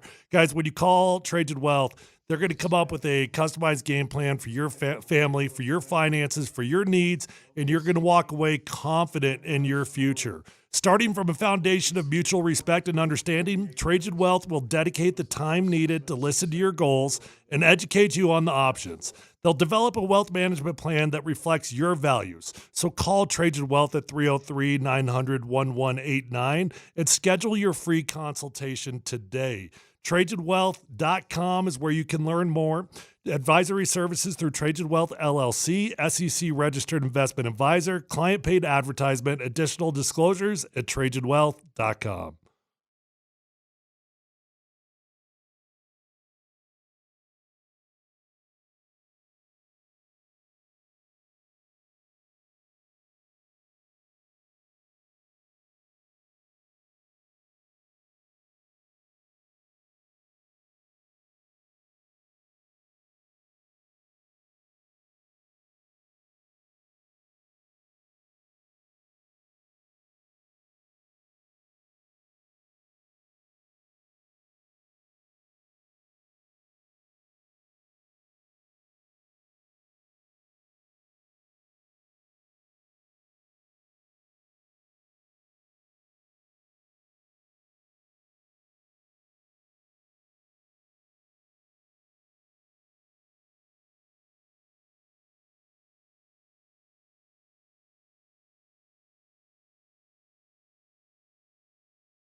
Polumbus, Hastings, and DMac present No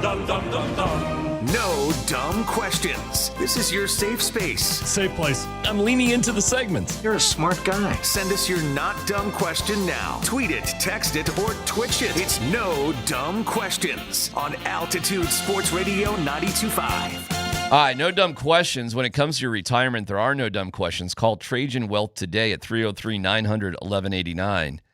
We have some breaking news that we got to give you. Okay. I mean, I'm sorry, and it's a little bit more serious. Is he okay?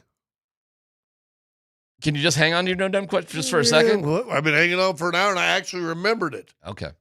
Don't forget it in the next minute. Okay. Because we don't. There's really not a lot to go on because we don't know more details. But Tiger Woods, unbelievably, has been involved in another rollover accident. This is insane. This is just coming out a few minutes ago. It was a rollover crash in Jupiter, Florida. No details of the cause of the crash. We've seen some photos, and the car is on its side, like passenger side. It occurred at just after 2 p.m. in Florida. Happened in the same town where Woods lives. Oh, it says the vehicle's lying on the driver's side. I thought that was, okay, my bad. Maybe I'm seeing the picture differently. It looked like it was, it could be in reverse. Sorry. So on the driver's side. And that's all the details that exist now. So there's going to be a press conference here soon. Dan, obviously we're concerned about his health and well-being, and we don't have an update on any of that right now. The accident itself, if you just look at the car, it's not trash. The car's not in 1,000 pieces, so it looks mild for a rollover, but I don't want to assume anything. Right. So there you go. That's the story. When we have more details, we'll share them with you, but this is just coming out right now. Tiger Woods involved in another rollover crash. I've never been in a rollover crash ever. Knocking on all sorts of wood. Been in a couple car crashes in my life. Very, very scary. But I've never rolled a car over. For him to do it multiple times now seems unbelievable. Yeah. So we'll see. We'll see where it goes. Hope he's well. Hope everything's fine. Okay. The problem is then you start thinking about, was he because he's admitted, right? Self-admitted that he's had issues with sleeping pills and whatever. Yes. And all the of other that stuff. Goes through, and yes. The one he had in California, which told you guys I had a buddy who's dating a lady that lives up that same road, who says people are off the road about every week because it's such a crazy turn. But this looks like it's on the street somewhere. It doesn't. I saw it. It's not like a. You know what? I don't know any other details, so I shouldn't say a darn thing. Other than this is the news that's coming out right now. We'll give you more details as it goes. We just had his comeback played in that thing the other day. The indoor. Yeah. And was missed all of last golf season with the injury. Well, there were a lot of rumors he was amping up to play in the Masters. A lot of rumors that it was going in that direction. Okay. Well, there's that joke, maybe not appropriate at the time, that that if you want to make God laugh, tell him your plans. Yeah. Right? Exactly. All right, what do you got?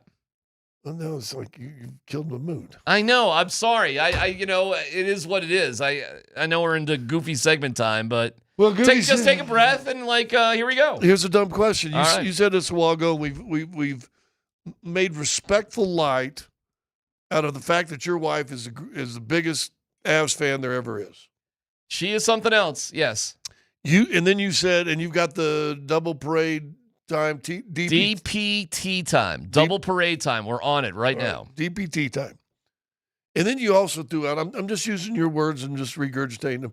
I'm wondering which fire truck I'm on. I'm curious where they're going to put me this year. Yeah. Yes. And here's the no dumb question. Yeah. And Dan, I want you to chime in. Who's more apt and who earns the right to be on that fire truck? Kim or Darren? That's a great question, Scott. Well, I know the answer, but go ahead. Well, I mean, you're asking me or you're asking Dan? Ask Dan. I'm asking the world. Starting with Dan, so go ahead with Dan. Dan, who would you say who deserves? Who's DMac more deserving? Or DMac? If they had one spot on the parade on a fire truck. Yeah. Your choice. I'll give you the answer, but go ahead and ask Dan first. Dan, who would you say? I mean, DMac does go to all the games. He covers all the games. He's in the locker room after. But he's not a super fan like his wife. But he's not watching 5 hours of broadcast. He's not watching the full pregame, the full postgame, between the pipes. What's it called? Between the pipes? Between the pipes on what? YouTube? Yeah, YouTube. Yeah. It's really YouTube.com. Very complicated. Yeah. So like 6 hours maybe? It doesn't end. And we fall asleep to Raj and Spring. Okay, what is your answer? The answer is me by 1,000%. It's not even close. So, do you understand where fans should be? So do you understand? Hold on. Do you understand where on the side of the street underneath the stoplight? Yes. There's a place for the fans, and that's in the stands or on the side of the street. But isn't there a place for the media? Shouldn't the media just be over there by the side of the stage? You make an argument for that. But if you want insight into what it was like the day of the parade from a fire truck perspective, you're not going to get anything from Cat Cave, my wife. She's not jumping on the airwaves here, and she's not going to communicate to you what an amazing thing this was. But she will add no insight to the experience for the thousands of other people out there because she was on a fire truck. It'll just be cool for her. If I'm on there, it's cool for everybody. Theoretically. Cool for everybody? Well, I at least could talk about it and share stories. How are we going to know about beautiful basketball guy if we're not sitting behind him? You're not getting that from my wife. She wouldn't know how to put a sentence together if her life depended on it. Hey, how was riding on a fire truck? It was great. Crickets. So that's why. So let me ask this. That's why, Scott, because I can send the message of joy through the magic of electronics. So if somebody in charge said, Darren, you have one spot, and we heard your wife's a big fan, but we only got room for one of you, you or your wife, would you give your wife, another no dumb question, the option to take that spot? No! I'd say, get out there with the unwashed masses.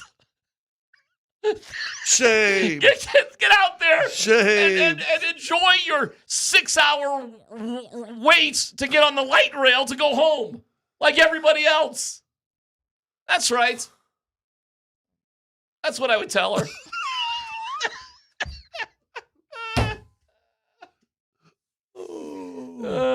And Tiger had a rollover again today. Why do you have to bum us out? Let's celebrate the Avs beating the crap out of Winnipeg and Manson putting a dude in concussion protocol coming up next.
Man, oh man, oh man. Who doesn't love Ozzy? Just let that breathe a little bit. Turn it up. Turn it up a little bit. Does that sound good, man? 4 games on the road for the Avs. They win all 4. The Dallas Stars lose 4. I thought this thing was going to come down to the wire. Hell no. You know why? Mama? The wire's now Dallas and Minnesota, though, now. Come on now. The Avs are coming home as heroes, brother. They're coming home as heroes. And Josh Manson put Barron into concussion protocol. And they're going to win the President's Trophy. They can't avoid it. But it's not been their goal. No. And Darren was over the other place. But when they won the President's Cup, the year before they won the Stanley Cup, do you remember how everybody was like jumping up and had sweatpants on because trying to win the President's Cup? Have you really heard that even talked much about? No, but you know what the difference is between this year and 2021 when they won it last time, Scott? What? They ran away with it in 2021. They've had to fight for wins to stay ahead of Dallas this year. They've had to be competitive in games. I still think if you go back, there was still stuff you had to do, and I just thought all they did was put the President's Trophy Cup, whatever it's called, on a pedestal. Put it up as that's the number one goal. Yeah, they're kind of winning it this year by default. Yeah. Because they needed to stay in front of Dallas, and they've needed to do what they've had to do that. Dude, instead, look how many points they have. I mean, I understand they're when the Presidents go, okay, whatever. They got like 109 points or something. 106. And Dallas has 97. Minnesota has 94. And right now, Dallas is just going to be in a dogfight with Minnesota. Now, there's nobody behind that. It's just those 3 teams. So they're not in jeopardy of falling out into the wild card thing. And that's where the Mammoth and the Predators are right now. And you got the Kings and the Golden Knights, and they're kind of knocking on the door there. We'll see what happens. But it's looking good. It's looking unbelievably good. Good to the degree that I think it's done. Now, here's no dumb question. More worried about Dallas or Minnesota? Dallas. Just because but that's a history thing, right? Yes. Yeah. I mean, last time you played Minnesota in the playoffs, they knocked you out too, right? Yeah, but you've played Dallas 3 times this year, and it's all gone to shootouts and overtime. Like, Dallas is the major issue. It still is, unfortunately. And the only 2 teams that have already clinched a playoff spot, Colorado and Dallas. Yeah, the fact that the 2 best teams in the NHL are going to meet up in the second round to me is disgusting. The dumbest thing in the world. So stupid. I think conferences are stupid. Hey, but this gives at least a chance for Edmonton to again get to a conference final. If I could change anything in sports in general, it's with this East-West. Get rid of it. Rank them 1 through 16, and let's have playoffs like they should be. 1 plays 16, 2 plays 15. Let's go. And then we'll have the 2 best teams. These conferences, to me, it's dumb. But I don't know. That'll probably never change. I would get rid of conferences in every sport. Well, I wouldn't have a National and American League. I wouldn't have an AFC and an NFC. I wouldn't have a Western Conference and Eastern Conference. Would that tamper down rivalries? Yeah. Okay. Whatever. DMac, if you go 1 through 16, guess who the Avs' first-round opponent would be? That's a fun question. Would it be Nashville? No, Edmonton. Oh, that's fun. Okay, that's a fun first-round game. They're the 16th seed in the NHL right now. Okay, that's fun. And the entire NHL, they're 16? Well, they're 16. And Edmonton's tied with the Capitals, though, right? The Edmonton and Caps both got 81 points. Right.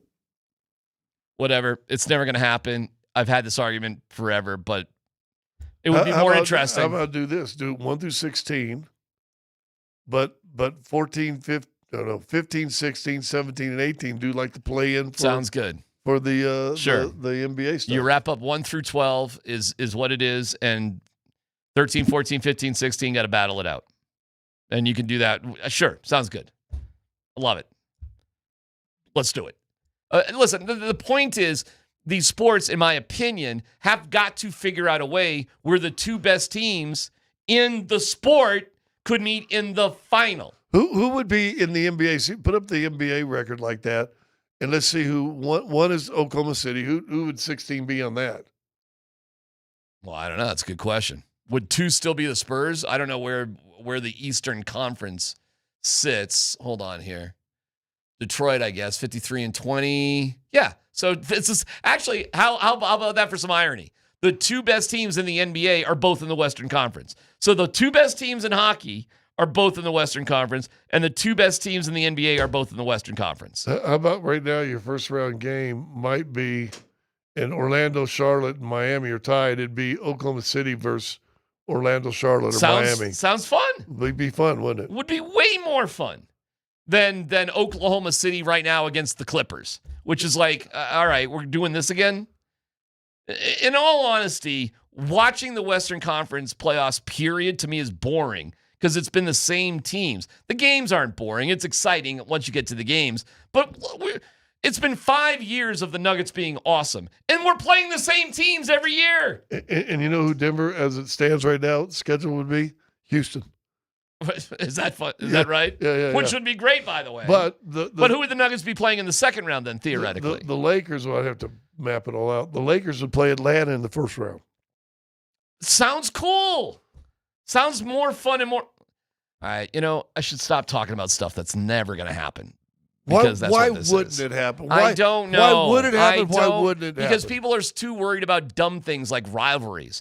Again, like if you were to invent the sport yesterday, would you have Eastern and Western conferences? No way. There's no way you would do it. You would have it way more like the NCAA tournament. Or even what the NCAA football tournament does now, what they do, which is 12 teams, like that sort of thing. You would not do this. And I mean, you could give buys, I suppose, to the top 2 or 3 teams or whatever you want to do. You would have to if you won through 16. Okay, fine. You wouldn't. No, you would not. It's easy there. Well, I think it'd be fun that way. Of course. And then the 2 best teams could meet in the Super Bowl, NBA Finals, Stanley Cup Final. They could meet there. Baseball, World Series. Well, we got to be, it's got to be the Dodgers against the Yankees every year, something like that. Why? Well, why couldn't it be the Red Sox against the Yankees in the World Series? Wouldn't that be fun, theoretically? Yeah. You want to Cubs against the Rockies? I think it'd be awesome. Theoretically. Anyways, it was great to watch the Avs. Congratulations to them. They got Winnipeg's strange start time. You can hear it right here. 4:30 pregame, 5 o'clock. They dropped the puck. Don't know why. Don't know why they started 5 o'clock. No clue. Who they play? Oh, Winnipeg. It's a home and home. Why they start? Well, maybe a national game. I looked. bet it'll be like the first game on ESPN. Maybe it's hockey night in Canada. Maybe it's some sort of Canadian thing for the East Coast of Canada. I don't know. Probably. That's got to be it. I love those quirky 3 o'clock, 4 o'clock. I love those start times. Because you get home before it's like super late. You know what I'm saying? Like, I think those are great. So I'm a big fan of it. And then but the Nuggets then play Sunday at 8 o'clock. Yeah. Because again, the NBA. Are you guys doing that one? No. You're not. The NBA acquiesces to whatever the money payers are. All right. How are you feeling about the Avs right now? Where's your head at? I'm in the same place with them that I've been basically all season. I will be shocked and surprised if they don't win the Stanley Cup. Right now. Final. Do you think the Avs can beat the Dallas Stars in the second round? Yes. I think it's going to be 7 games. Oh, God. Well, baby. But this is why you got to fight, because it was 7 games last year, playing at the same exact time as the Nuggets, by the way. You remember that? Yeah. Unbelievable. Another thing. Can the leagues kind of just have a conversation with each other and figure something? I got it on the same day. Let's just figure out start times. We'll give you Saturday, you have Sunday. Why can't the NBA and NHL have this conversation? It only impacts like 5 cities every year. You can't figure this out for 5 different cities? I mean, who else? Gosh, we should really look at it. Who else is in our situation right now? Who else? Oklahoma City, San Antonio, Detroit aren't. Boston is. Is Boston even in the playoffs? Are they even a playoff team in hockey? I thought they were. Oh, they are. They're a wild card team right now. All right, so us, Boston. Who else? Is it just us two? L.A. Kings and the Kings are they're maybe close. They're 1 point behind Nashville for the. Okay, so we'll say L.A. 3 cities, that's it? 3 cities. Because the Mavericks are out. Philadelphia. Oh, Minnesota. Philadelphia's fighting for the wild card. Minnesota, Philadelphia. That's it. 5 cities. Yeah. 5 cities, NBA, NHL. Figure it out. 5 cities. That's all you got to worry about. Don't 5. Don't have same teams from same cities, same start time. It's not that complicated, Yeah. right? Yeah. We can't have a little conversation? That was such BS last year, man. That sucked. I'm sitting in because the Nuggets were at home, the Avs were on the road. I'm sitting in the press conference in the playoffs for the Nuggets, following the Avs, gagging down the stretch. And they did gag, man. I'm like, this sucks, man. You put all this time and investment into it. You want to be able to at least watch it. I know. We're just bitching about everything. Why am I so bitchy today? Because you know why no one has to fix everything, and we maybe could. All right. Fix all sports. The NCAA tournament does not have Arkansas in it anymore. But tonight on Altitude Sports Radio, tune into AM 950 with St. John's against Duke at 5, powered by the Reputation Law Group, specializing in divorce and DUI matters. Schedule a consultation, reputationlawgroup.com. And there you go. So I still have CU players crapping all over their ex-players. And we got to let go of football. And we got to let go of football. That's coming up next.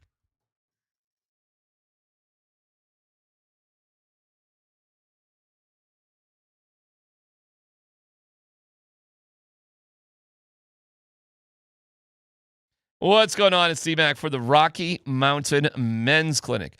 When the pills or herbals fail when it comes to erectile dysfunction, there's other solutions. And the Rocky Mountain Men's Clinic, they are there for you.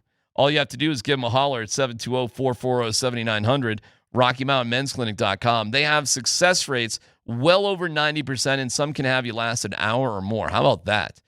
They have served the Front Range of Colorado for nearly a decade, treating tens of thousands of men. So if ED is impacting you, it's time to get back to the sex, intimacy, and love that brought you closer together in the first place.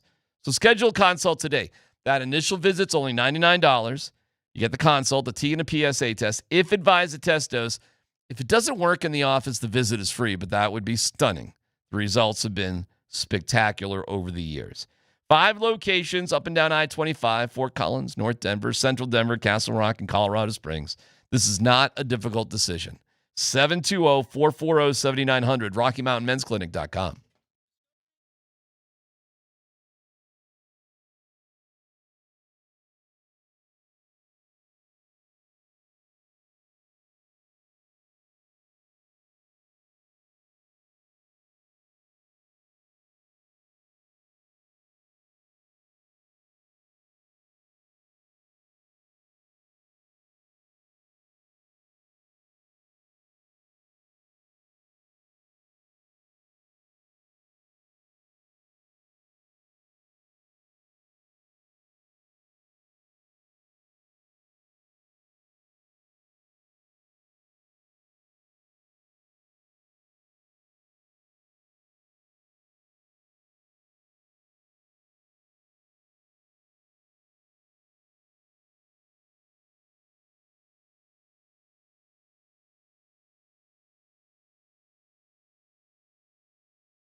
Thank you, Mountain High Appliance. We love you guys. Brad, you and the crew do such a great job. Find them at mountainhighappliance.com. Dan, Bud, Squins, Tanner, let's football go. What's going on, man? DMac, you're going to love this one. Jeff right. Legwald, ESPN, they're writing top I've heard of him. needs for each team in the upcoming NFL draft. I know Scott's excited. He's chomping at the bit for the April NFL draft. Mm-hmm. Here's what Legwald writes, okay? Prospect mhm. to fill a need outside of round 1. Eli Stowers, tight end, Vanderbilt. Leggy says he would be the perfect addition to Coach Sean Payton's offense, with his value primarily coming as a big receiver. Stowers has the potential to be a mismatch on second and third level defenders in the slot or out wide. So how aggressive do you guys think the Broncos should be in trying to snag up Eli Stowers, the tight end out of Vanderbilt? If he's still there, because you're at 62, and he's there at like 40 or so, it's time to get moving. It is time to get moving. And he may be a guy who falls out of the first round and just starts slipping a little bit.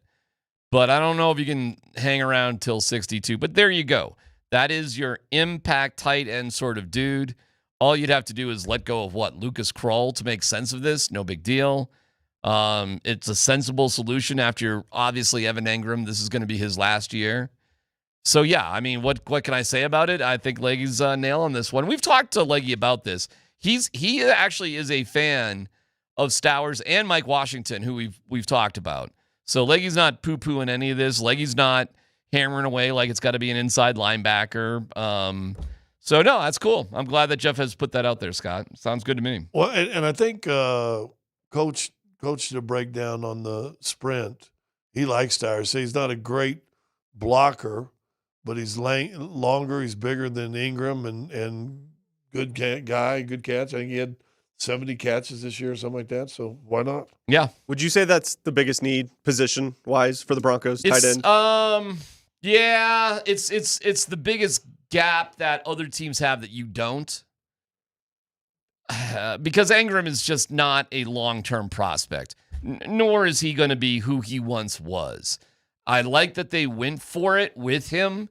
They did get him on a 2-year deal. I mean, cool. That's life in free agency. That's the way it goes. But he clearly isn't a long-term answer. Stowers could be here. Stowers could be here for 10 years. Yeah. I mean, he could be that type of guy. So, yeah, you know what? I'm going to say something I've been meaning to say for a week or so, but we really haven't got into it. All right. And maybe he is past his prime. And what we saw from Ingram last year is just what Ingram's going to be. Or maybe we you get a new offensive coordinator, fresher eyes on it, looking at something else. Maybe he could be something. Maybe in their thinking that, you know what, we didn't use that position. It wasn't necessarily his issue. This was our issue. We're going to use him more, and maybe he is more effective this season. Okay, cool. Would you like a tight end? You do have to develop things for the long term too in the draft. I agree obviously. with that, and I would agree with that point too. I wouldn't mind getting Stowers and then keeping Ingram and then see who knows.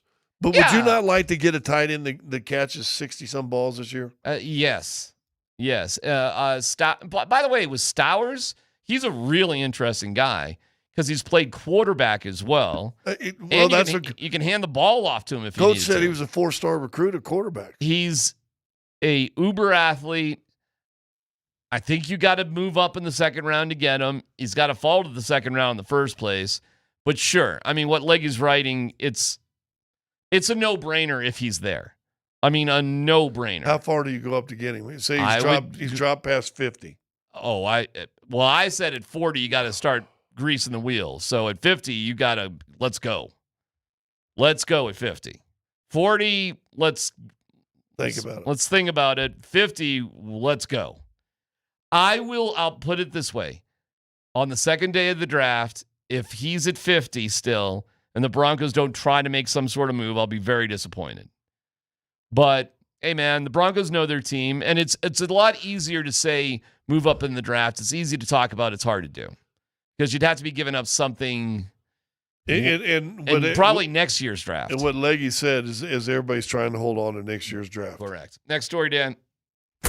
All right, let's hear from some former Buffs that have transferred. First, we'll hear from five-star recruit, offensive lineman Jordan Seaton on transferring to LSU. When I left Colorado, I feel like I was at a good point, but I feel like coming here, the transition from how I eat to how we work out here, is just kind of different.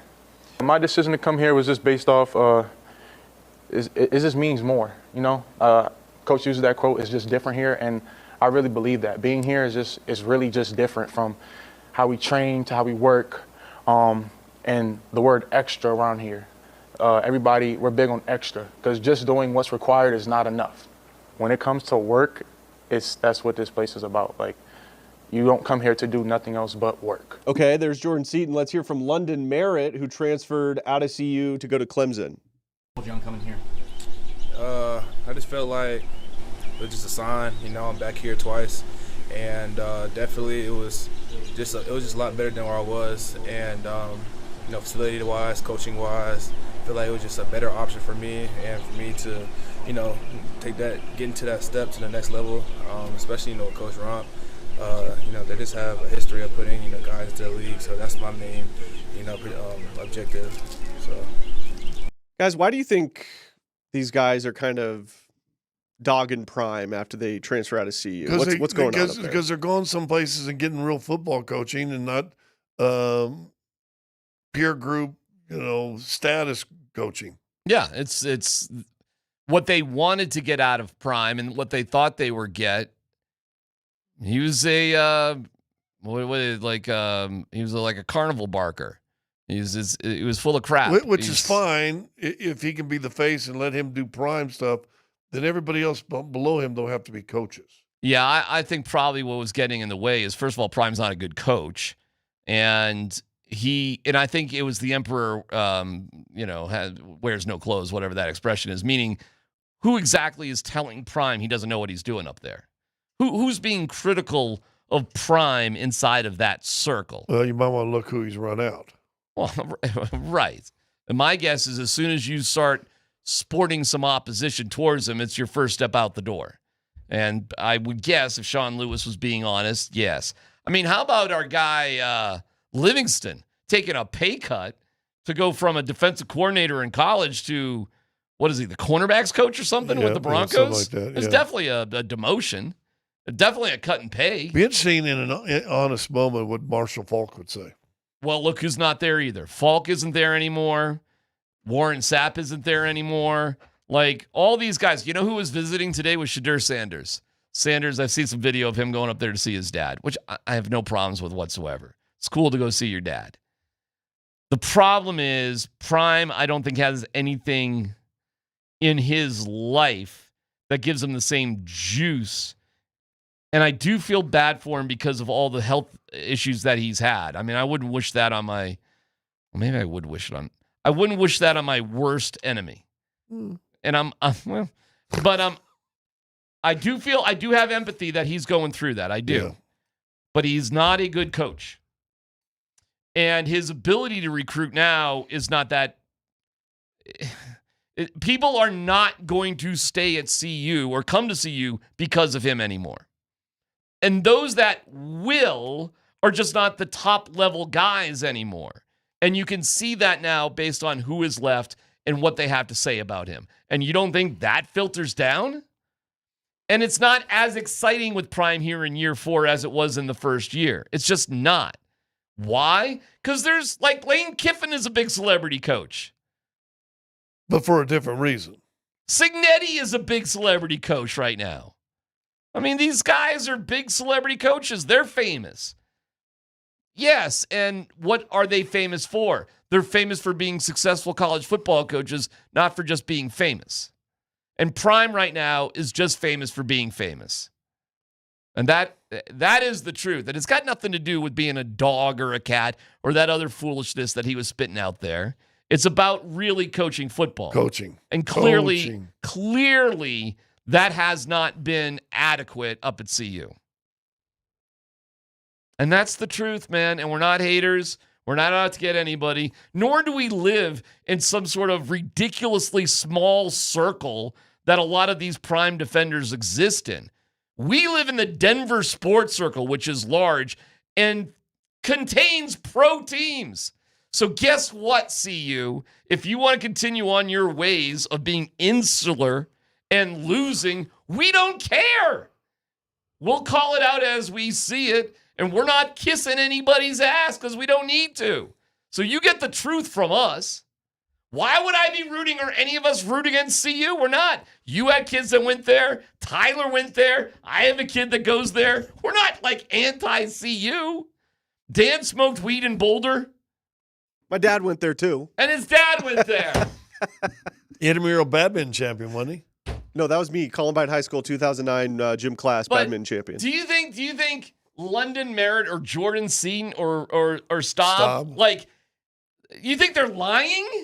You think they're just making something up to kiss butt of where they are now? What are you, on crack? Well, listen, they're just telling you the truth. There's a lot of kids, athletic kids, other kids too, that have greatness in them, and sometimes you do have to pull them out. I sent you guys that right after Seaton talked, Lane Kiffin talked. He goes, I got here one night at 9 o'clock. He's down the field working out. Well, do you think he was doing that up at CU? No, because he was given special privileges and made to feel like a star and wasn't held to the same standard. And he knew it. And it goes back to my old story about eating steak. Have I told that story to you? I go to this big fancy steakhouse somewhere in Idaho that had the greatest prime rib in the world, blah, blah, blah, blah. I'm going there with my friend. He's got his 4 kids. He goes, Scott, you got to try this prime rib. It's blah, blah, blah. And all of a sudden the kids start, Dad, I want steak. I want steak too. I want steak. And he goes, you'll have hamburgers. And I go, come on, Fred. And he pulled me closer. And I was still in college. We're running a basketball camp with him, helping him. He goes, first time you give them steak, they're always going to want steak. Right. Let them eat hamburgers as long as you could. Right. All these kids come to see you, they were getting steak, especially the ones that were prime people. They were getting the steak. Guess what? He goes to LSU, and this guy's going to be a top 10 draft pick. He's got a chance to be the first tackle taken in the draft next year. But he goes to LSU, and I think he even said it with his coach, or maybe we were talking about, a whole bunch of people have been doing what he's done. Mm-hmm. A whole bunch of better people have already done what he's trying to do there. And all of a sudden, he's back to eating a hamburger, and he realized, if I'm ever going to eat steak again, it's going to be on the work I do, not on what the coach tells me to do or tells me I should be. So he'd been eating steak up here when he should have been on a hamburger diet, and now he's trying to get that steak back down at LSU. And that means he's having to work. Staub, probably the same thing. Right. You're probably right. My son was dating a rich girl in college in California, and when he turned 21, I wanted to give him a couple of bucks and go to Vegas. He likes playing poker. I thought that'd be fun. Guess what she wanted to do because she was rich? Go to Italy. I'm like, go to Italy. Like, you go to Italy for like your honeymoon, man. Yeah. People get married there. People work their whole lives to take a 10-day trip to Italy. Right. And you're going to do this. And then this. they're in debt for the next 5. Well, maybe, but you've planned for it, and you guys want to just go to Italy. So there they were, because her parents were rich, and we're like, we got this money for Vegas. You're 21. I got a couple of bucks for you. Happy? Like, I don't got Italy money. Don't worry about it. Richie Rich over here, she's going to take care of everything. And she did. So they took like a $10,000 vacation that we put a couple in, but that's all we could put in. I'm seeing pictures of Lake Como and this and that and that and this and now, hold on. The whole thing. Guess what happened with them? Well, hold on. But that's the next question. How smart is he? So what did happen to them? What do you think happened to them? He was a dummy and they broke up. That is correct, my friend. You need to hold on to that. Well, don't you think he's had that conversation a few times when he's eating ramen up there in Boulder? Trust me, that conversation has been had. We'll come back. We've got a Rockies thing. Listen, you got to hear it. It is fantastic. I'm calling the Rockies the sleeping giant because I think there's so much potential, and there's somebody else that I think agrees with me, and it's somebody here at the station. You'll hear that montage and find out who that is coming up next.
beautiful, luscious, red-haired guy from Nebraska?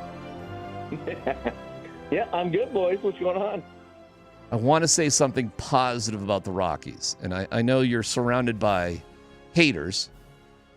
And I just want to give you an opportunity to share this moment with you. And Scott, I think, will just be a willing participant. But I felt bad that those who do love baseball somehow have to feel like they wear a scarlet letter around here. And I just want to give you an opportunity to say something positive about the Rockies. Okay, well, the positive thing I have to say, look, it's early, so keep that in mind. But I do think the people in charge are doing things in an intelligent way. Yes. That you would want from a team that you know is not going to make the playoffs this year. And I'll give you an example. The one thing that I think is really smart with the new Monfort and then DePodesta is when you sign veteran arms for a team that's not very good, talking about Quintana, Sugano, and then a little bit Lorenzen, I suppose, they're all one-year deals. If they stink, then you lose 1 year of minimal money. Right. If they're good, you can flip them at the deadline for something positive in the future. That is what you should be doing that was not happening in the past, just for an example of why I think things are better. Great example. I'll give you another one. A different approach to pitching, emphasizing simply throwing strikes. And that might sound like the dumbest thing in the world, but wasn't it fascinating to read that the Rockies pitchers were not further coached in the past to simply throw a fastball down the middle and get ahead in the count? Yeah. And go ahead. Well, what I was going to say was, for a guy like, there's been somebody that has been multiple people that have bothered me with the Rockies, but Senzatella was one that it was like he would get down in a count, he'd throw a get me over pitch and look surprised when it went 430 feet.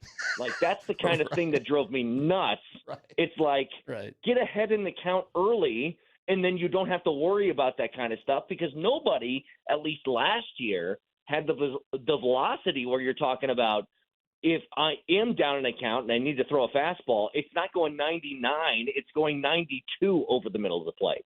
It was remarkable to me that in a study of major league players, hitting the first pitch still on the major league level is just something hitters are not overall accustomed to. I'm not saying it never happens, because of course it does, but you may be misguided just because a guy hits a home run on a first pitch that happens all the time. Scott, Brett, they don't.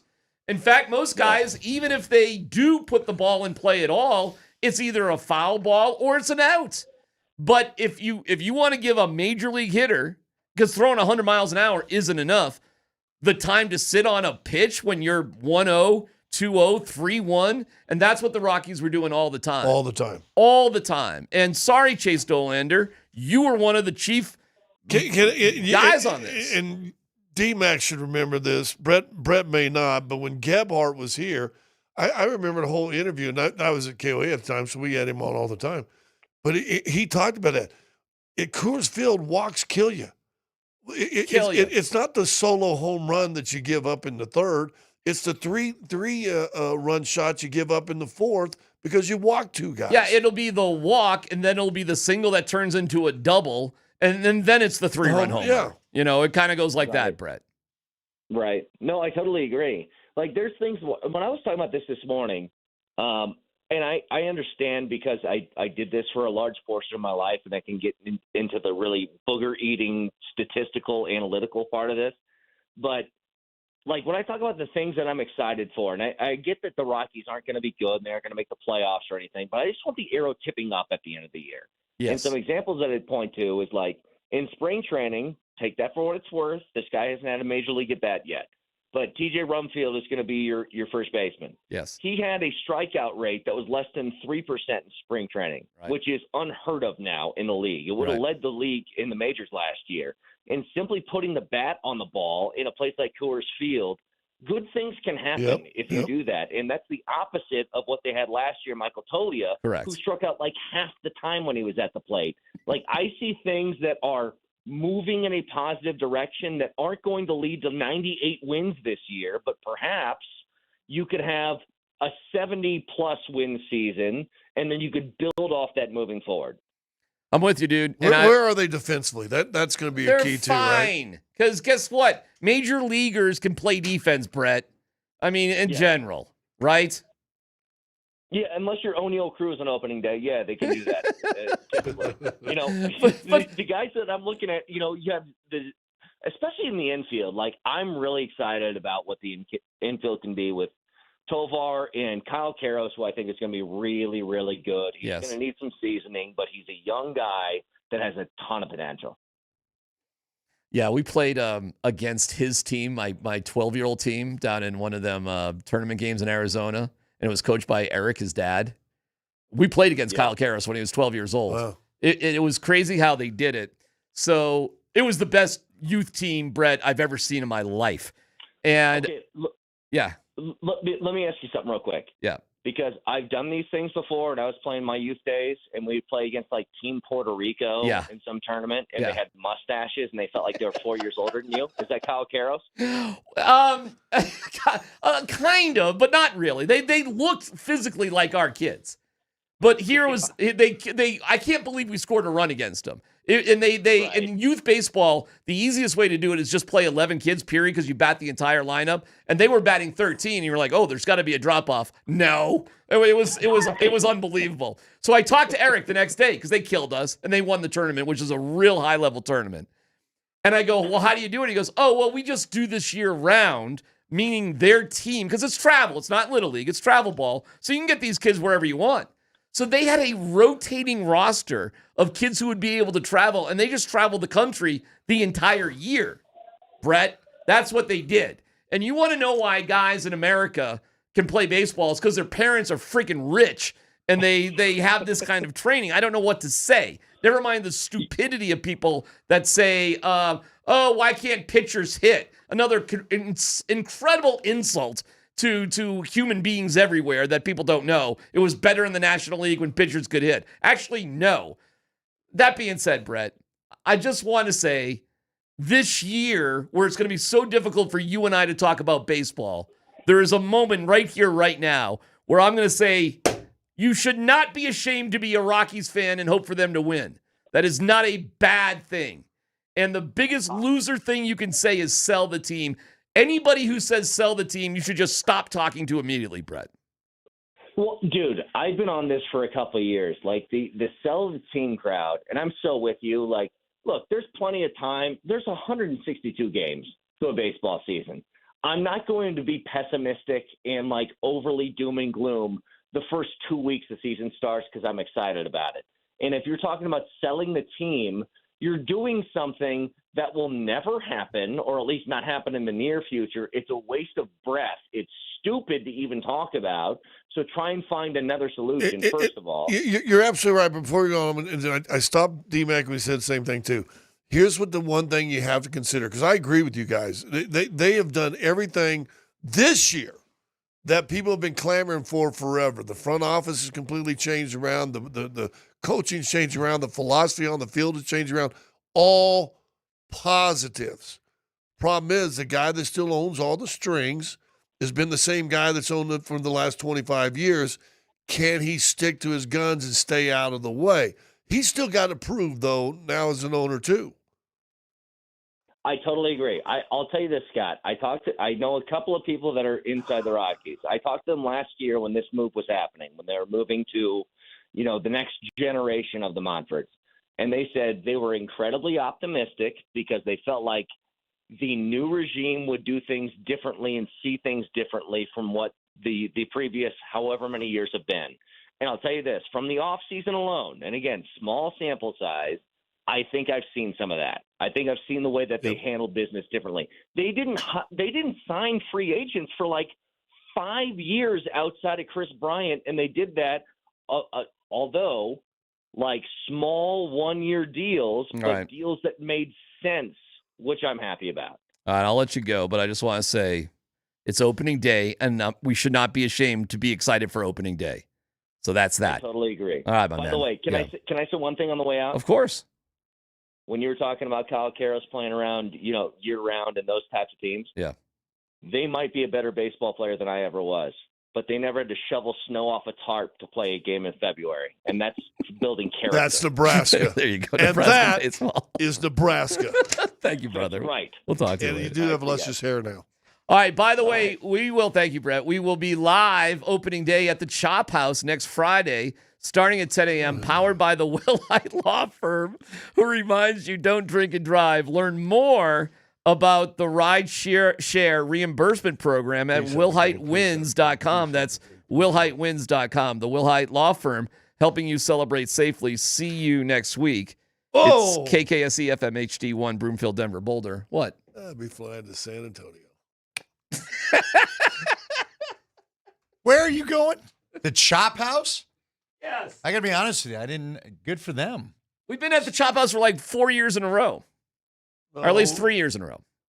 I thought you were at the View. Well, no, whatever. well, 3 years. I know because Sean and it's been the Chop House. This will be our third year. This will be our third year at the Chop House. Used to be great when they had the big parking lot and you always had 3,000 people there, but now there's a whole building right in front of the Chop House. So is it in the same spot? Scott, the building in front of the Chop House is McGregor Square, which is open and has 3,000 people. Yeah, it's better now in terms of openness for the people. Where are you parking?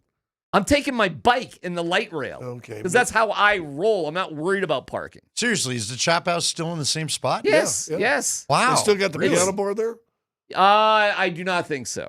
I don't think that exists. I love that. No, place. Yeah, that was down. Yeah, down what was below that there. called? Sing Sing. Yeah, Sing Sing and Fido's is right there too, and Fido's is not there. I don't think Sing Sing and Fido's are still there. No, Sing Sing I know isn't. Yeah. Do they still have an outdoor patio? Yeah, they do. Yeah, it's beautiful. This will be our third year in a row at the Chop House. It's part of McGregor Square. There'll be thousands of people down there, and it's opening day. San Antonio. Okay. So opening day's on Good Friday? Yes. Opening day is on Good Friday. And if you look, have you looked What at do the you want to say? forecast? It's supposed to be like today. It's gonna be a little interesting. Well, weekend. it could not be worse than last year, bro. Oh, I don't. Last year. Don't tempt fate, man. You're not going to be there. No, we'll be at Ball Arena for the final Mammoth game of the year. By the time we're final home game scheduled right now. Yeah, the weather's supposed. I mean, I can ask Steve Jobs. Yeah, that's what I'm looking at. That's the one I'm looking at. Steve Jobs says Friday high. Saturday, I saw snow. I see high of. Oh, that's Lone Tree. I should look at Denver, right? So let's look at Denver. We're seeing snow potential for the whole weekend. Yeah. Well, anyways, yeah, it's going to be. Enjoy that bike ride. Nah, a little rainy, 57. I'll be fine. I'll be fine, brother. I won't melt. I'll get on that bike. I'll get on that light rail, man. Oh. I got my hippy dippy Denver in me. I'm good. Don't worry about me. I'm not worried about parking. Let's see. So we're going to do the forecast.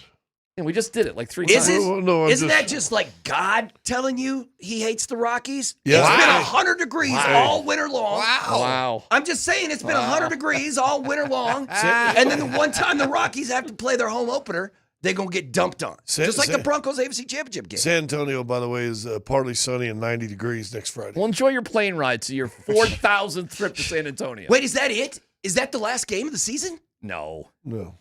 Okay. That will be. Because don't they play the Spurs on the last game of the season? They do. Yeah, they do. Yeah, they play them they didn't But play that them, game- and now they play them a bunch. That game's not going to mean anything. The last 2 games of the year, Oklahoma City and Oh, San you know Antonio. what? I am in town. San Antonio here.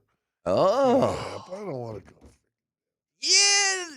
Downtown Scotty, baby. Come on, Scotty. Let's have a good time, pal. You're going to be downtown? I absolutely loathe downtown. Yeah, no kidding. How many games Especially have you on been opening sitting day. there at the Chop House on opening day Yeah. in your radio career?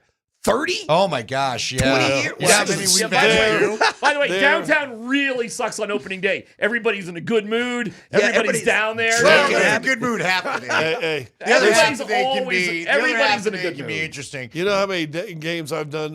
The game's still going on, and then all the drunks come in, and you're still on the radio. Hey, God! I got a headphone on the mic. God, Yeah. It's. I've done it for 27 years too, dude. It's chaos. But Hey. if you can't embrace opening day chaos, the show itself is kind of irrelevant. It's about interacting with drunks. But you see things you've never seen before on opening day. It's fun. I saw a kid laying his head on the curb taking a nap in the gutter on opening day. Well, he probably had a great day. You know what we had last Friday? I don't know if you noticed it, because Nate's got his famous opening day bingo card that we play, and we hit one early last week at Stoney's. What was that? Couple breaking up and someone's crying. that happens opening day, where she or he figured out there's a whole pond of fish that I don't know this. how you don't embrace and love opening day here in Colorado. Because you It's know what? You know unreal. why? I think 19 part of it losses is is, why, man. well, you did the shift for a while. See, I know why the salespeople like it. Because I know why everybody likes they're it. just there to have fun. No, but see, I remember a lot of what he's describing, where by the time we're on the air, so what? The vibes have been high for a long time. You get all sorts of. You know what was funny is that I was doing a show with our buddy Dave Diaz-Infante one time. Yes. And all I hear is, "Hey, too angry, Andy. Too angry, Andy." And it went on for like a segment or two. And finally, like, who is asking for this? And it was like a 20-year-old girl giving me, I was like, oh, speaking of The Exorcist from yesterday, I was like, my God, what has possessed you? Where is that voice? I thought it was like some offshoreman that maybe wanted to fight me or something. And it was this like 100-pound, 20-year-old girl screaming with a like, pack of cigarettes. Yeah. Is opening day next week, not today when they're in today's opening right, day. today's opening day. Yeah, but next opener. week The when home it's opener's a the week away. home opener, is that the drunkest downtown Denver gets? It really is. By far. It is Mardi Gras in Denver. Yeah, easily. There's St. Patty's Day, New Year's Eve, and opening day, and St. Patty's Day. Well, you know what's funny? I was downtown for St. Patty's Day this year. Here's the thing. The parade starts so early in the morning. The drunkenness is actually, it was pretty minimal. It wasn't that bad. Opening day, though, is different because everything gets going a little bit later. Like the game's not till 2 o'clock. And you start drinking, Oh, yeah, because 10 o'clock is a much more reasonable time to start drinking than 8. Do you know, I booked an interview on opening day one time because we were, God, it was with Mark Schlereth and a guy that he was with. I'm not going to say his name. Yeah, you knew it. You knew it, my man. Wow. You don't even want to say his name? No. Okay, oh, my sorry. God, the stories we could tell you about that every morning. You know, you get a producer call, and every morning he knew it was me. Spitting Brother Media Group. Look, dude, I need to hear your LLC every time I call you. Just say hello like a normal person, and let's book this show. Andy hates this guy. Oh, my God. Hey, all right, what's the story? What do you do? Dude, Jeff Bagwell, Craig Biggio, and a couple other Astros all just strolled on into, what was the one? Blake Street Baseball Club. Okay, wow. And so we were hanging out there doing the show. They all walked in, and I just was like, I looked at Bagwell because I was with Stink. I go, hey, you want to come on with him tomorrow? He goes, sure, why not? Yeah, because, they were there to kind of enjoy a little post-game win and check out the scenery in the bar. And so, yeah, I had an interview come to me. What do you think about that? I think that's awesome. I had to awesome. go follow him around the clubhouse and then wait for him in the batting circle. And, the security guards kept going, are you bugging him? And they had me, nah, he's fine. But it was like 45 minutes before I was like, bro, if you just let me hand you the phone, I'll let you go about your business. So how can we have you have a good opening day, Scott? How can we put you in a better mood? To be clear, I you should do it in the studio for backup just in case. Do it in the studio and backup just in case. Okay. I don't want you to. Bye, opening day. if that's better for you, do it back here in the studio. How about championship winning parade? I think in terms of drunkenness? In terms of drunkenness, but I think it's still probably the Rockies home opener. We did both parades back to back. No. Yeah, the opening day is unbelievable. There's more people down there. There's like 1 million people down there. And I'll tell you why. The opening day parade, at some point, you've got to filter into Civic Center. Yeah, and there's no beer available. Right. There's You start getting sober. Opening day, you're not more than 3 seconds away from a brew. After that Nuggets parade, and then we went down to some bar downtown in McGregor Square. It was lit. We were at the sports. No, where were we? Blake Street Tavern. Blake Street Tavern open. before it went. Yeah. That's what we were doing then. Trust me. Who was the drunkest? Was Malone the drunkest at the parade? No, I honestly think it was Bednar. You think Bednar was drunk? Bednar's a quiet drunk, though. It looked Bednar was proud father at the wedding. He was crying. He was very He emotional. made me laugh so much. It made me like him so much more, too, because he's just You up and I there. were doing the show right beside him. But we were talking. He was just like, I'm so proud of the guys. Yeah, And I yeah, love yeah. all of you. Really he was emotional. the dad at the wedding who's just happy that his daughter's married. Everyone's having a good time at his party. And Malone He's holding the cup. Yeah. Malone was like your drunk frat boy going, Brucey Brown's coming back. We're running his back. Malone was like at Patio Murphy's about to start a fight, like that sort of thing. He went over to Fido's with his soccer scarf on, waiting to just go full soccer hooligan. He's like the little guy that starts a fight and needs the big guy to sort of step in. Hey, Jonas, get over here. All right. Wasn't it that night after the Avs parade where we had a McDermott lift up the cup? Yeah, and he fell over backwards. Yeah. before I mean, headed they out of dropped that town? cup so many times. They dropped it on the. It was Knack, right? Who dropped it on the ice spring? It was. No. Nicholas it was, Abe-Kubel. Yeah, Nicholas Abe Abe-Kubel. Yeah, Put a big old it got dent to in the it. point where they wanted to go to Vegas, remember, and the cup people are like, you don't get to take this to Vegas. We got to go fix this thing.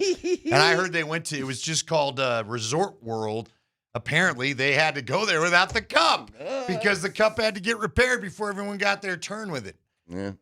All right, it is opening day. What's your prediction for the record? We did our power rankings. We found one Bleacher Report power ranking that put them at 29. Okay. Everybody else has got them at 30.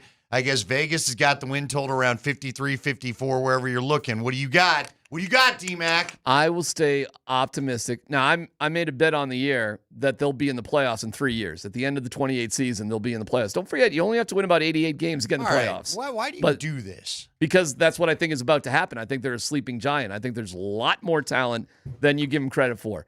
I'll give you this. They'll be on the right path if they can only lose 99 games, which would be a 20-game improvement. Yeah, but he keeps saying that. It'll be the first time in 4 years they hadn't lost 100 games, or it'll be 4 years in a row losing 100 or more. Don't forget, before 3 years ago, they had never lost 100 games in a year, and now they've done it 3 years in a row, and they almost set the record, obviously. They, by the skin of their teeth, they didn't. So a 20-game improvement would be massive. Okay, give me a reason why you think they can make the 20-game improvement with this pitching staff. Because to me, the pitching is probably what will do them. They're going to throw more first pitch strikes because they have a new pitching coach who's calling pitches from the dugout.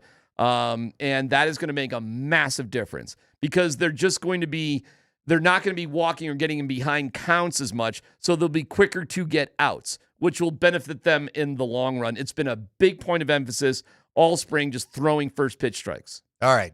Now, we all laughed at you when you said the Broncos would be doing the same thing, so I'm going to be more fair to you this time. Sure. But you had Bo Nix as the motor to make that prediction. Give me the guy or two that's the motor for this playoff prediction for you. Paul DePodesta, the president of baseball, because they have a structure finally in place where the owner doesn't have any say. They've got a president. They got a GM. And the Sterling Monfort is on the business side of things, not the baseball side of things. And they've got a structure set up that makes more sense, just like the Broncos, by the way, where the Broncos didn't have that previously.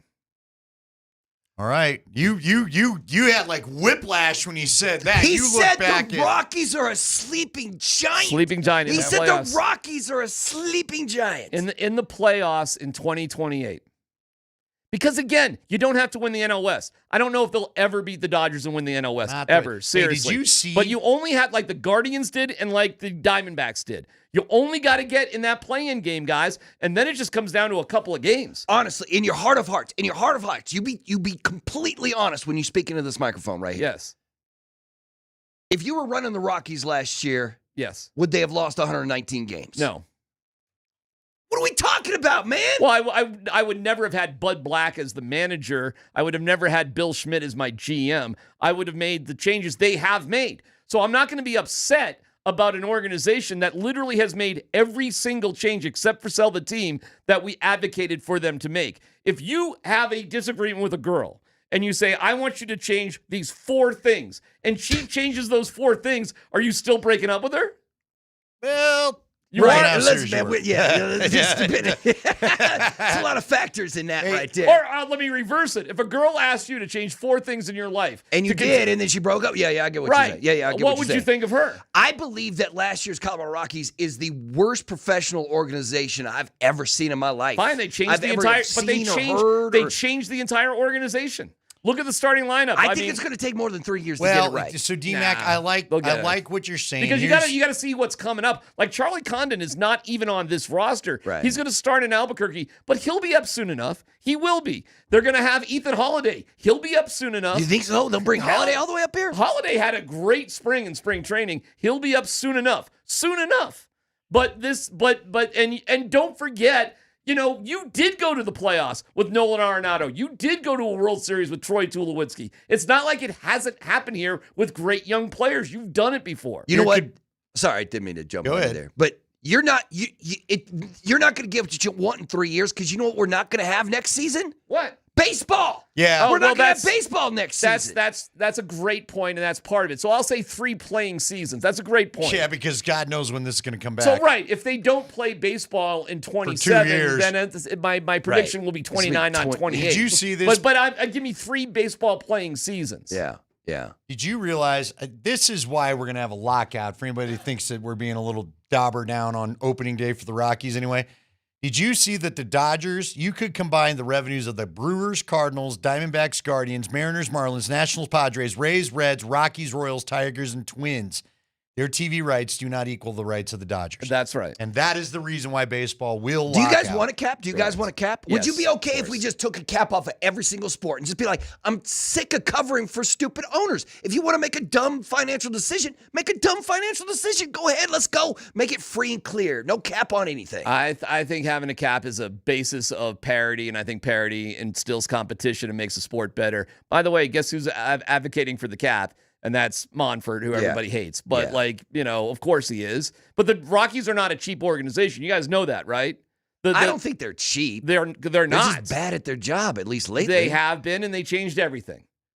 Yeah, they have been, and they changed everything. You have more faith Dick is going to keep his nose out of it than I do. He doesn't have a place to stick his nose into. There's nowhere for him to meddle right now. Did you read that article about Patrick Saunders about Walker Monfort and the takeover and all that stuff? Yes, and it is tricky with Walker Monfort because he's the owner's son. He's the kid. But I'll tell you this. For everybody that I trust that knows the sport and covers him, they say nothing but glowing things about this dude. So I don't like it on the surface either, but I don't know him. But I know smart people who know him, and they say nothing but good things. All right, let's hope they're right. DMac, you go enjoy your weekend. Get a bike ride in if you can. I think the whole weekend will provide better weather than what next weekend's being predicted. But we're a week out. Who knows? This could all change. Nobody knows. It could be 90 by the time next weekend hits. You can join them at the Chop House coming up on Friday. Make your plans now. All right, he's Mark Bertinoli. I'm Andy Lindahl. Mark Springer's sitting in there. We got a lot to talk about. We got to get into the Broncos. Got to get into the Avs. How about those Avalanche all of a sudden? Mm-hmm. And then you know what? Unfortunately, on another, it's kind of a little bit of a dauber down Friday, but we're not going to let it all. It's a Sky Friday, so we're going to keep it happy. Because Tiger Woods rolled. We had another athlete, and this time it's Tiger Woods. We've got to get into how are we going to remember this dude? Because you and I are old enough, and frankly, I think even so was Spring. Yeah. This dude was once the dude of the sports world. Yeah. And now today we're talking about another. I think we've talked about more car accidents than we have major championships in the last, decade Is this like the for this third guy? or fourth, big car wreck that we've heard? This is the second one that I can remember. We'll get into all of it. It's Kreckman and Lindahl. We got plenty for you on a Sky Friday. Stay tuned.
It's a Scott Friday. Close, big voice guy. It's not Nate Kreckman and Andy Lindahl. It's Andy Lindahl and Mark Burton only. Although I bet Nate wishes he was on the air today. Well, I bet after you that did Illinois too. game yesterday. I want to talk some college hoops. But if I said to you, hey, I'm filling in today because Nate Kreckman's currently in jail, what would you think he was in jail for?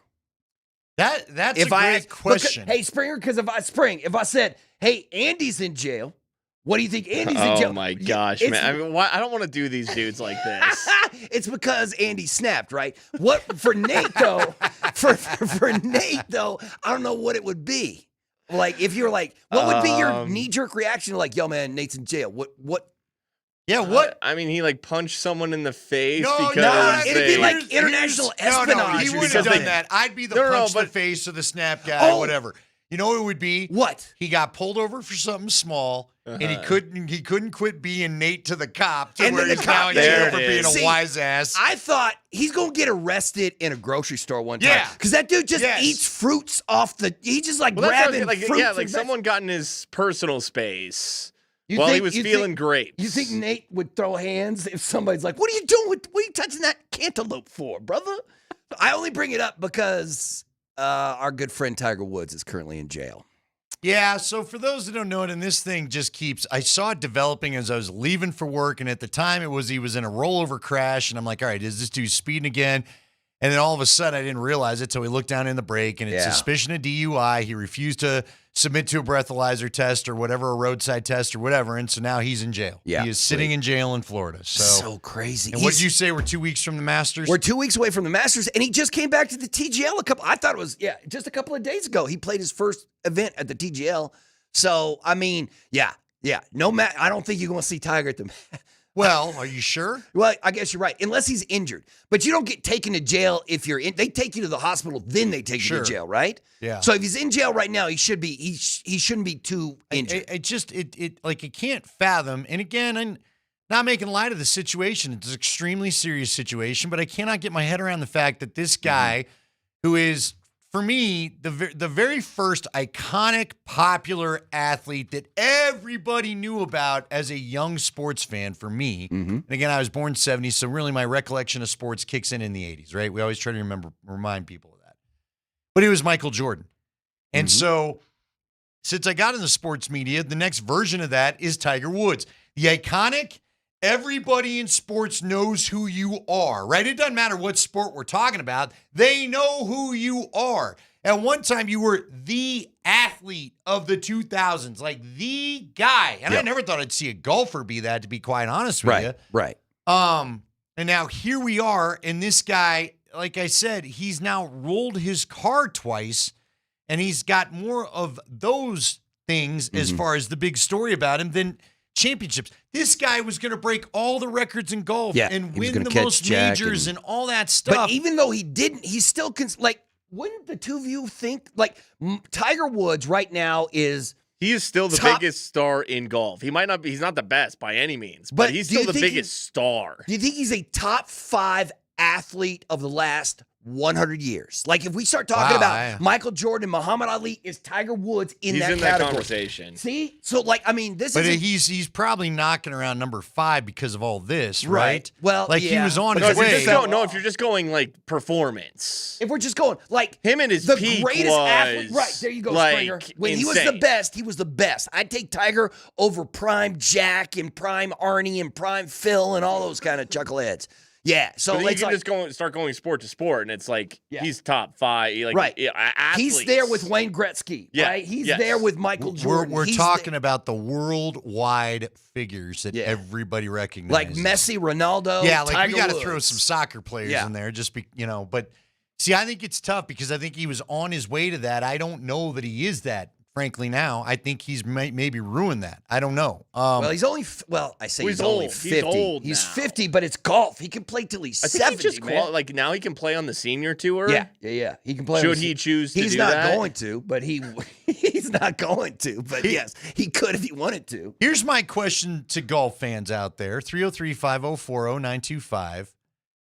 Do you like the Masters better with him in it? Now we're 2 weeks away from this thing, but Were you hoping to see him there? Do you still turn in to see what he's going to do? He had a 0% chance of making it to the weekend. Of winning this Masters. Right, Scotty no matter what, he was never going to win that. But Scotty he's a Scheffler's TV draw, plus 400. He's still a TV draw. Yeah. Hey, listen, I would rather see Woods play than Scotty Scheffler play. Right? Like, yeah, I just like. Is there? I'm trying to even. There's think not another Rory. Maybe Rory. I mean, we heard about Rory. You know, we never got to the story. Rory's got this really fancy dinner planned for his Masters dinner, and it's is it really cocky? Oh, it's I mean, it's a lot of. It's like fancy dates and just all the rich guy country club food you can imagine is what. Now, I guess good for him. He's what would be your in, Masters dinner then? Mine for somebody who likes food, man. Where would you go for your Masters dinner? See, mine would be pretty cut and dried, as you can imagine. Nothing about Andy's a real mystery. I pretty much let you know who I am on the radio. I'm not real different in real life. You know what I mean? It would probably be a steak or some barbecue or something like that. You know what I mean? Give me a really good smoke. I'd get, I'd hook up my friends. I'd go get GQ to maybe cater something or something like that. Cook me a good steak. Let's get some of the, just some of the brisket going and some good burnt ends. I'm a simple guy. Yeah. I don't need. I did one time having a fantastic lobster when we were down. Remember when Tim Tebow won his game in Miami? Yeah. Yeah. We went to the most incredible beachside resort. I was like, no wonder teams come here and don't win in December. Who paid for that? The Broncos. And they took all their clients. What was that? And then I got asked to go to this dinner because, Dave Logan had like his football things going on. Matter of fact, I don't even think he was there yet because we went on a Friday. They took all their clients like a 2-day trip out here because that was an October game. And I don't even remember who the color guy might have been. Brian Greasy, I don't know, but like those guys are important and stuff to do. I was just happy to be along on the trip, and they were like, "Well, you're on the crew. Will you please just come tell some stories at dinner?" So I did, and we had like this, this. It was already unshelled or whatever, the lobster where they lay it out, and the meat's just there to be eaten, and like it was just incredible. But I don't need that. Just give me some steak, give me some barbecue, give me some good sides. Give me some ice cream. We would have ice cream as dessert. You know that. No, it's good call. I'd get Sweet Cow. That'd be the only thing. I'd be flying in Sweet Cow from Denver. You're going on out there and you're serving the Masters. And what would you have? Would you go to your Texas roots? Here's how I think of it. And I don't know if Spring would agree because he's an evil son of a gun too. But what I would do is not order stuff for my Masters dinner that I like, but what my competitors dislike. All those chuckleheads wearing green. I'd find out what does Rory hate. You hate green beans, Rory? You're getting nothing but green beans. Like Bryson DeChambeau or Scheffler, whoever is in that room with me, I'm going to find out what you like least, and that's what we're going to have for my Masters dinner. You know what? I'll go find it because I know it was a story on. We'll go see what he's got because he does have oysters wall to wall if we have to. Like, go ahead, Roy. Yeah, but don't you got to eat a little of that? I don't know, man. I'm the champion. I can go get some McDonald's afterwards. I don't care. I'm gonna sit there and make Rory eat asparagus and enjoy it. All right, here it goes. I think I found it finally. Let's see what it is. He's got. There it is. It's So he's going to have grilled elk sliders, Wagyu filet mignon, and sticky toffee pudding, which I guess sticky toffee pudding is something his mother made him from the homeland, and so he wanted to kind of just, offer a little bit of a nod to her. But like the appetizer is peach and ricotta flatbread with balsamic and hot honey basil. Rock shrimp tempura, bacon wrapped dates. So there's your dates. Grilled elk sliders. First course is yellowfin tuna carpaccio. And then it's Wagyu filet mignon or seared salmon with traditional creamy mashed potatoes and scallions because he's an Irish champ. Sauteed Brussels sprouts, glazed carrots, crispy Vidalia onion rings. Those might be interesting. And then again, the dessert is sticky toffee pudding. Wine is a 1990 Chateau Latif Rothschild and Chateau Diacombe. Can't even say the last one. The last time Tiger had his Masters dinner, he had sushi, steak, and dessert, and that was it. That was his Masters dinner. Whenever the last time he won the Masters. I kind of like your idea. All right, people, if you got your Masters dinner, text that into 303-504-0925. But that is like if you Googled what strategy. What food does Rory McIlroy hate the most? That's what you're having. That's what I'm having, man. That's what I'm having. I wonder, could you do multiple menus and just make everybody have their least favorite thing? I don't know, man. Just to try to get some, like you said, get in their head. They invite everybody who's won a green jacket to this thing, right? But I don't know how many actually show up. I think this is the equivalent of what they call the Hall of Fame dinner. Have you ever heard about that? Where where they have it's just the Hall of Famers and like the guys. I know a few guys that have, told me. Atwater was telling me. He was real excited for that one because it's literally just the Hall of Famers. It's no outside people. And just the legends. I guess Deacon Jones always gives you this really big, great, fiery speech about welcome to the club, and this is the most blah, blah, blah. And I was just thinking about your boy. Atwater? Yeah, I was just thinking about it because we were having this discussion last night, and let me ask you, and I'll ask Springer too if you want, which one would you least like to do? Put on skates and fight Josh Manson, or put on pads and get hit by Atwater. Like, it's only what, like, Manson gets to keep hitting you. You only get stuck. Like, you're a defensive receiver across the middle, and prime Atwater's coming at you. It is a great debate, and I know why you're having it. You know what was funny? So we were doing our watch party last night, and things are kind of wrapping up. And so I go and hop in the car. I left a little bit early because things had kind of wound down. And I got in the car just in time to hear Connor call. I mean, Connor had a great call of Manson's fight, right? And like he said, again, loved Connor's inflection. Look, I'm a big fan of the guy. We worked together on the Mammoths, so there you go. If you want to say I'm biased, fine. But he had a great call, and he talked about two great, I guess there was like one in the middle where Manson connected cleanly. Yeah, and then it sounded like he got one that really finished it off in the end. Which, by the way, Connor could not figure out. He said the puck was in the skates. It shouldn't have been a call for interference anyway. Well, it was. I mean, but Manson smoked that turkey. Yeah, like he didn't. Well, and I like smoked turkey. Maybe I'd have that on my master's menu too. No, but here's the thing. So I got to. For those that don't know, I obviously worked across the street. I was a Bronco. I was with the Broncos forever. The Bronco broadcast, all that. We had a full-on Broncos station for 2 years. My final couple of years at the other place. But Atwater was in the on-air lineup, and so I got to know him, which was awesome. He literally is my favorite Bronco of all time and a childhood hero. He gave me one of his jerseys. I got a special relationship with Steve, and it's awesome, and I love the guy. And he's nothing but a gentleman. He's he's just like the nicest guy going. But then only one time, did I see football player Steve Atwater, if you will, okay? And remember the Rams versus Chiefs game where they went nuts on Monday night, scored 100 and some points. Yeah. And it just was insane. Well, one of the plays in that game, Tyreek Hill had a catch, and this Rams safety went and tried to make a pick instead of just like he had a bead to just blow him up. My safeties of the day would have been, I'm gonna let you catch it, and then I'm gonna separate man from ball. You know what I mean? Yeah. It's a different game these days. So I went up to Steve just for fun, and the next day, and we were in the studio before we were switching air shifts, and I said, what would you have done to that Rams, or to that, if you were the Rams safety, what would you have done to Tyreek Hill? And he, again, delete. Like the look in his eyes, I mean, they went dead and got serial killer, if you will. Sleepy Friendly, eyes. happy eyes turned into, all right, you've now taken the thing greatest to me. He looked at me, he goes, you want to know what I'd have done, Andy? And I mean, even his voice changed, right? And he put his fist, the knuckles of his fist, just right to my chin. And he goes, I'd have hit him right there and see if he still liked football when we were done. And I was like, all right. So I'm just telling you, I've talked to dudes that have been hit by that guy. Right. Which one would you survive right now? Right now. What you're saying. Right now, I'm not surviving either one. I'm an old man. What are you talking about? I don't want Josh Manson. Look, have I done things to take a few punches in my life? I have. My guy's bigger than me. Yes, sir. Were they good decisions? They were not. Did I end up winning the fight? No, I didn't.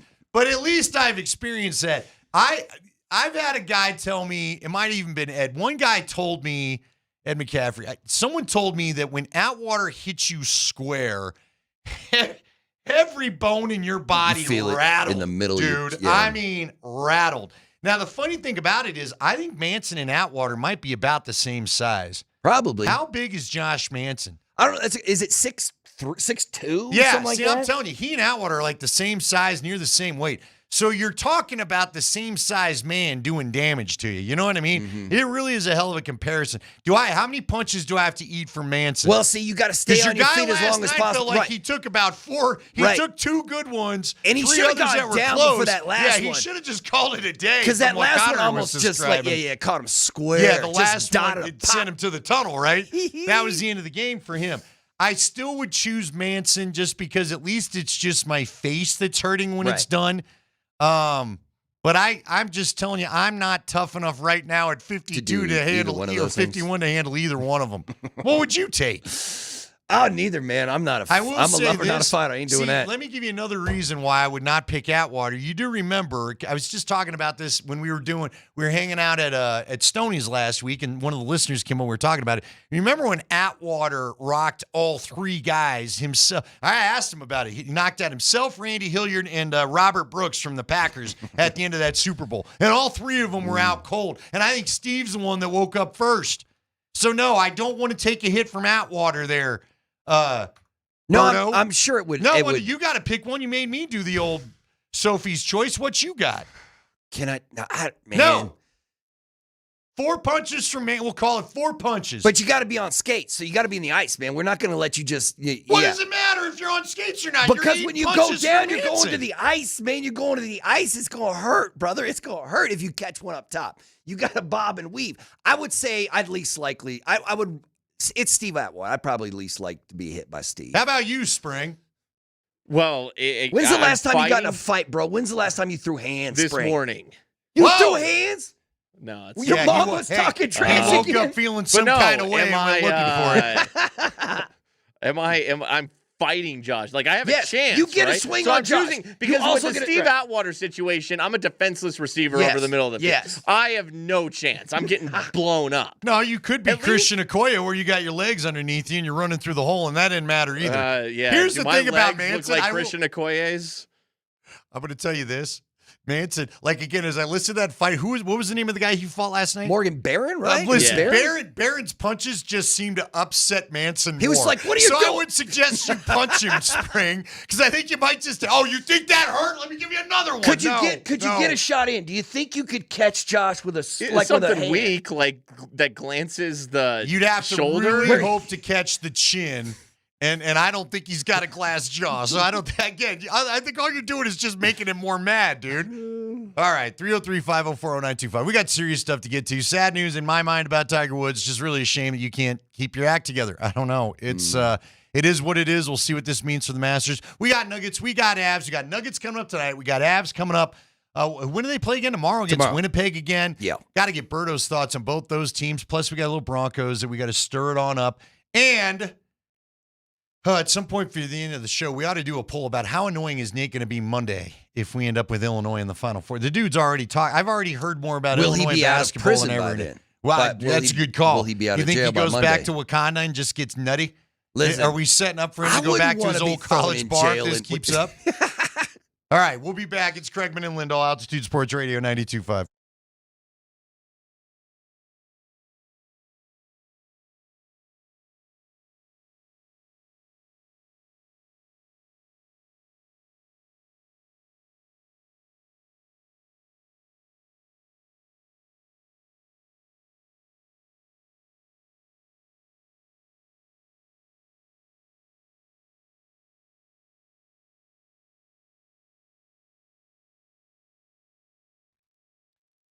What is up, guys? It's the weekend. Andy Lindahl here to tell you about the Rocky Mountain Men's Clinic. I'm just going to tell you, if you're dealing with erectile dysfunction and you need to find some help for this so that you can look forward to date night on the weekend if you've been avoiding that, or maybe you've had some trouble in your relationship because of this. It's not common to pull away if you're dealing with this problem. You don't want that to happen, though. You don't want to cause problems with an established relationship, especially if it's in a marriage. And if you need help, the help is over at the Rocky Mountain Men's Clinic. Go and let them help you and make the weekends more exciting if they're not already. Why? Because they've got treatment options for you. Treatments that work when the pills and herbals fail. Treatments that have success rates well over 90%, and some of them have you lasting an hour or more. So if ED is affecting you, it's time to get back to the sex, intimacy, and love that will bring you closer together. They have an expert staff. They have an extra staff too, but an expert staff. And if you're like a lot of men, they could have you ready for action the day after your appointment with 5 locations to serve you throughout Colorado, all up and down 25. Again, Fort Collins, the Springs included, and a great revamped location in Castle Rock. Here's how that first visit goes when you pick one of those 5 locations.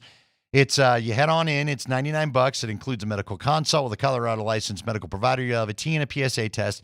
And if you're medically advised, if all the health stuff checks out, you'll get a test dose. And if the test dose isn't working in the office, your visit's free. And if you're like a lot of men, again, they could have you ready and get you going the next day. Call them today, 720-440-7900, or visit RockyMountainMen'sClinic.com.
It is a Sky Friday. Happy to have you along. Mark Bertinoli, Andy Lindahl, Mark Springer all hanging out with you here today on the Kreckman and Lindahl Show. Nate will be back on Monday. He's, of course, he does an annual spring break trip with his kids so they can go see his grandparents in Illinois, his parents, their grandparents. So that's where he is today, and that's why he's not here.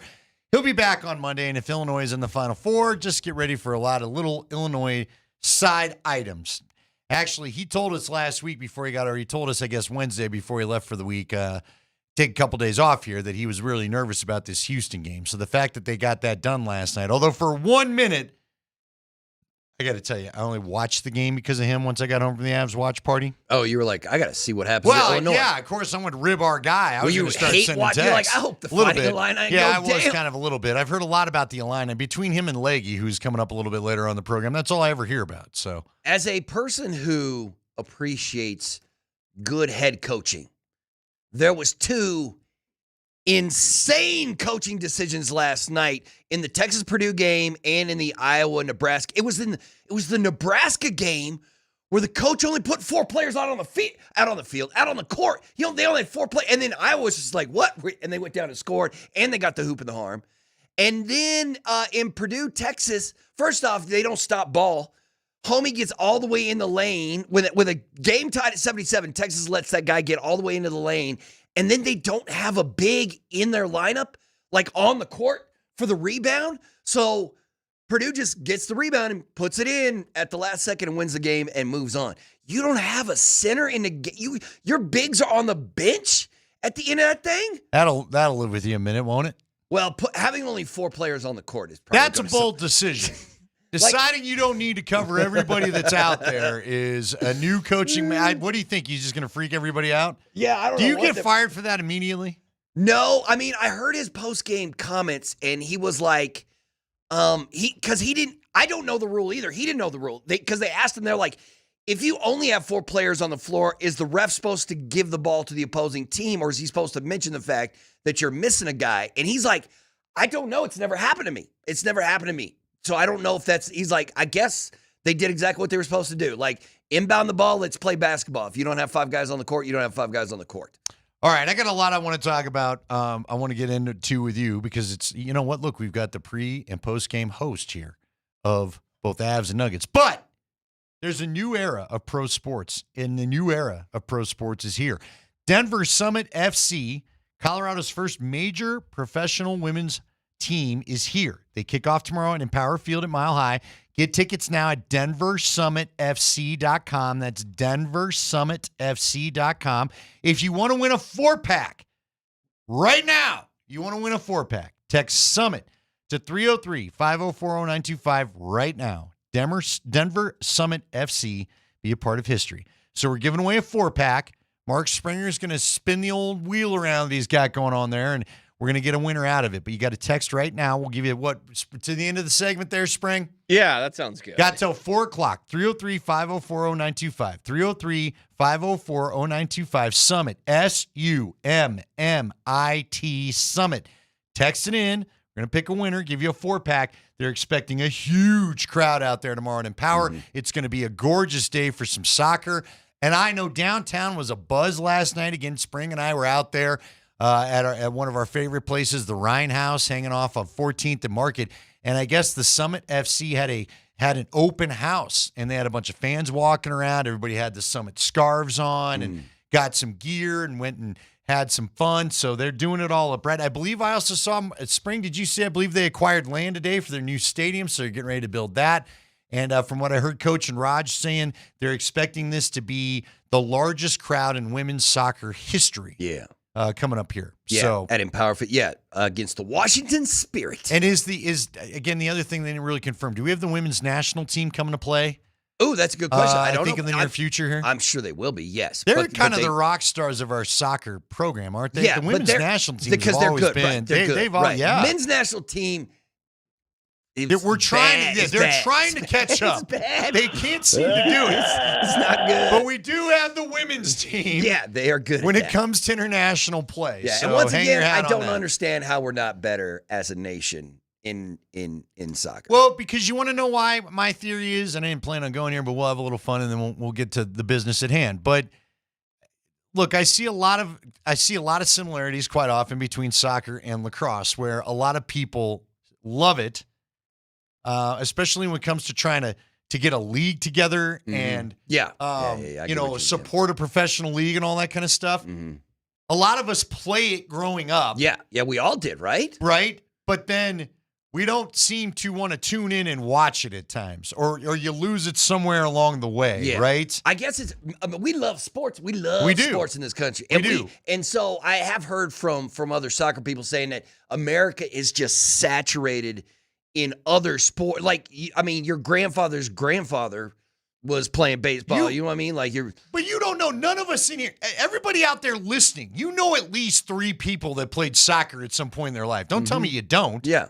It just doesn't seem to, I don't know. Some happens in adulthood where you either don't want to watch it. I don't know why our development program isn't better for, like you're saying. But again, these are leagues, these are sports that you always thought would take off, maybe or overtake some things, and it just doesn't seem to happen. Because again, you know so many people that play it, but for some reason they won't watch it at the professional level. I don't know why. So it's because the NFL rules everything when it comes to our viewing, right? Yeah. Spring, can you? I'll just say this. I like using my hands. Your hands guy? Yeah. So that's why you were able to complete the Taco Bell 50K. Yeah, I can run, but as soon as I start trying to coordinate with my feet, I just my brain is frustrated. You think that's the problem? Americans are I need a sport with you using your hands. Yeah, you got to use your hands. I start using my hands. I'm like, oh, this is way better. The highest paid athletes in the world are soccer players. Oh, they are. So if you're in this thing to make cash money. Yeah. When we were talking about top 5, if you were to go top 5 global icon athletes of all time, like we were talking about with Woods, you'd have at least 2 soccer players in there, right? Soccer player, and then at least, yeah. So, by the way, can you get action on that thing tomorrow, Spring? Since you're kind of yeah, you sure can on Summit FC. You say that look at this line? Yeah, give us the line. Why not? I mean, I won't be popping open any apps, and neither will Spring. But sure, tell us. Put a hundo on it, Spring. No. Put a hundo on it. Well, I don't know. Let's see what it looks like. He's Let's an see adult. what the market is saying about this game. Who do they like? Now I got to dig for this thing. Wow, you're really looking. Yeah, okay, that I didn't. The Summit are 1-1-1, right? They played 3 matches so far, all on the road, and this is the first one. This is their first home match, right? Yes. Okay. They're ready to go. All right. Let's get it on, baby. I'm looking at their web. They got a countdown on the website. We are 20 hours, 5 minutes. And 21 seconds away. Not good news, fellas. Oh, they're not favored? Yeah, they're home dogs. Home dogs? Denver Summit FC to win plus 240, draw plus 250. Washington Spirit minus 110 to win. Well, you know what? The Rockies weren't favored in their first home opener either. Right. And you know what? On that. And Bryn Smith, 90-year-old Bryn Smith went on out there and got the Rockies a win. Springer, how old were you when you put your first bet on the Rockies? Oh, boy. I was nary a pup. He bet a kid. You got the money on the Rockies tonight? I do not. He bet a kid a tiger beat or something. Who I have in a small little parlay? The Dodgers. Of course. Because they're really good. All right. All right, you got about 4 minutes. Text Summit, 303-504-0925. That's Summit. We're going to pick a winner of a 4-pack at 4 o'clock. We're going to come back. We're going to get into some Broncos. That's ahead. Altitude Sports Radio 92.5.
got a little Goldfinger. Let that breathe a minute, Spring. We might as well do a little promo because this very band is showing up 2 weeks from tomorrow night, and we're going to have your tickets. Be listening. We probably won't do it next week, but the week after. If you want to go see Goldfinger, now the headliner is MXPX, which is wild because MXPX's lead singer is actually the bassist in Goldfinger.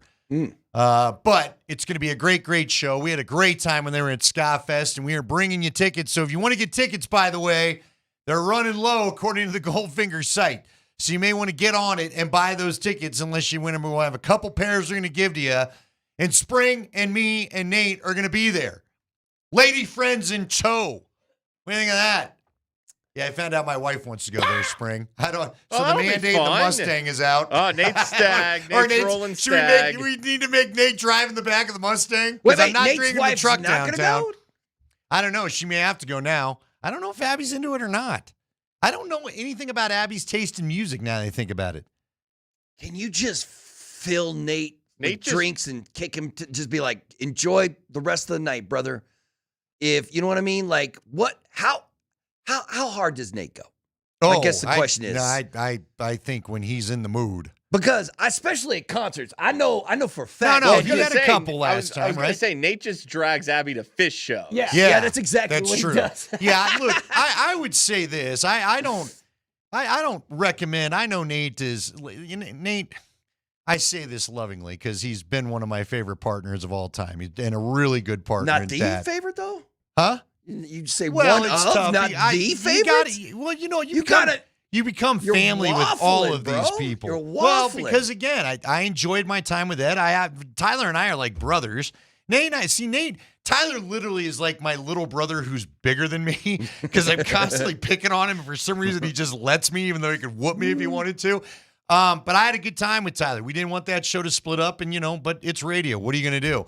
And Ed was really, really good to me. Now, Ed had enough of doing radio, so I can't say that Ed didn't want the show to split up, but we had a good time, and Ed and I got to see his side. Ed was the one that, I remember after Super Bowl 48, that disaster, Ed and I were down hanging out in what was 9 News' broadcast room because they had a couple of adult beverages.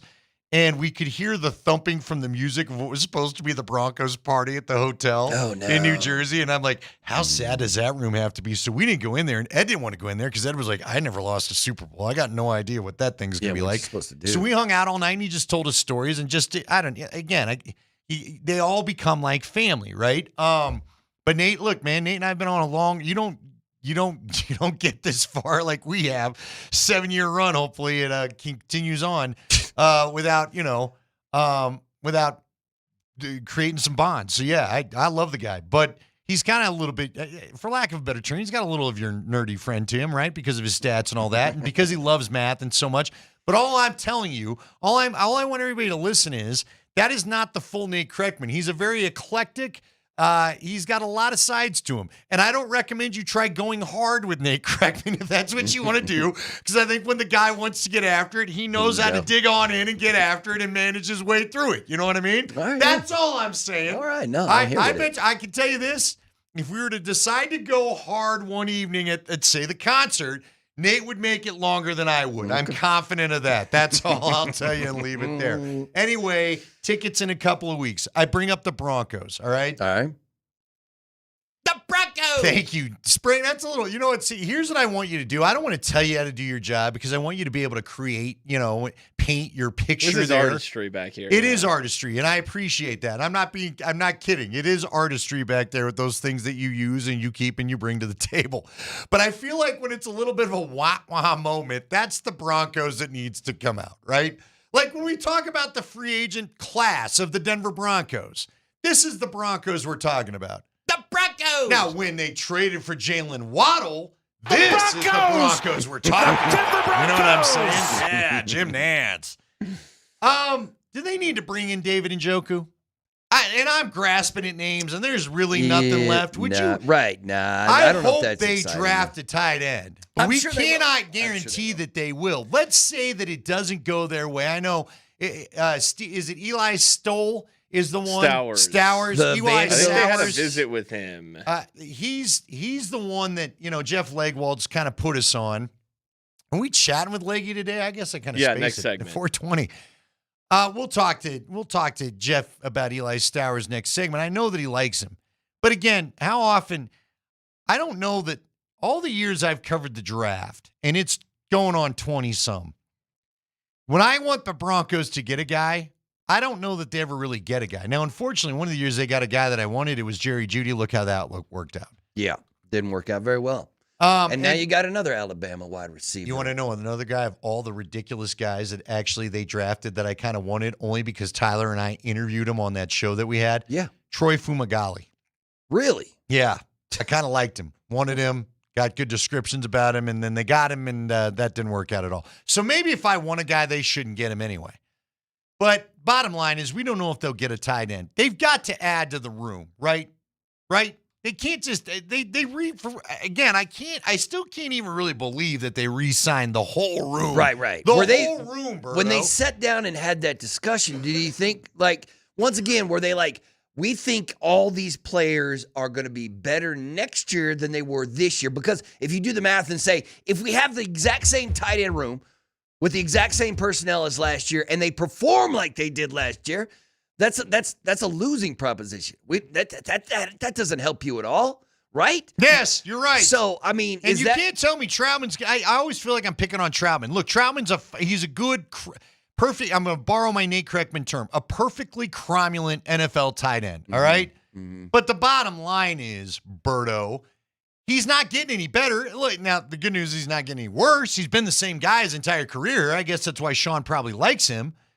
But that guy ain't getting any better. Now, I hope there's a better version of Evan Ingram, but he's got to get the ball thrown to him. Is Evan when I saw the mock draft that had the Broncos going with Eli at number 62 from Vanderbilt, they said they were doing it, or they mentioned that, hey man, Sean Payton loves field stretching tight ends, and you don't have a field stretching tight end in that room right now, do you? Not unless Caleb Lohner, the draft pick from Utah, in the 7th the basketball round. player. Remember he was on the roster towards the end of the year. We thought they might be using him in the AFC Championship game as a jump ball guy or something like that. If he turns into something a little bit more and takes a step forward, yes, he can become something. Lucas Kroll is a guy that I've been intrigued by the last couple of years, but I just don't think there's much more in there, quite honestly. So, no, I don't know that he's getting any better. Who's the other guy that I always forget there, Spring? Nate Adkins. Nate Adkins, thank you. You and Nate never will forget Nate Adkins, and yet I can never remember the guy's name. Look, Nate Adkins has been a fine player, but again, to your point, Berto, who do you say, okay, that guy's going to get better? Yeah, no, there's nobody on that list that I'm like, well, maybe he'll turn into the next The only guy Sharp. with upside is Lohner. That's it. Yeah, and that's again, raw talent. That is That's real it. raw. And again, sometimes those guys become Julius Thomas, excuse me, and sometimes they become Wesley Duke. Do you remember Wesley Duke, the basketball player the Broncos thought they'd turn into a tight end? And the guy always had a couple of catches during camp, and I don't think ever really played in the regular season. So I don't know what Caleb Lohner is going to be. I think, you know what? If you can't get Eli at 62, you're still gonna take a chance on one of these guys in the draft, right? In the top 4, 1 through 4, they're gonna. When we get to the 4th round and you got those 2 picks for the Broncos, by then they will have drafted a tight end. Or do you think I'm wrong? I don't know. They don't have a lot of picks. You got to remember, you're missing your 1st and your 3rd right now. Now, again, they should have a tight end because Jeff will probably tell us in the next segment that the word at the combine was this is a very deep draft for the tight ends. Mm-hmm. And we'll find out how much separates each prospect in the grades. But, you know, it is what it is. To your point, what I want, Mark, is Berto. Is that like me calling Jason or Kaz Jason? When I call Berto Mark, is that like calling Kaz Jason? Is that It's too weird for when you everybody? call Springer Mark. It's weird when you do that. I'm like, what is he doing? Well, I don't.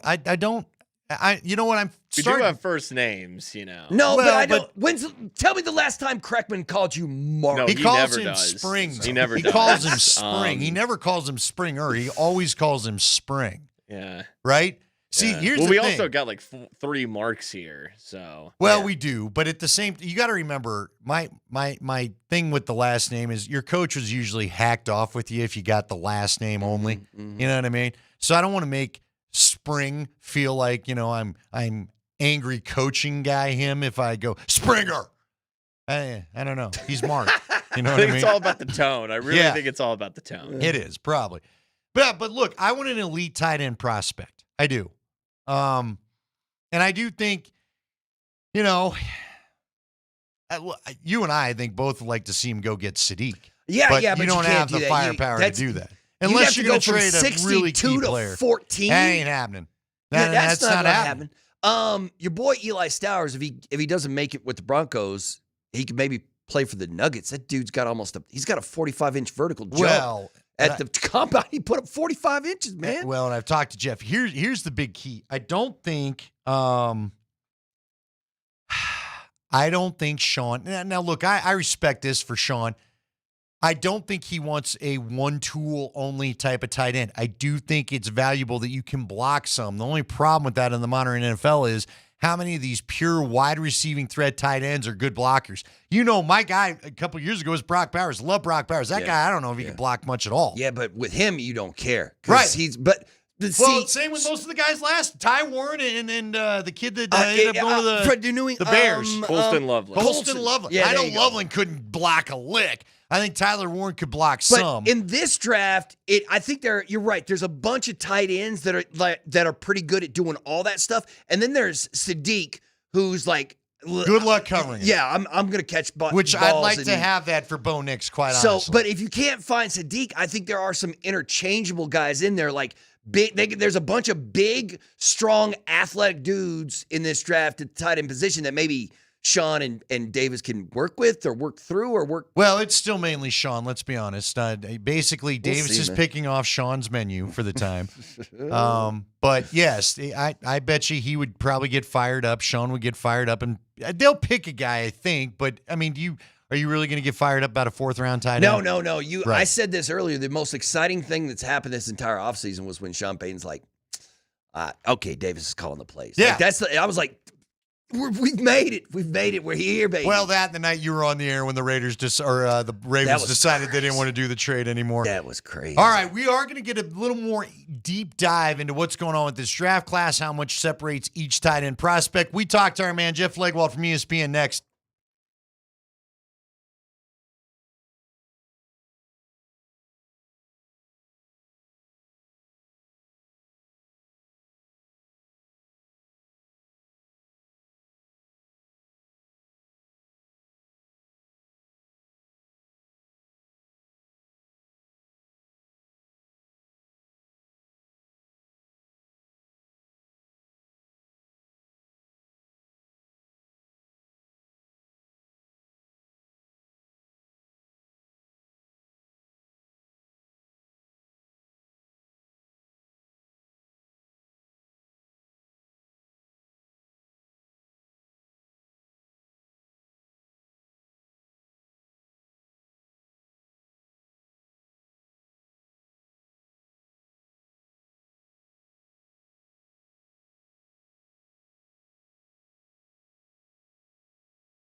Oh, yeah. It's a Scott Friday.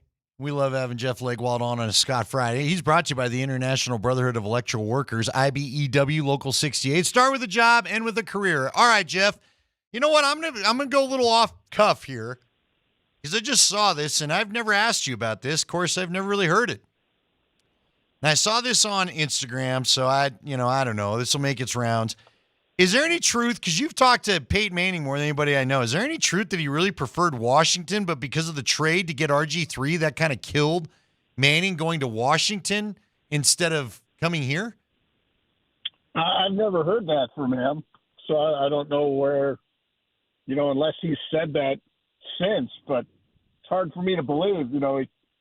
He still spends an awful lot of time in Denver for it not to have been his first choice back then. But that was a weird time for him professionally. I don't think he ever envisioned he'd be a free agent of any sort. So I just remember his visit here, and they gave him plenty of time to think about it. So I don't know. But again, I've never heard him say that personally, but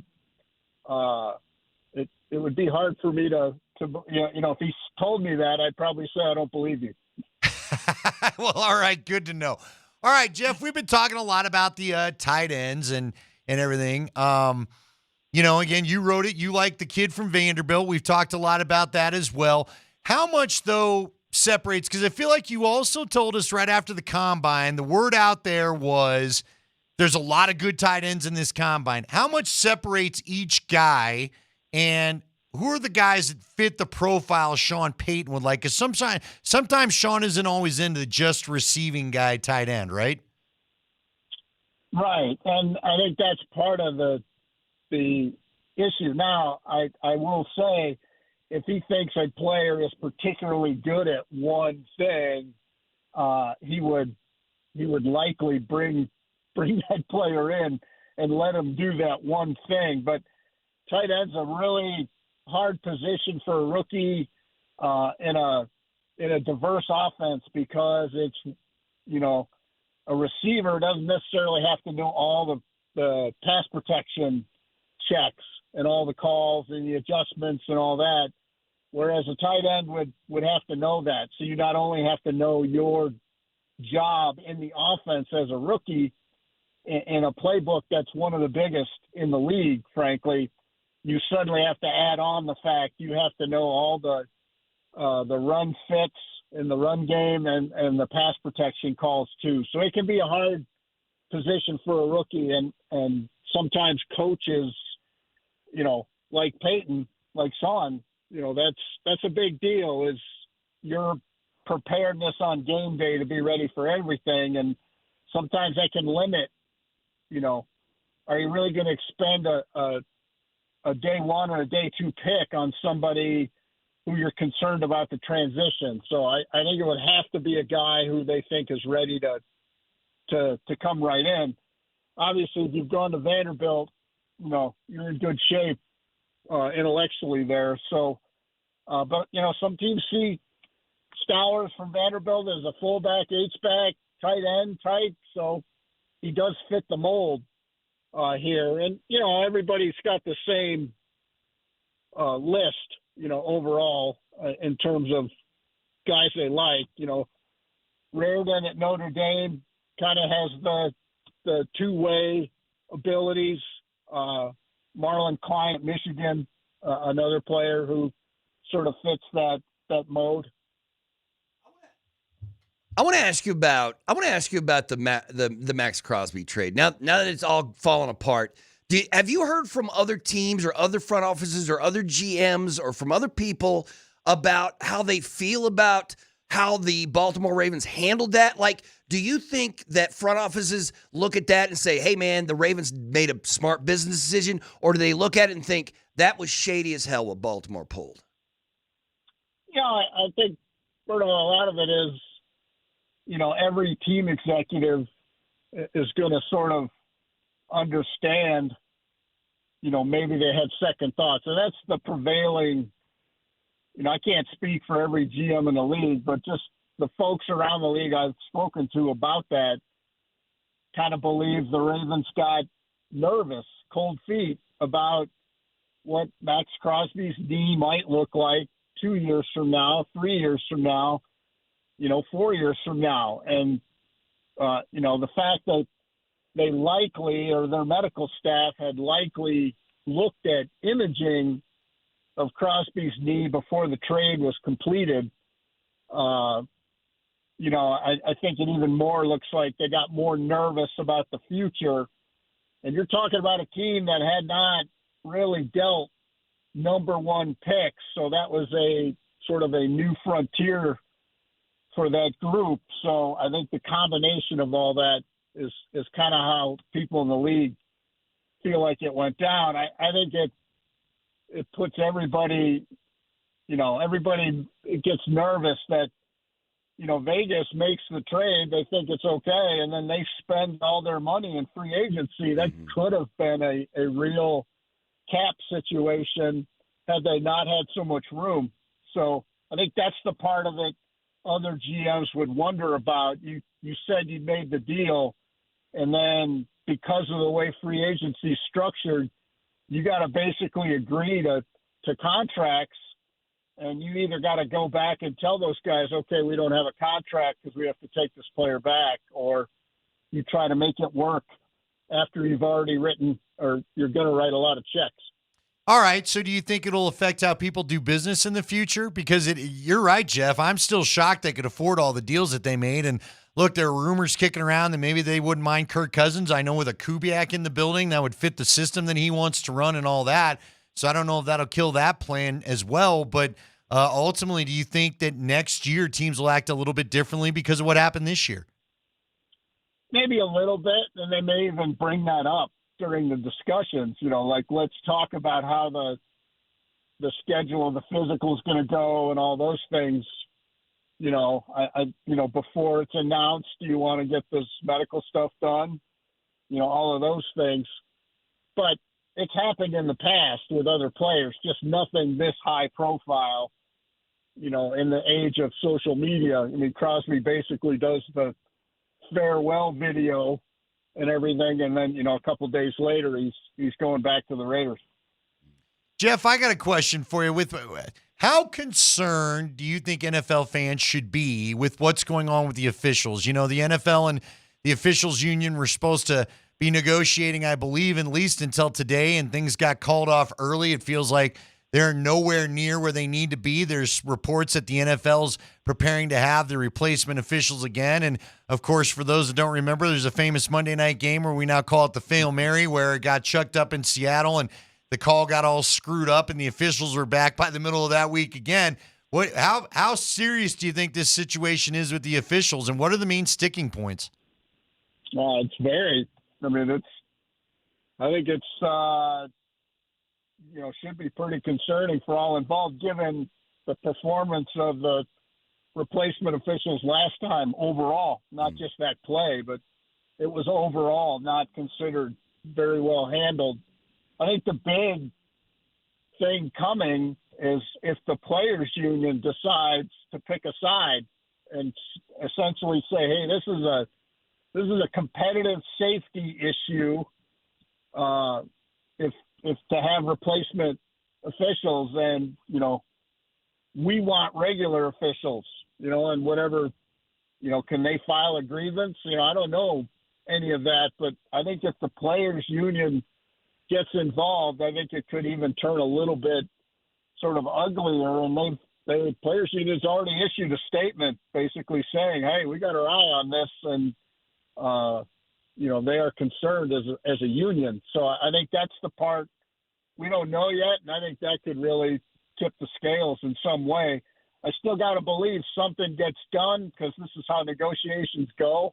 A lot of posturing, a lot of, fist pounding on tables, as it were. But I think it would be very bad for all involved to not get something done and have the regular officials. Yeah, what would be the negative of paying your officials and making them full-time? Or is there something to be said about the NFL enjoying the drama of the chaos? Well, let me ask you this. Do the officials not want to be full-time, Jeff? Because some of these guys have some real, I know some are pretty high-powered lawyers and make pretty nice livings off, outside of officiating. Well, I mean, I think some of them are to the age too, where a full-time wage as an official would be just fine. After a fine career, whatever they're doing. But no, I think there's always been I think the roster of officials would look different in 10 years if they were fully paid. The reason they've got guys who had career. I mean, my high school dean was a longtime NFL referee. Larry Nemers was a longtime referee. Was the dean of my high school when I was in high school. So the reason these guys had other jobs is because they were not full-time employees. But I think that roster would look different moving forward, and you'd have just full-time officials who made, full-time wages. For whatever reason, the owners have always resisted it. But, the money pool was a lot smaller back when they resisted it so strongly. Like, why are you going to pay these guys to work one day a week and, 14 games a year, 16 games a year, whatever, 17 now. But I think it's something they have to consider. You got to go that way. And if you're going to be, as a league, holding hands with every gambling operation known to man, you're going to have to make sure your games are as officiated and on the up and up as humanly possible, or that's going to be a problem too.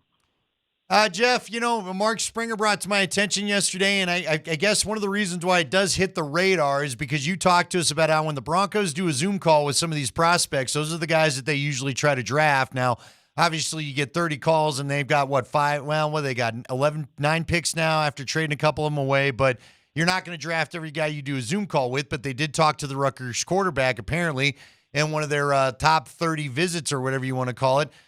Did you find that interesting, or should we not be surprised that the Broncos are going to chat with some younger quarterbacks?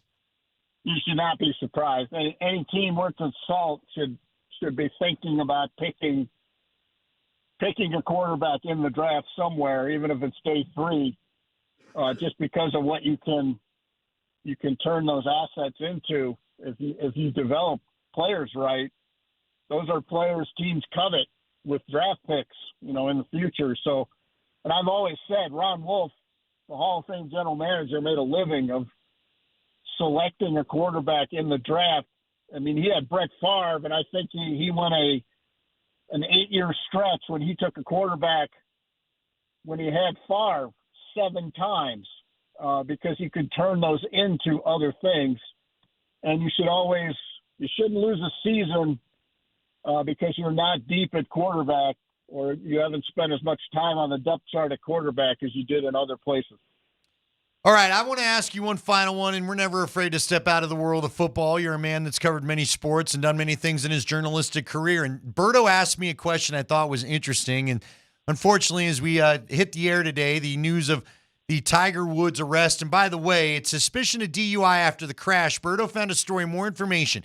He did take a breathalyzer at the scene, but he popped 000. When he was asked to then take a urinalysis, he declined, which would mean that maybe they thought he was under the influence of something else and not the traditional, I guess, alcohol, for lack of a better term. The police think he was under the influence of medication, some kind of medication. So there you go. So they wanted to be able to test his urine. He said no thank you, and now he sits in jail.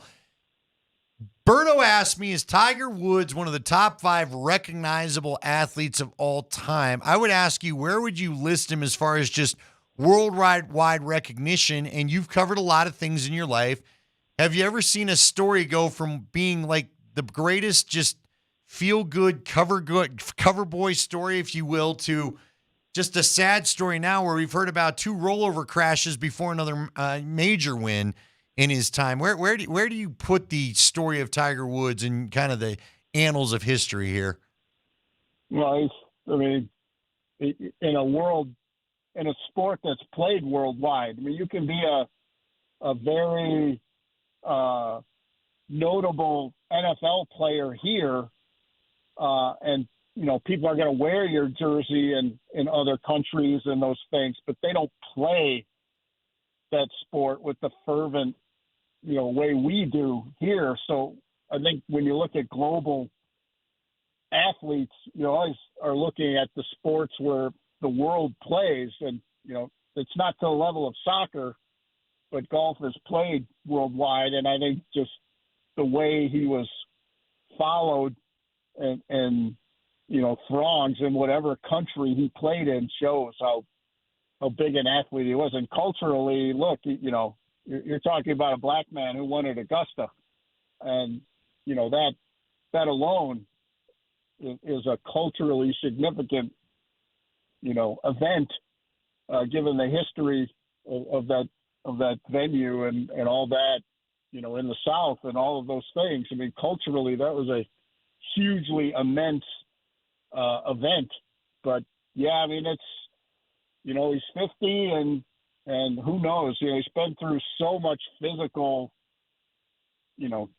trauma with his body. I mean, it's just this, even, right now he's recovering from a ruptured Achilles. He had another back surgery, which I don't even know what puts that total to, but physically, the level of pain he's in on a daily basis, even from the accident where he almost lost his leg. So, I mean, those are all things, we don't know all of that part of the story, how it affects him day to day, what medications does he have to take to just get through the day? We don't know any of that, but yeah, no, it's tough to see all of these things happen. And, certainly if you're in his family, I mean, he's such a public figure. You're not going to be able to deal with these things privately. You're not going to be able to do it without anybody staring at you. This is, he is in the spotlight all the time. And I mean, he just swung a golf club for the first time publicly, on the simulated golf league we have on ESPN. He just played in that the other night, and it was the first time I think he had been seen in a setting playing golf in a year. So, yeah, it's a significant figure, and I certainly am intrigued to see what all the story is and how he deals with it with his family moving forward. Jeff, we always appreciate you, man. You have a good weekend. We'll talk to you on Monday. That is Jeff Legwald. We encourage you to read his stuff at ESPN. Of course, it's draft season. We're in the thralls of that. And Jeff's always brought to you by the International Brotherhood of Electrical Workers, IBEW, Local 68. Start with a job and with a career. We got to get into some Nuggets and some Avalanche. How about the Avalanche? Some of you Star fans that were chirping a little bit. It feels like the birds have flown to Capistrano all of a sudden. I'm not hearing you so much anymore. We'll get into that here coming up next on Kreckman and Lindahl.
We're rolling on here. It's a Scott Friday on Kreckman and Lindahl. Nate Kreckman enjoying a little bit of time with his family as his kids are in spring break. He's out there seeing his parents if you watch the Twitch feed or YouTube feed earlier in the week. And so we roll on. Mark Bertinoli with me. Berto hanging out today. Kreckman will be back on Monday. By the way, next week, a week from today, we will be broadcasting live for opening day at the Denver Chop House next Friday starting at 10. So it's going to go 10 all the way up until 3 o'clock, our show. Nate and I won't be out there. We're actually going to be over at Ball Arena. I call the Final Mammoth the home game of the regular season anyway, coming up on Friday night. Nate always joins me there for that. This will all be powered. Our Denver Chop House remote's going to be powered by the Wilhite Law Firm, who reminds you don't drink and drive. To learn more about the rideshare reimbursement program at wilhitewins.com. Go there. Basically, if you've imbibed too much on opening day, and sometimes people do, make sure you take a ride share home, and Wilhite Law will help you out. That's the Wilhite Law Firm helping you celebrate safely. They'll see you next week at the Chop House for both the Morning Sprint and PhD. All right, Berto, we got a lot going on here. It's been a very good, it's been a very good week for the Denver teams. It's kind of funny because we had a long period of time there where it felt like this magical ride we were on was starting to fall off for both the Avs and the Nuggets as guys were hurt. They're starting to get caught in the standings, and now you go and you look at everything, and everything's starting to change back once again. Of course, the Nuggets have had a couple of nice victories. We'll see if they can't get another one tonight against Utah, as they actually get to play a couple of home games finally. Get a nice little stretch of home games here with the Golden State coming in on Sunday. What? By the way, I didn't know we played 8 o'clock games on a Sunday night. Yeah, how about that? It's a national tub. It's one of those NBC Peacock or Amazon games. Sure, on the Sunday Peacock night. getting involved again. Of course, making Nuggets fans love it when they have to deal with the old 8 o'clock start time. But the Nuggets currently sit in 4th place ahead of the T-Wolves, who have one less game played than them. And we'll see if they can't hold on to that. By the way, are you a 4th or a 5th place guy? Do you care? I mean, obviously, I'd rather be 4th place and host Minnesota, but I think right now you're starting to get a clear picture of what the West is going to look like, unless something hinky happens. Like the Nuggets they have 8 games remaining in the regular season. The Nuggets are. I think only 3 of them are on the road. I think the rest are at home. So, and you're done with the back-to-backs finally. So you will always be rested for the game you are playing. Do you think they can catch the Lakers for the 3 spot? Well, if they game and a half, it's a game and a half right now. If they keep playing this way, anything is possible. Yes, they can. Don't they have another matchup with the Lakers coming up too? No, you're done with the Lakers. Done with the Lakers. The problem is you have the tiebreaker against Minnesota. You have the tiebreaker against Houston. You do not have the tiebreaker of LA because that last game they beat you. So that's why it would have been nice if maybe record, Luka would have been suspended for a game and you wouldn't have had to deal with him. So, but here's the problem. You have 2 more games against San Antonio and 1 more game against OKC. Hopefully those last 2, though, won't mean anything for OKC. The problem with playing both Oklahoma City and San Antonio is that those 2 teams are battling out for the number 1 spot. San Antonio is just 2 games back of OKC right now. Those 2 games against San Antonio might mean something for the Spurs, and then all of a sudden you're in a dogfight in the final game of the regular season against San Antonio, which is, I don't know, it's going to be weird. It's going to be weird. Yeah, but don't you kind of like getting their best shot, seeing how they're going to deal with you, maybe getting a little playoff scouting report against them, you know what I mean? Yeah. Well, I mean, right now, if it stayed this way, you'd face Minnesota in the first round. You beat the Timberwolves because that's what you do, and then you'd face OKC in the second round, as long as OKC got past the Suns, Clippers, Blazers, or Warriors, whoever's going to be in the play-in or come out of the play-in. But listen, I don't know why. I'd much rather, like, the Lakers are playing some good basketball right now. They're 9-1 in the last 10, but I'd love to face the Lakers in the first round. Knock those turkeys out in the first. You get them out of the way. Yeah, but to do that, you'd either have to fall to the 6, or the Lakers they'd have to get in a 4-5 battle with you, and then I don't. But so that would mean none of these Minnesota teams scare you, ascending to the 3, right? Nobody I did the pregame for tonight, and that means I had to go back and look at all the absolutely ridiculous records that Joker and Jamal set in that last game. And let me say something tonight. You know what, Spring? What's the most points the Nuggets have scored in a game this season?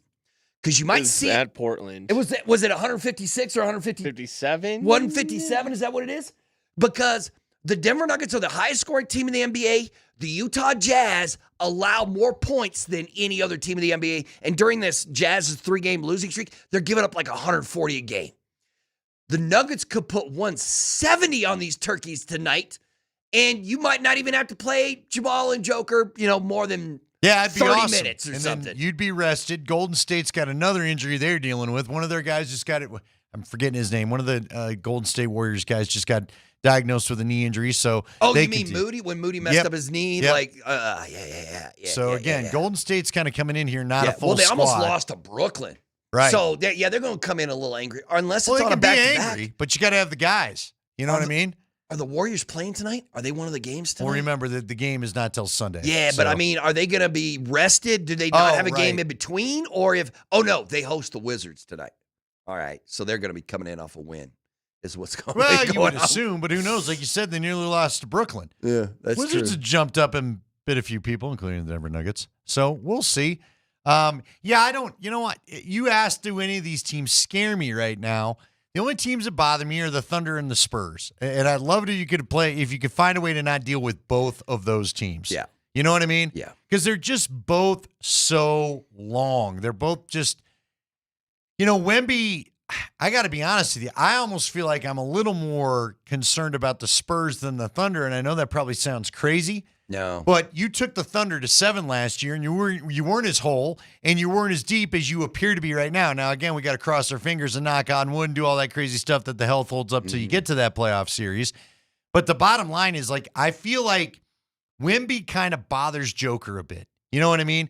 And why not? I don't think Joker's used to a lot of things. 90 guys coming to try to attack him, little guys trying to take his legs out from him or scratching him, getting beat up, all that other stuff. Joker's not used to a lot of dudes taller than he is, constantly in his orbit like Wemby is. You know what I mean? Yeah, I think there's, oddly enough, I've been listening to a lot of people talking about, a lot of MVP voters talking about who they are going to vote for MVP or who they might look. And you know what's crazy? More and more people this season, it's still going to probably be SGA, but I'm hearing more and more voters say, man, I kind of want to give it to Wemby. I kind of want to give the MVP to Wemby. And you can see the vision, right? You can see the dream, and especially in the head-to-head matchups between the Spurs and the Thunder, San Antonio's rolled those. Oh, yeah. So Wemby's been a huge factor. I mean, Wemby, it's no longer they're on the come up. That's the problem. They're here. They're already here, man. They're here. I know. So, and you're going to have to deal with it. And it's not just Wemby. That whole team is starting to ball. So, yeah, you're either going to have to get through the Thunder. You're going to have to go through a long series with the Thunder or the long series with the Spurs, or you're going to have to get through both. Hopefully not. But, yeah, you might have to, if you're going to make it all the way to the NBA Finals, second round's a matchup with the Thunder unless the standings change. And the Western Conference Finals is a more than likely not matchup. But see, then it wouldn't matter if the standings change. Second round matchup could be with the Spurs, right? Yeah. Yeah. See, again, I wish you didn't have to face both. Now, look, it doesn't matter. If you were to get both those teams and you were to get to the NBA Finals after all that, I don't think anybody in the East is going to bother you, right? Yeah. Did you see Sham's report today and about the 3 different plans the NBA has? Yeah, I want to have a longer discussion about tanking? that coming up at 5:20. I want to talk Avs goalies with you in that segment probably too. We've still got a ton to get to. It's just, and again, the Avs now are 9 points ahead in the standings with a game in hand of the Dallas Stars. So they sit there at 106 points. The Stars are there at 97 points, but the Avs have played 71 games, so the Stars 72. The Wild are locked in where they're locked in. They've got 73 games played. It's crazy. The Avs are still 2 games behind everybody, so they're starting to soak this thing away. Let's hope nothing changes. It's, you know what, Berto, I'm trying to get used to. I said this to Spring the other day. I still have to get used to the fact that the NBA playoffs are going to start apparently before the NHL playoffs because of the Olympic break, because I'm used to it being the other way around. But we do have the high five coming up here, top of the hour. We're going to get into the 5 biggest stories of the day in the NFL. Plus, if Spring wants to throw in something else, he's got carte blanche this time of year to go to the NHL or the NBA if he wants to, because let's be honest about it. A matter of fact, one of our good listeners, Beck, texted in, is this not the most overwhelming NFL draft in the last couple of years? No, you're absolutely right. Even the teams are they are not loving days 4 through 7 at this point. I should say rounds 4 through 7. One time it might be days 4 through 7 because the NFL has floated just doing a round a day and trying to make a big deal out of everything. I hope we don't get to that world because frankly that'd be way too long. 3 days is enough at this point. But yeah, if spring finds something else of his interest, we'll hear that too. But the high five is next, and then we will get into a little bit of how do you stop tanking in the NBA and have the Avs. Will they settle on a number one goalie this year? That's all ahead in the 5 o'clock hour on Kreckman and Lindahl.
It is Kreckman and Lindahl on a Scott Friday, 5 o'clock on Friday, although some of you I don't think even work till 5 o'clock on Friday anymore.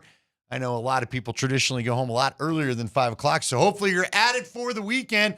We always kick off our 5 o'clock Friday with a high five, and here again is Mark Springer.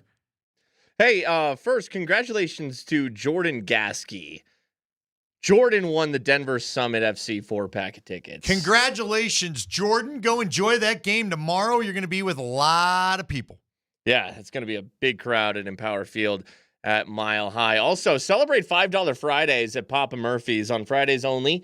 Get a large thin crust cheese, sausage, or pepperoni pizza for just $5. Order online now at papamurphys.com. We're going to start the high five with some NBA news because the NBA presented 3 comprehensive anti-tanking concepts to its board of governors on Wednesday. And apparently we found out about them today. So here's the first proposal.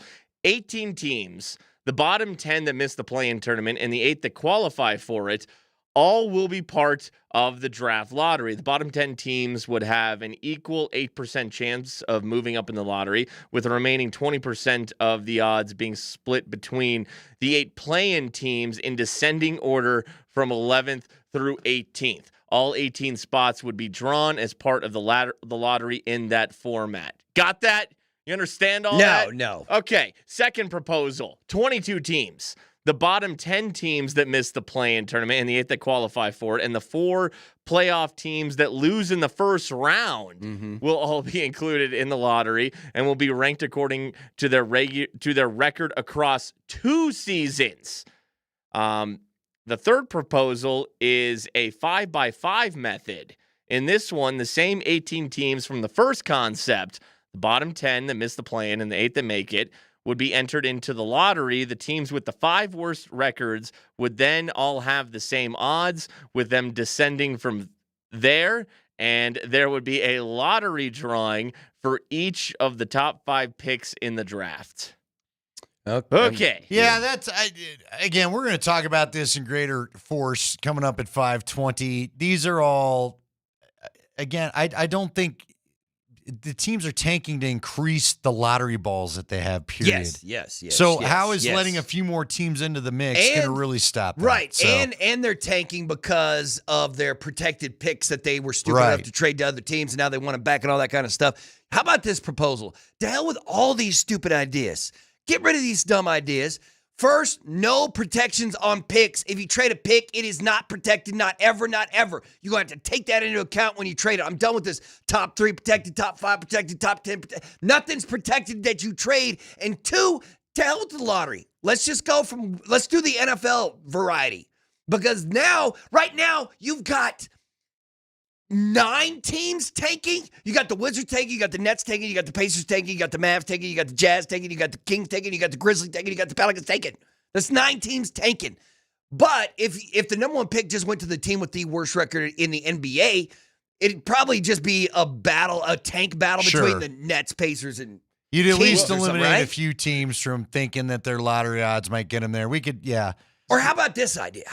Well, hold real quick. Yeah. My biggest takeaway from everything I just read, which was a what lot, about and that? even I don't understand all of it, Yeah. was the more teams in the lottery. So the worst teams would be like, well, my odds of getting the first pick go down. I should still try to win because more teams can do it. Like, just because I'm the worst team, now my chances of getting it are even lower than they were before. Right. I don't think this. Well, we'll have a bigger discussion about it because here's the one thing. Still won't end tanking, though. No, it's not gonna. And here's what you can do to try to end tanking at 5:20. Next story, Spring. High five. All right, I'm going to keep the NBA music up because it's awesome. The NCAA's Sing it. Sing this. Basketball. Gimme the ball because I'm gonna dunk it. Yeah. The NCAA's appeal to the Mississippi Supreme Court in the Trinidad Chambliss eligibility case has been denied. He will be eligible to play for Ole Miss this season. Yep. So there you go. It's probably another candidate. If he's smart because of his size, go make another big fat pile of cash and go and play for Ole Miss. And, because again, he'll make more money there than he would on his rookie deal in the NFL if he even – I'm not even sure – I've heard a lot of NFL teams pining for him necessarily. Right. So go make your cash, enjoy another season of that, and maybe we'll check you out in 2027. Yeah, I'm okay with it. Yeah, do whatever, man. Yeah, this is going to be a sixth, We're going to have men year? playing college football at this point. Sixth year in Dude, it's like some of the Yeah. COVID kids. It's like kind of the Bo Nix deal and Michael Penix and all those guys. So there's going to be – not only that, what about the kid from Miami? The one that was that close to win the national title. Why can't I remember? Carson Beck. Carson Beck's been there for 1,000 years too. Yeah. You're going to have guys, if they start getting to $5 to $7 million for quarterbacks, you're going to have guys who are just going to be college quarterbacks. It was Dante Moore, right? It was the Oregon QB that was like, nah, man, I'm good. I'm coming back, baby. Yeah, but that might have been because he's like, I'm not getting drafted by the Jets. I'm not going to get crushed by NFL men either. You know what I mean? It's spring. High five. Hey, Trey Hendrickson went on Teron Armstead's podcast. Oh, good. There's another one. Former Saints, Dolphins left tackle, I believe. Trey Hendrickson was asked about the Max Crosby situation. Trey thought they were almost going to play together. That was adorable when Trey thought that. Here's Trey.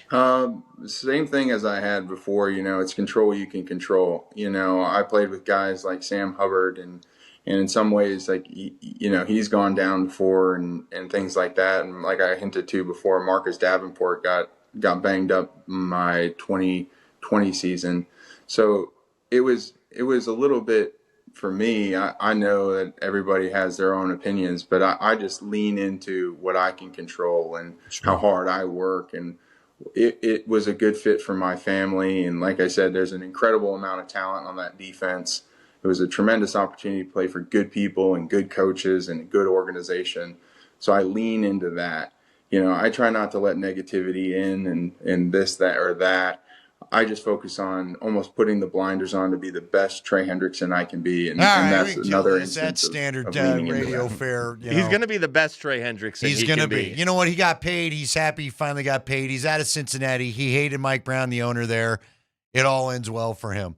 Now, again, what's interesting is Baltimore, everyone's got to remind, this is not the John Harbaugh Baltimore Ravens anymore, so we're not quite sure what they're going to be, but good luck. And I do agree with Spring. Trey, they got interested in you because you had a lower market value and you did not require 2 first-round picks. I don't understand. Like, there is no reason to ever trust Eric DeCosta ever. Why would you trust a word that comes out of that man's mouth? Fair enough. You got to, like, I thought, this GM thing, it's built on trust. Like, if I call you, like, I got to believe what you're saying to me on the phone when we're coming up with these deals. And why would I believe what the hell the Baltimore says all ever? The next team that makes a trade with the Ravens, they're going to be sweating for the next 12 hours. You know what they'll do? I think Leggy hit it on the head, which I kind of wonder, why weren't we doing it to begin with? We're going to do the medicals before we announce this thing.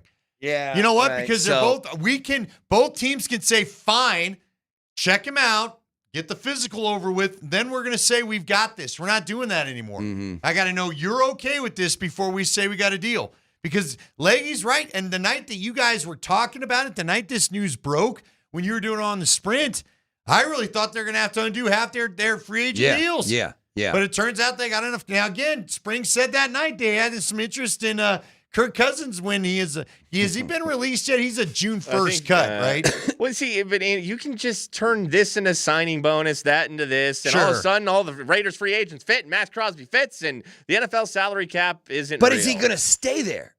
Or are they trade Max? I think we'll still wait and see. Okay. I'm not completely sold. We did have Ryan McFadden on, who wrote a great article for ESPN.com about this thing yesterday, and everybody's happy, and the Raiders got a guy they never want to get rid of. I don't buy it for a minute. I think you could see a deal.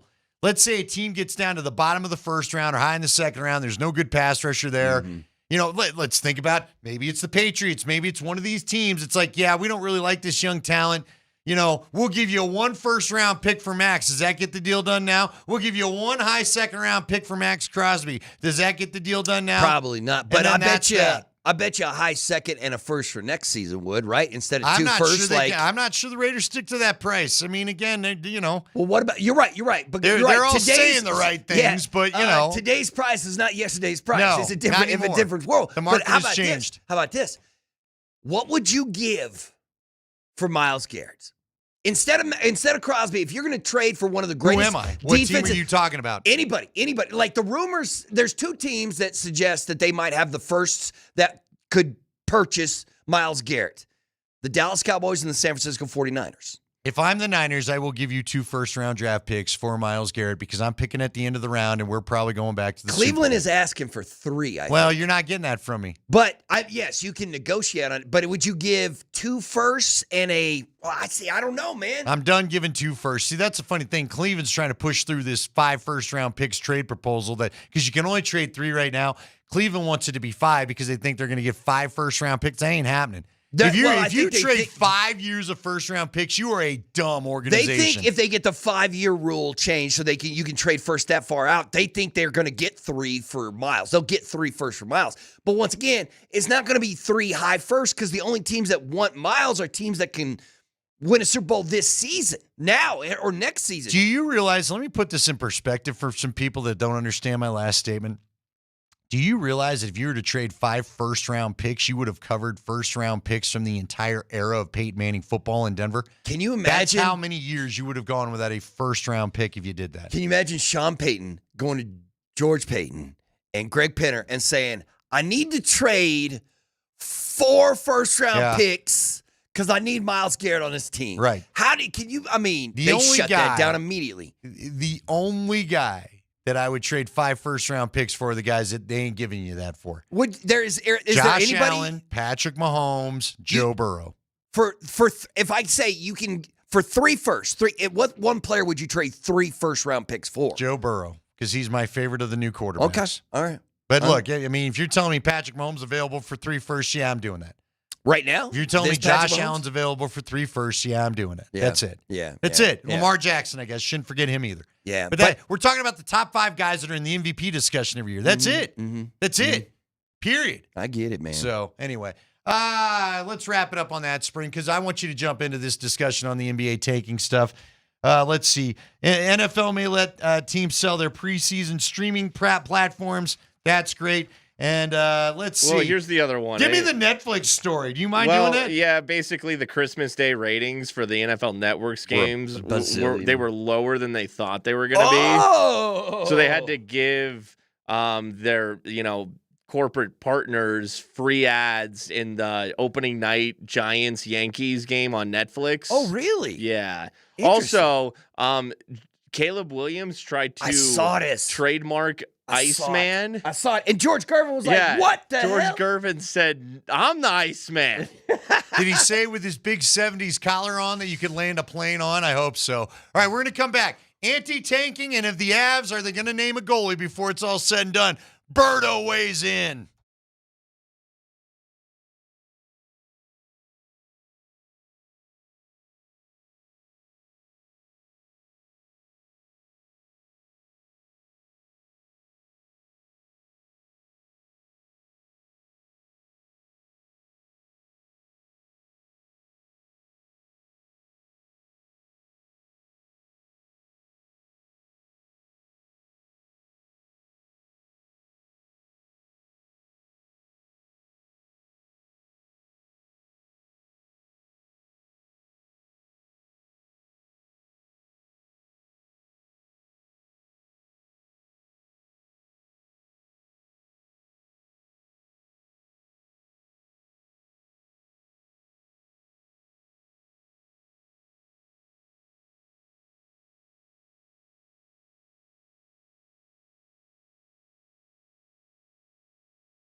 Scott Friday rolling on. Welcome to Kreckman and Lindahl. Mark Bertinoli in for Nate Kreckman, who will be back on Monday, and we'll see what his mood is around his Illinois Fighting Illini as they get past Houston last night. They now play tomorrow night, coming up in the Elite Eight, and then we'll see if they make it to the Final Four and just how much Illini talk we can take over the next week. I guess I forgot to mention I'm that. sure they're going to get stumped, right? Well, no, they're only taking – I mean, that's a 9 seed, right? It's a 9 seed.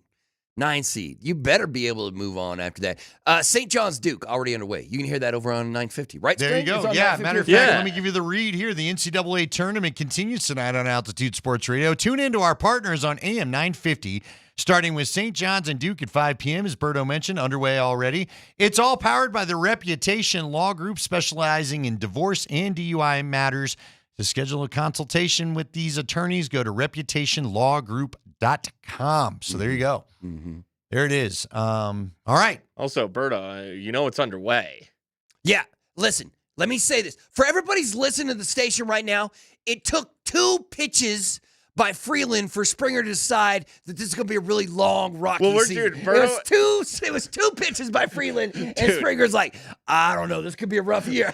Dude, we're just standing back here watching Freeland pitch, and he's just like laboring already in the first inning. All right, I get it's that. just taking several seconds, and we're just like, I'm just thinking this is going to be a long I did it season. spring, but remember, Skeens kind of had to labor through his That's first true. one, He got too. lit So up. if that But dude has to that was labor his through... a lot of that was Skeens' defense, right? Like, it wasn't Well, just that's Paul. true, but doing I'm just stupid saying, things. well, I mean, how are we confident that Freeland's defense is going to be any better? So anyway, here's what bums me out. So I've recently had to kind of switch up what I'm doing for TV because, again, TV just got too stupid expensive. So I've gone to the streaming thing like everybody else finally. Yeah. Oh, you were a cable dude for years? Well, I hate to call them out because I loved them to death. I loved the service, but I ain't paying $200 for your TV anymore, and that was DirecTV. I love DirecTV, but wow. yeah, when I can get YouTube TV for $100, Yeah, that's what I got. I got news for you. Yeah. Times are what they are. I'm out. Yeah. Even if times weren't what they Right. were, I'm In this out. economy? That's half of it. Yeah, in this economy. So, anyways, but I got to now pay for the Rockies package with what I'm just kind of like, oh, it's killing me. My wife really wanted it. I was like, I'll wait for the 10 games on Channel 9 this year. Because I honestly, I used to love summer was sitting down at the end of the night as things wound down and catching the end of the Rocks, right? Yeah. Watching Drew and company. Yeah, not anymore. Dude, I am begrudgingly paying the money for MLB.tv Are to you catch really? the Rockies. Well, No, my you wife can't. wants to watch it, so. I get it, and a happy wife is a happy wife. Sure, well, but do you think, like, I have an unreasonable, uncontrollable hatred for the Colorado Rockies, and it's because of this, and it's because of last season, and it's not just because of the 119 losses. It's how they lost the 119 games. It's how they did it. I do believe that last year's Rockies team is the worst professional sports team I've ever seen in my time on planet Earth. But it was how they were going about doing it that made me, I mean, just the run differential alone, right? Like, just the run differential. It's the worst. It's the worst in the history of a sport that's been going on since before radio even existed. That's how long they've been playing that sport. And it is frustrating as all get out to me. As a fan, as a Colorado Rocky fan, for you in spring, do you go into a new season and you forget about the last 100 losses, the last 3? No, no, exactly what you're talking about. This 'Cause thing's I been a can't. massive disappointment. I don't even know who half these guys are. And Dude, I know speaking, DMac. Speaking of that, you want to know who's out bad for the Rockies right now? Who? Some Somebody guy I've never named heard of. TJ Rumfield. Let's go, Rumfield. Let's go, boy. Let's get him. Let's get it done, TJ. I've never heard of TJ Rumfield. Come on, kid. From Richmond, Virginia. Yeah. Good for him. Man, what is it? 6'5", 225. TJ's a big dude. He's bringing a big bat. So, but can he hit the ball? moral of the story is it feels like. Do you remember? So, I'm trying to think of. No, not Brewster's Millions when he had to spend all that money, but Major League. Remember when they tried to lose? She was trying to lose. Yep, because she wanted to sell the team. Or I whatever. don't think like Springer or you. Or that when we were talking to DMac, that I think you two could have done better than what the Rockies did last year. And it almost felt like if they were to if the Rockies were to come up with a plan, if they just hired nothing but geniuses and they said, I want to make sure this team loses 119 games.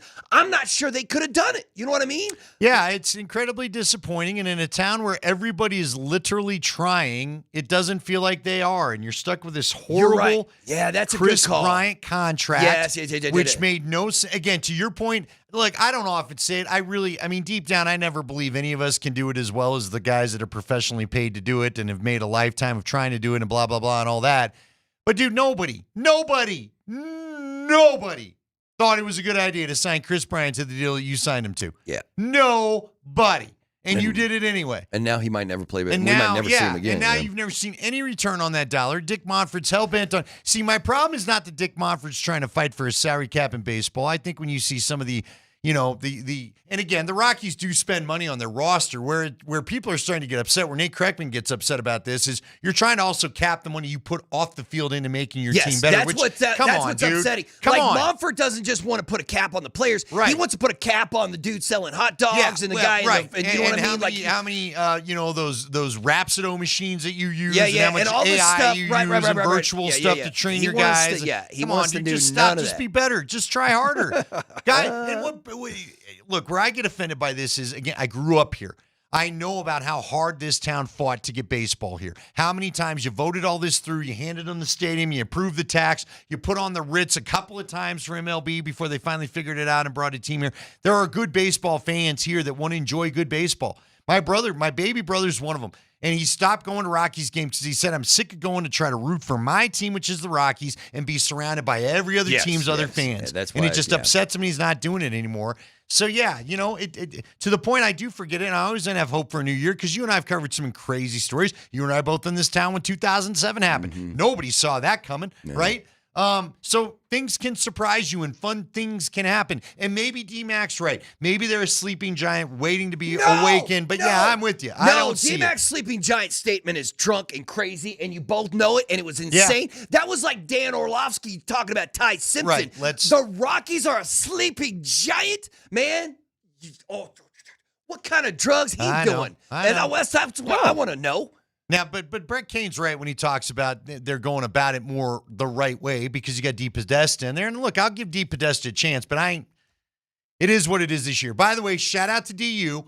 We're halfway through the second period, excuse me. They lead Cornell 2-0 as I look at the ESPN scoreboard. Let's get to this NBA tanking thing. We'll get the goalie discussion in before we get off the air. And I've never been this guy. But if the NBA wants to get rid of tanking, as Mark Springer said, so you're just going to throw more teams in the lottery, I still believe, you brought up a great point. We were talking about it in the high five. Right now, teams are tanking in part to protect these protected picks, right? Yeah. You got to get rid of, you're right. Yeah. First step in the anti-tanking thing, you don't get to protect picks. You trade the pick, you've traded the pick, okay? None of this because who is it? Like, Spring, do you remember, maybe you know, Berto, who's the team that doesn't want to give OKC another top 5 picks, so they're desperately trying to get out of it? Is it the Pelicans? No, the Pelicans pick goes to Atlanta, I think. Okay. If they we finish can't keep track of this crap right, anymore. But you're right. There's a team that if it's, I think it might be, there's some team where is it Utah? There's some team where if they can fall into the top 10, then OKC doesn't get their pick, which frankly the whole NBA needs to root for right now. The OKC's got enough high picks. Yeah, but the pick protection's got to go. Yeah, that's got to go. So you're right there. That's a good way. But here's the thing. You know what Nate said? Ultimately, if you're going to stop this, and I do need to preface to be responsible to the conversation, this NBA class coming up is supposed to be generational. Yes, so that's another reason why I think we're seeing a little bit more exaggerated numbers of teams trying to get in to get some of these really good kids. You're not going to have a draft class like this every year that's allegedly coming up in 2026. Therefore, you automatically won't have some people trying to tank so hard. But here's the deal. I mean, the bottom line for me is this. If you're going to keep doing this and tanking's going to be a problem, then you just got to go to, we're not having a draft. How about that? We're going to let these kids be free agents. Yeah. I'm for that. And then they can go pick their and you know what? If you're a crappy franchise, and guess what? No one's going to want to sign with you. Yeah. See, that's what I think is the thing that we're all missing when it comes to the draft lottery in the NBA. Like Like if I say, hey, despite having all these high draft picks, why are the New York Jets a garbage fire? Why is that? You know why? It's organization. That's what it is. And in the NBA, like, you cannot help these teams be better by giving them high draft picks if the ownership in the organization are stupid. There's nothing you can do about it. So why keep trying to help the stupid organizations and the bad organizations? Just let them be bad. That's what the NFL does. They don't give a damn that Cleveland sucks and Cincinnati sucks and the Jets suck. It's because the owners in those cities suck. I'll say this now. Here's the thing. This is a kind of a flip for me. I do, when it comes to the NFL, I do like the draft. And look, the NFL draft's never going away because the TV ratings are too high. Anything that and frankly, the NBA draft is pretty highly rated I love the too. NBA draft, yeah. But here's the deal. To your point, not only do you not need to help these teams that aren't trying hard enough when it comes to the NBA. And look, we're not throwing any stones. Just talk about what the Rockies got going on. This could be said for baseball and the Rockies. But here's where the NBA, I think, is getting frustrated. You've got some really good prospects that aren't getting really good coaching, and then you kind of ruin what could be a good player because you don't coach them well enough, right? So that's a bummer too. But I guess here'd be my only concern from the Nuggets' point of view. We've got a long time before we worry about this, right? But how did the Nuggets get to where they are now? Well, in large part, they drafted. Okay, now did Jamal you get was lucky? 7th overall. Jamal was the 7th pick. The Nuggets have never had the number 1 pick. And of course, Joker was the greatest pick Joker of is the all greatest time. second-round pick ever, maybe in all sports. I don't know. And then you made the Aaron Gordon trade, and you took a chance on Michael Porter Jr., who now, has turned into dividends and helped you get a bench and all that other stuff. But I don't feel like, and we've got proof, I don't know that Denver's ever going to be a true NBA free agent destination, right? Now, maybe when you come to draft picks, if you can offer the most money, okay, then you've got something there. But there are still teams like OKC, they built their team through the draft. San Antonio has recreated themselves through the draft. I think the draft is a good mechanism to try to keep franchises from just toiling in being crappy all the time. But to your point, it's gotten so extreme. You got to do something if they don't knock it off. Yeah. Now, again, I will say there are examples. Look at Philly. Philly tanked for a while. Remember that? They lost all those years in a row. Trust the process. And what has that gotten them? Nothing. Not any championship nothing. I mean, it got him an MVP not a lot of for playoff Jamal, wins. Nothing. So, It's got him. Nothing. But I think that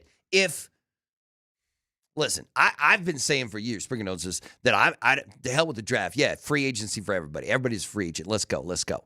But here's the other thing. When it comes to the NBA draft lottery and how they're going to do things and all this stuff, I am still a big believer in if Miami has the 10th pick in the draft, they're going to find a good player there.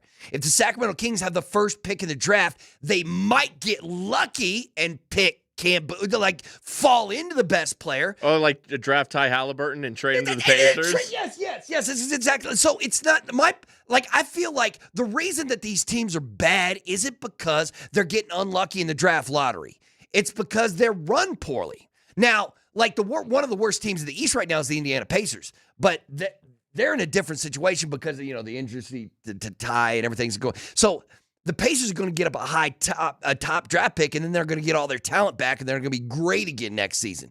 But if you're like, listen, I want the Utah Jazz and the Sacramento King and the Dallas Mavericks to be just as good as the Thunder and the Spurs and the Nuggets.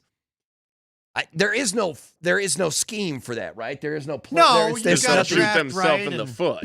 Well, and again, the Nuggets, I guess I gave it as an example as to why I like the draft. It's also a reason why if you just draft right, you know what you're doing. I mean, Christian Brown's been a pretty good draft choice. I would say Peyton Watson's been a pretty good draft choice. Those weren't high picks. Yeah. You got to coach him into that, as John Elway talked about once upon a time. By the way, shout out to DU, now up 3-0 on Cornell with 4:29 left to go in the second. Michigan and believe is John up 5-0 on I Bentley. think Butchergross is calling that game because he put out the beautiful Loveland scenery. Yeah, he's here in the city. So, look, at the end of the day, You know what? You know another way, if you want to keep the draft in place, you know what else you can do for teams that tank or maybe if you lose too many years in a row? Yeah. You take salary cap room away, period. I see. I'm for that. I'm for that. You take it's got to be a significant chunk. Yeah. I would not only that. I would like I want the owners to have some skin in this game. So I would say I want to get a group of rules where these games would mean like tonight's game with Utah. If I would like it to be like, listen, if you sweep a team in the regular season, you get their second round pick next year. See, that was Nate. What was Nate throwing out there? Somebody put out there where you draft these teams early in the year. So, like Sacramento, they can't take their own pick, but you got to pick who you think's going to be crummy. Yeah. Right. And so, Sacramento maybe drafts Brooklyn thinking they're going to beat them for the first pick. And instead, I get what you're saying. But then it keeps you from, if you're going to lose your pick, you got to play well because you don't own the pick anyway. Yeah, you know what I mean? Any of that kind of stuff. I mean, yeah, even like if we sweep you, if we're a division opponent and we sweep you in the regular season, then we take a second rounder. Yeah, we get your second round pick next year. I don't mind that, something like that, or we get a couple of again. I think you start hitting these teams with the cap because we've seen how important the cap is. Or you could do something like if we deemed you. So let's say they deemed who owns Brooklyn right now. Are they the number one pick favorite? Right now it's Indiana. I think, okay. Right. So you look at Indiana and we go, we think you tanked too hard, even though technically they can't because everybody was hurt. But let's just say they're angry at Indiana. Okay, you get that first pick, fine. You get no bird rights with him. After 3 years, you don't get any of the mechanisms in place to sign him. He gets to become a true free agent, and you don't get to keep him as a restricted free agent. But you got to start thinking this way, where if you fall into this by ill-gotten gains, if you will, then we're going to hurt you on the backside, where it makes it tougher for you to get to keep that I think there should be a bonus for being good because professional sports is about you play to win the game. And if you're the best at playing to win the game, you have a great shot at winning a title in the playoffs, but we're talking about the regular season and the draft lottery and what happens in the regular season. And I think you should be rewarded for being that good. And that means whatever it's going to take. You know what, Berto? That's not a bad idea. You get an extra roster spot if you finish first or in the you league. get more cap room to sign a guy. Yeah, so whatever that we it actually is. keep good teams good, and that's fun. Because that's what drives me nuts in the NHL. Yeah. You know, the Avs have been punished for some reason for having all these good players. You know what I mean? You're not allowed to sign them. Yeah. So anyway. It'll be interesting to see what they ultimately come up with. And you know what else would help? Maybe you don't play so many late night games and 1,000 back-to-backs and all that other stuff. Yeah, maybe that would also get you a better product to where it doesn't look like teams are tanking when in fact they're just tired. We're going to talk Avs goalies next here on Altitude Sports Radio.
Wrapping up a Ska Friday. Again, in a couple of weeks, we'll be giving you a chance to go see MXPX and Goldfinger.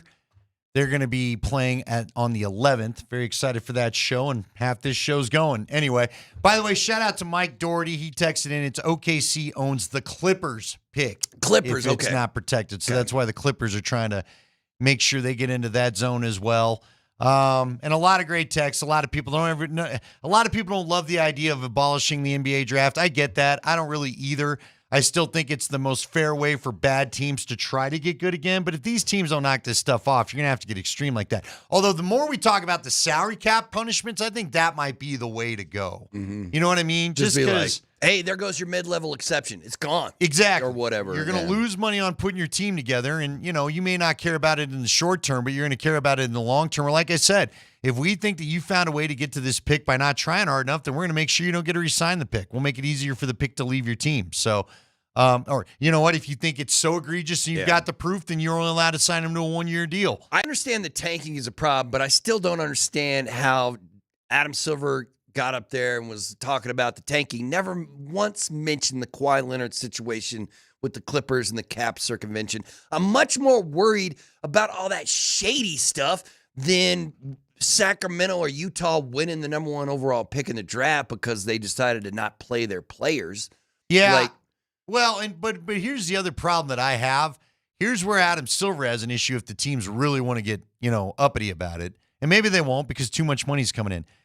We've played a ridiculous schedule. There are too many 3 games in 4 nights. There are too many back-to-backs. Again, I'm not upset about back-to-backs. Let me be clear about that.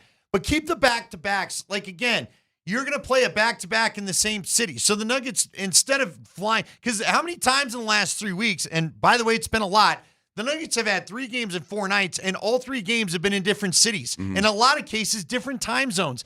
That wears on guys. We're seeing it right now. It may look like tanking for some teams. They're just tired, and they're not good. And so the motivation is not there. Yeah. That happens. I got news for you. It just is what it is. All right, we'll get back to more of this as it goes along. The solution to that, I'm here for it. If you can find, the solution is just play every other night. Okay, play every other night. The NBA players would probably be fine with that. Last year during the NBA Finals, like Adam Silver just came out and said, basically, he was like, "Listen, we're a business. We're here to make money." And I'm not taking away games in which we make money. Is basically what he just said. That's fine. So play every other night. But he was like, I might extend the season a month earlier or later. But I mean, I keep seeing more and more people talk about how it would be a better brand. But do you care? Do you care tonight that the Nuggets go mollywop to Utah Jazz because the Utah Jazz aren't interested in winning basketball games and half their roster is on the injury report or shutdown for the season? Like, do you care? Because like I mentioned, this might be a great game to watch. The Jamal might go for 50 again. Like, Joker could go 20. But it's fun if you're in Denver. It's not an interesting product if you're just a casual, neutral observer. Yeah. It doesn't make for a good TV product. Yeah. How do you make money if you take games out of the regular season? Because I'm here for it, but you got to figure out a way. No, I'm fine with him extending the season. Fine. You know what? You're already in the middle of October. Just start in October and end in June. Yeah. Who cares? But then your players only have a 2-month off season. Man, that's tough too. Like, if you're just like, sorry guys, we'll see you back here in 60 days. Do you like making money, players, or not? I don't know. love But see, making that's money. why I go back to just play every other night. Yeah. Just let them play every other night. I don't think they'd have a problem about that. You're not practicing anyway, so the coaches have no complaint. I mean, David Adelman flat out has said we don't get to practice anyway because of the way this thing's going. You play every other night. They get a chance to wake up the next day, fly to the city, get in bed, and frankly, it keeps it equitable for both sides. You don't have a situation, even though it didn't matter the other night, where the Mavericks are here and the Nuggets are flying home. You know, it just is what it is. Just play every other night. I would love to watch an NBA game every other night. You know? Yeah. Well, sports is trying to figure out how we got to put the best product we can on the field, but we also want to make all our people money. I get it, but you know what, TV? How about the other night where they were just making fun of the game? Yeah. How about that NBC Peacock broadcast you talked about, where it was Derek Fisher, the old Laker point guard, was on there, and they were basically Derek Fisher goes, well, I got a larger point to make about this. And the guy said, yeah, this game sucks. Go ahead and make it. I don't need your commentary. The Nuggets are blowing out whoever they were playing that night. So anyway, hey, real quickly, Mark Springer brought this up to Connor yesterday. We're all talking about the Avs goalie. Mackenzie Blackwood had a good start last night against the Jets to get the win. Do we know? Do we think it's going to be Blackwood again tomorrow, or do we think it's going to be Wedgwood? Oh, I don't know. Who do you think, Spring? Probably Wedgwood. Probably. Ooh, do you think so? Yeah. Well, technically, it's his time, and that feels like it's his turn, and that's how we're kind of doing this. The Avs have one more back-to-back remaining on their schedule. Do they? So if you wanted to, they could just go. They could pick a number one right now, right, and stick with them. But I think they have one more back-to-back remaining, like a Saturday, Sunday back-to-back on the schedule, where you'll have to switch up the goaltending. But I mean, if you had a vote, if you're like, okay, McKenzie's my dude. I'm going Wedgwood. I've said this all the time. Wedgwood is my guy. I think I don't want to say I got Connor to say. We asked Connor about it. I think all of us that have watched the Avs for the balance of the season, it's not that Mackenzie Blackwood is bad. He's not. Wedgwood has hit special levels of play. He has made ridiculous saves he shouldn't have made. He's got into that weird goalie zone that helps you steal a series if you needed to. And quite honestly, Berto, I'm just going to say, I've said it before, I'll say it again. The reason why the Avs were the elite of the NHL and everybody was calling them a wagon and all that for the first two and a half months of the season is Wedgwood is making saves that he should have made, which made that team even better. They were having some of the same defensive mistakes we're seeing right now. They were coughing up bad turnovers. They were giving away breakaways. Problem was, dude was standing on his head, not letting him get anything in the net. And if he's going to get back to that level, you are going to hoist another cup, no doubt. So it's not that I'm knocking Blackwood. I just think for whatever reason, Wedgwood has been in some special zone when he's played consistently at times this year. And if he gets back there, it's a no-doubter for me. But Spring suggested we could go do we go through the playoffs where it's an every other night thing? Do they just ride the hot hand, and when he's not hot, they ride the other guy? No, is that what we could be on pace for? I bet you that's not Bednar's way of handling business. So who do you think he I ultimately think he picks? probably is like, here's Scott Wedgwood. He's our dude. Let's go. Do you think he's just trying to give Blackwood enough of a fair chance to reestablish that Maybe. I am your dude? He keeps mentioning Connor in the pregame shows how he wants to get more consistent action. But once again, do you want it once we hit April, to me, it's all Wedgwood. If you're asking me, and you're getting a game every night, just like in a playoff series, how do you just go with Scott every time, or do you we want to keep McKenzie in the rhythm, in the rotation, in the flow. So once the playoffs roll around, if something happens, if somebody trucks Scott or something happens, you're like, well, you know what? It's a good point to you. The guy that's more used to coming in and spot duty is Wedgwood, because that's the guy who's been his whole career. But man, I go back to what we've witnessed when he's played consistently. That dude is seeing the puck like it's a beach ball. Griff said Bednar says Blackie needs more starts. I don't care. Yeah, he did say he wants more starts. Listen, Blackwood can try to reestablish himself next year. I keep saying this. Just because you do it this year, with both guys under contract for next year, it does not matter. You're good, okay? But you can't, if you look at the numbers and you look how special it's been, to me, Wedgwood is your guy. And if he falls off, fine, then Blackwood goes back in. With 11 games to go in the regular season, Springer, how many games do you think Blackwood gets? How many starts do you think McKenzie gets the rest of 11 games? 5. You think they split 6, it basically? 5, 6. Yeah.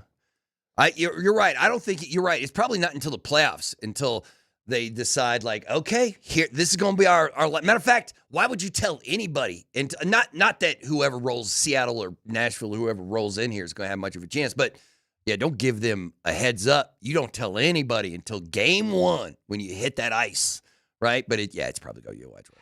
I'm just saying, my vote is I think Wedgwood has earned the right to be the guy with the balance of the play this entire season. And that does not make Mackenzie Blackwood a bad goalie. He does have the best or tossed to the side. goals against average in the league right now, right? Doesn't he? Yeah. And look, you and I both know, had we ended the season around Christmas, he'd have won the Vezina. That's how good he was, okay? And the reality of the situation is this Avs core needs another trophy, because when this thing gets broken up, I don't know when you're going to have another one. You know what I mean? You are back to a bunch of special players that you had to wait 20-some years to get. So there it is. So, all right. thanks for sitting in. Good Yeah. having you today. Yeah. I'm glad I could double your day up when you got a late night Nuggets game. No, it's not that late. Not like some of these this week. What is it? You know what? I got the Sunday night game that it's 8 o'clock. It's 7 o'clock Oh, that's tonight, right. I isn't forgot. it? I don't know why we're starting a game at 8 o'clock on Sunday. But By there the way, you go. I do need to tell you, don't miss the Nuggets and the Jazz tonight on 92.5. If you want to catch the NCAA tournament action, you can do that on 950. You can also stream the Nuggets Jazz game powered by Ramos Law. You can listen live on 92.5 or stream it anywhere on your speaker or online within 75 miles of Denver. Your home for the Nuggets is Altitude Sports Radio 92.5. Berto's going to give you a quick blitz along with Spring. Then we're going to get a little Nuggets Jazz, and hopefully they wrap that up. Joker's not playing the fourth. Rockies are already down 2-0. All's right with the world. Spring, thanks for filling in yesterday. Berto, thanks for filling in today. Love y'all. Nate's back Monday. We'll talk to you then. Have a great weekend.